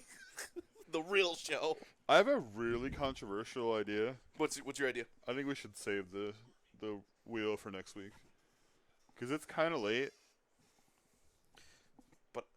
However, yes, It's kind of but we're also really close on deadline there, on list deadline, and we do need to make sure that we can actually field the army that we roll. Well, it's kind of better though because we kind of need to see the battle scroll too. So rolling it before We just roll it now, and if we need to make changes, we can make changes. I don't know. I think we should just make that the next week's stream. We could. We could delay Joe's Torment a week longer. I think that'd be fun. Because then we could do it like live, like we could do it like live. Well, it's got to be first thing on the stream. Yeah. Okay. I think that's just what we do. We just all hang out and we All do right, that. guys. All right, guys. So sorry to disappoint, but there will be no Wheel of Fortune this week. We'll delay Joe's Torment a week. It'll be right at 7:30 next Tuesday. Could we push it instead to like a fun side stream later this week? Because I don't think we're streaming next Tuesday, are we? Or do we make Well, that next Tuesday okay. stream? Next Tuesday, we were supposed to do list review because deadline was supposed to be Sunday, but deadline got pushed back a week. So we do not have a game lined up. It could just be the all Torment Joe show. Which sounds like I'd be down for that. sounds like great fun. We could just do a Torment Joe show. Yes, you know what? That does sound better. Now that I think about it, good idea, Jeff. We'll delay the week and we'll make a giant spectacle out of it, as much as we can.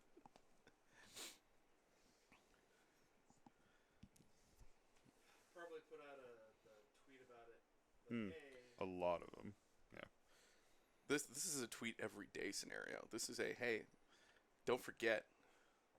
Wait, Matt What? did a Castellite Matt- heroic action? What? The only heroic action I know out of Soulblight is more dogs. More dogs and teleport. What's the Castellite heroic action? Now I gotta look it up.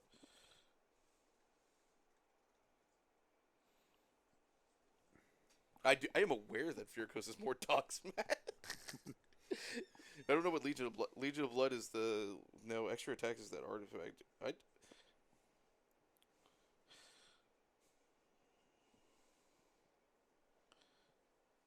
Heroic action Castellite. Pick a friendly Castellite hero, vampire hero, until the end of the turn. At the end of each phase, if any wounds or mortal wounds were allocated to that hero in that phase, and that hero is not slayed, roll a dice for each enemy unit within 3 inches of the hero. On a 2-up, they suffer D3 mortal wounds. Weird. You could just keep doing that? That's not once per game? That's dope. And they have a monster's rampage for just +1 to wound? That's also dope. So, can we change the battle tactic to reprise? We have it on reprise? Okay. Yeah, we have it on reprisal.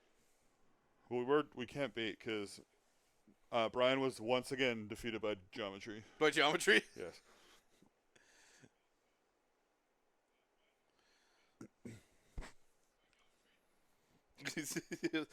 Bryan succumbing to the orc brain at the last minute.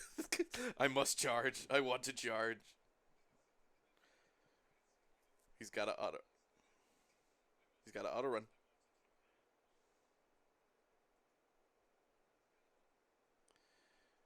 You +1 to run.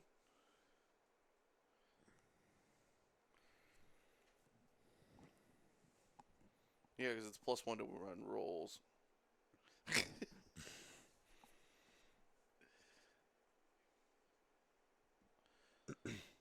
He's like the exact same distance.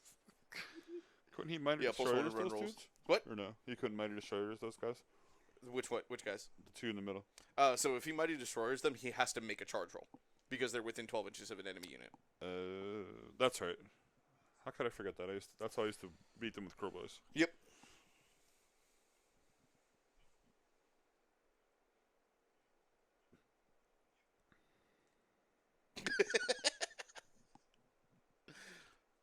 I love it, Bryan. I love it. Bryan's like, oh, I can't score points, so I might as well just kill you. Moral victory. I love it. We hear you. Whoa. Even though he doesn't have to do it until start of combat.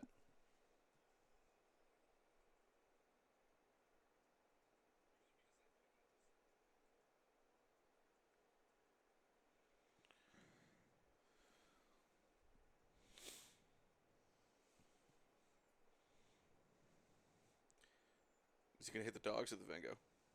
He's going to hit the dogs.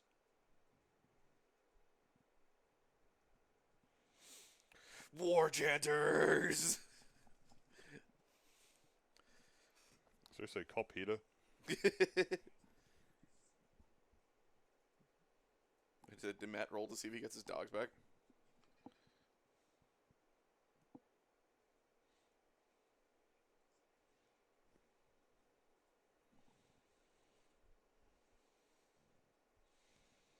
Yeah, smart Titanic duel on the see the Vigo.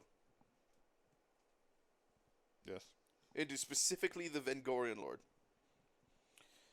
Which I imagine that's all he's going to throw those attacks into again. Does he find his tower this turn? No, because she was finest hour the last turn. Hmm.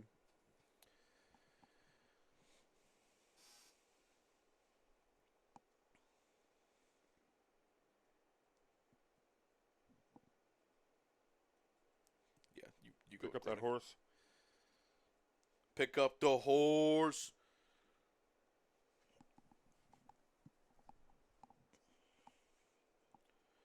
Pick up the horse, Bryan.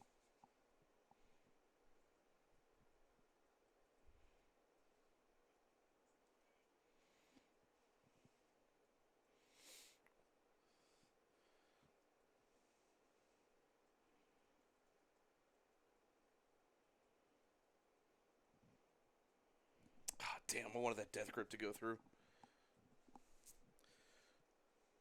Reroll D6.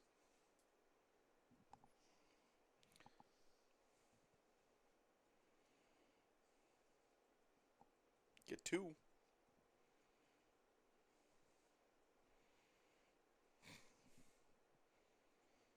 The Vengo decided now in these late combats, it's not going to take any damage.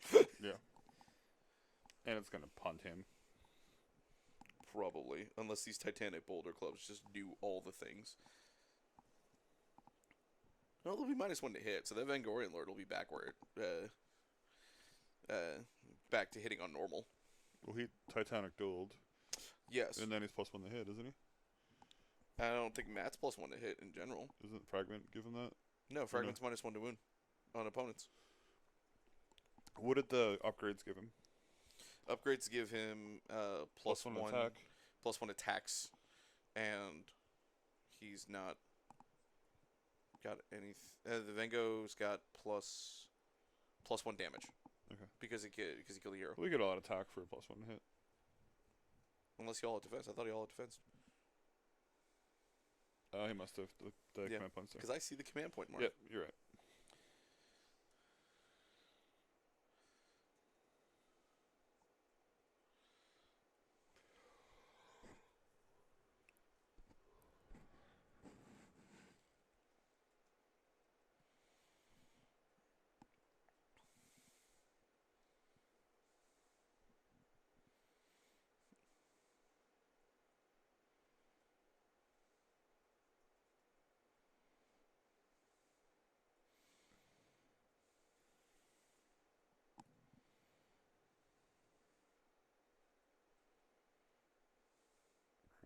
Because I still don't think Bryan rolled to eat a horse. I don't think so either. But you're not gonna make it anyway. I think he has to roll 8. He has to roll a 5 minimum, maybe a 6. Yeah, he's got +0. He'd have to roll the 6.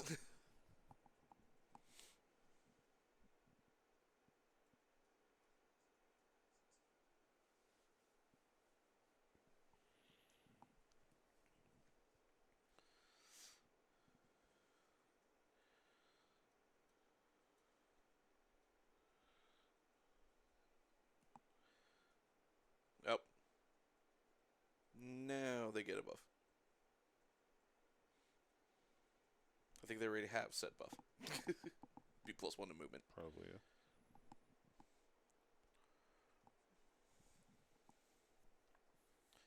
Nah, kill the dogs.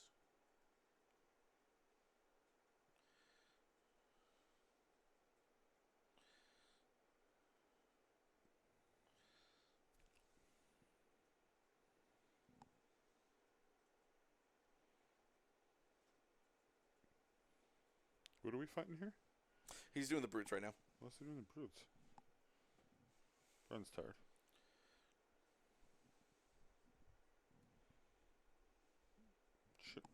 Should get +1 for cover, Matt.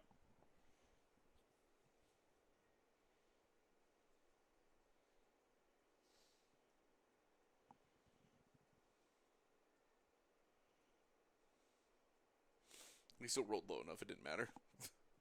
Yeah.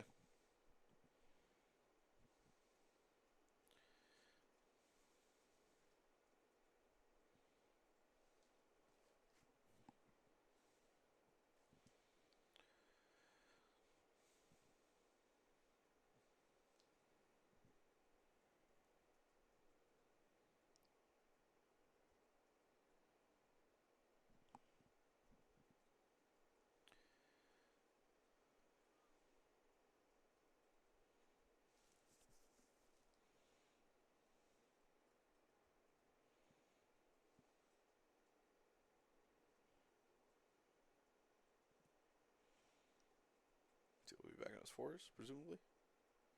Heal up defense. Ooh. 2 wounds left on the Gargant.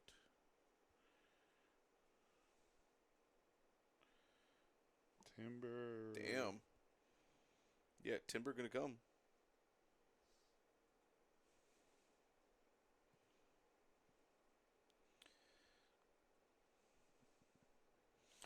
Timber.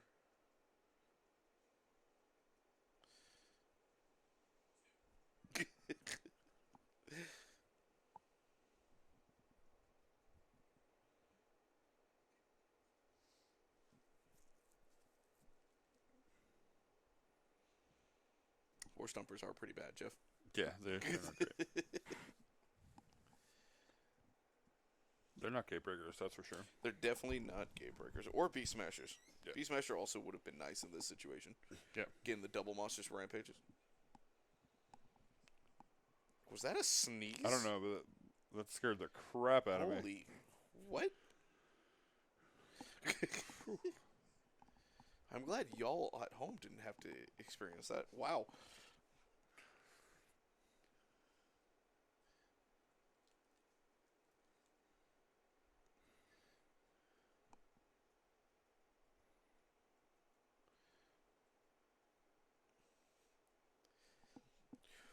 The bones! War Chatter!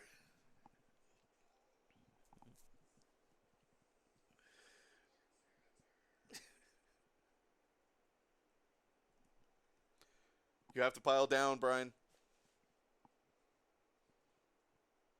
You have to pile towards you. The closest units are next to you.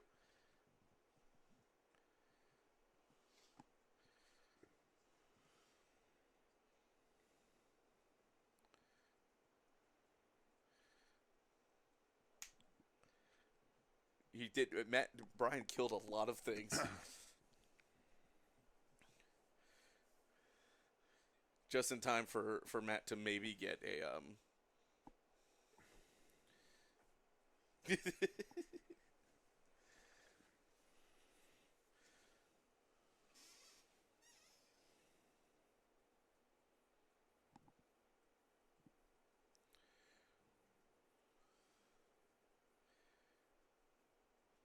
Yep. Actually,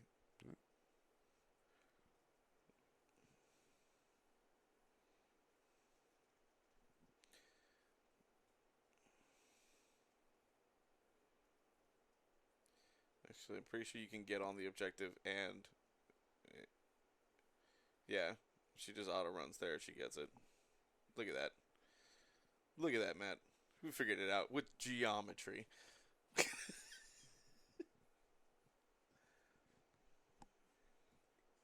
Well,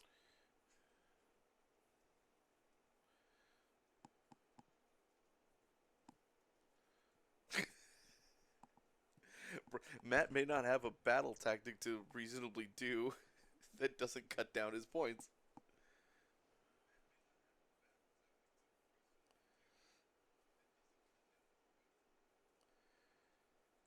He can get one and more.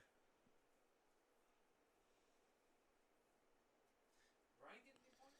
Bryan got no points this round. Yeah, but he sure killed a bunch of stuff and went out in the most orky way possible. There's a lot less on the board than when we started. Oh yeah.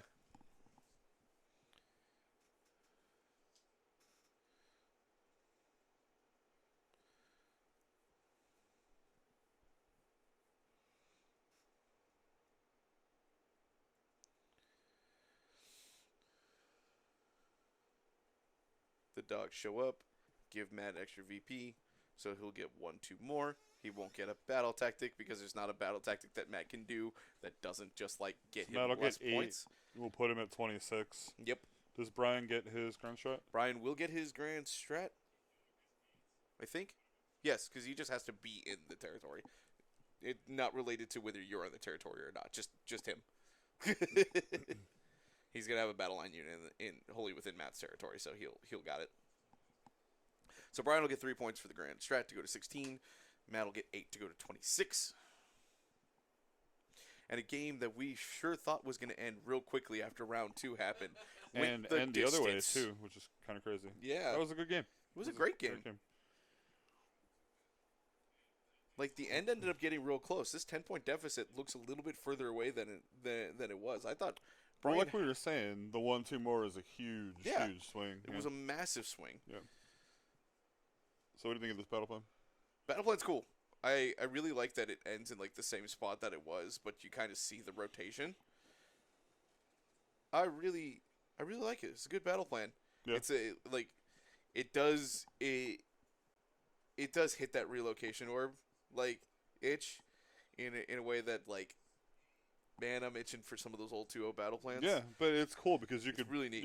you could kind of plan for it Yeah, because you know where they're going. yeah. It's really Which neat. is kind of how I always thought Star Strike should have been done. Like, just know a turn ahead where they're going to be. Sure. And I think that fixes that battle plan. It was really fun. It's really cool. Yeah. Really like it. We're gonna have to play some of the other battle plans as well. We just might do a GT of those battle plans. GT of those battle plans Who would be knows? pretty fun. Yeah, if you want the battle plans, definitely go to WARCODA.com. Give the man a tip, $5. Especially Yeah, if you end 12 up battle really plans. if you end up really liking the battle plans, please Yeah. support him. Donate, Absolutely. even if it's just like $1. Yeah. Just like any little bit counts. If you want the terrain maps, they're also there. That's a separate. Yep. It's a separate thing. Yeah, and they're But free. I imagine Tyler kind of designed them to work well with the battle plan, so Yeah, that's the not a plan. bad option Yep. to pick up both and try them out. Yep, absolutely. Especially if you're hankering for some of those old 2nd edition battle plans. There There there's is. some I good can't think of sets. the name of the one, but he did use one from White Dwarf. From White Dwarf. Yeah. Okay. And it's a really cool battle plan. I can't think of the name of it, but they're all good. Yeah. They're all really good. They're all kind of different. Once again, we'll have Smash and Bash April 27th and 28th here in Austin this Yes. time Wow. at Dragon's Lair, Austin. It's going to be a fun time. When those tickets drop, we'll throw them on Twitter. We'll share them in all the local Discords for Texas at least. And Yeah, if you're- since if it's you're going to be a interested- smaller GT, we'll actually have exact time that they're going to go on sale. yeah, So We'll just, make sure we just set it out so- ahead of time. Yeah, so like we'll have exact date that way in case we do sell out right away. yeah, people will have a chance. we'll make sure we do some lead up time to say, like, hey, the tickets are going on sale at this time. Yep. And then everybody get. But for those of you that are left, if you like what we're doing, if you want to see more of it, please go ahead and follow us at The WAAAGH. You can follow me personally at 16ER Ramos. Jeff is usually tweeting from the Austin Weird Knobs account, or you can follow him personally at The Harrower. Yep. Yeah, at Weird Knobs is definitely the one I use more for Yes, sure. it is. Yeah. But Do you want to talk to our dudes or too late? What do you think? I think it's pretty late. It's 11:30. Yeah, that's So I think we skip the interviews for Yeah. tonight. But yeah, we will be doing. We'll assume they enjoyed the game. They had fun. Yeah. They seem to. There was some silly stuff happening right at the end there, and we'll just have to skip out on the interviews this Yeah. time. It's usually my favorite part, but Yeah, I'm kind for of sure. tired. Jeff's tired. Yeah. We gotta do some cleanup, and But yeah, next week we will do the wheel. next week we'll do the Wheel of Torment, is what I'm gonna call it for Joe's Lone Star Army. Yeah. Joe's Lone Star Army. Hopefully, Battle Scroll's coming on Thursday. Yeah. We'll see if there's any changes to Gargants. I don't assume anything is gonna come for Gargants. Not one of the armies that people are really looking at to get some changes. I but just want to see like the massive salt when they drop like 50 points each. Not that it matters oh for God, anything, please don't. but people Please would no. lose their Oh minds. God, Like Me you included. know, like the Me game. included. But come on, like the battle scroll is not going to live up to all the memes. I don't know. I Like, no way. I heard some rumors today that the reason it took so long afterwards is because they did like a full rewrite of the battle scroll, which Whoa. would be wild. But even then, it's still going to be disappointing because the memes have been chef's kiss There have been some pretty great fire memes. this week. Yeah, absolutely. Especially Tough Crowd. Oh, Tough Crowd and Corsairs have been on their meme game this They week. were killing it. Oh, we love it. Anyway, All right, we love y'all. have a great night. Thanks for showing. Do are all we the rating? things that make the dings, like do the follow, all that stuff. Do the following. Who are we rating, Chairgot? Are we rating anybody? No raid tonight. No raid tonight. Never mind. I'm dead tired. So yeah, if we're you're dead tired. if you're still around, leave a WAAAGH in the chat. Yep. We love you. Follow us at all the stuff. Leave us comments on Twitter, whatever you want. Do the things. We love to hear you. Love you We'll guys. see you next week. Good night. Good night.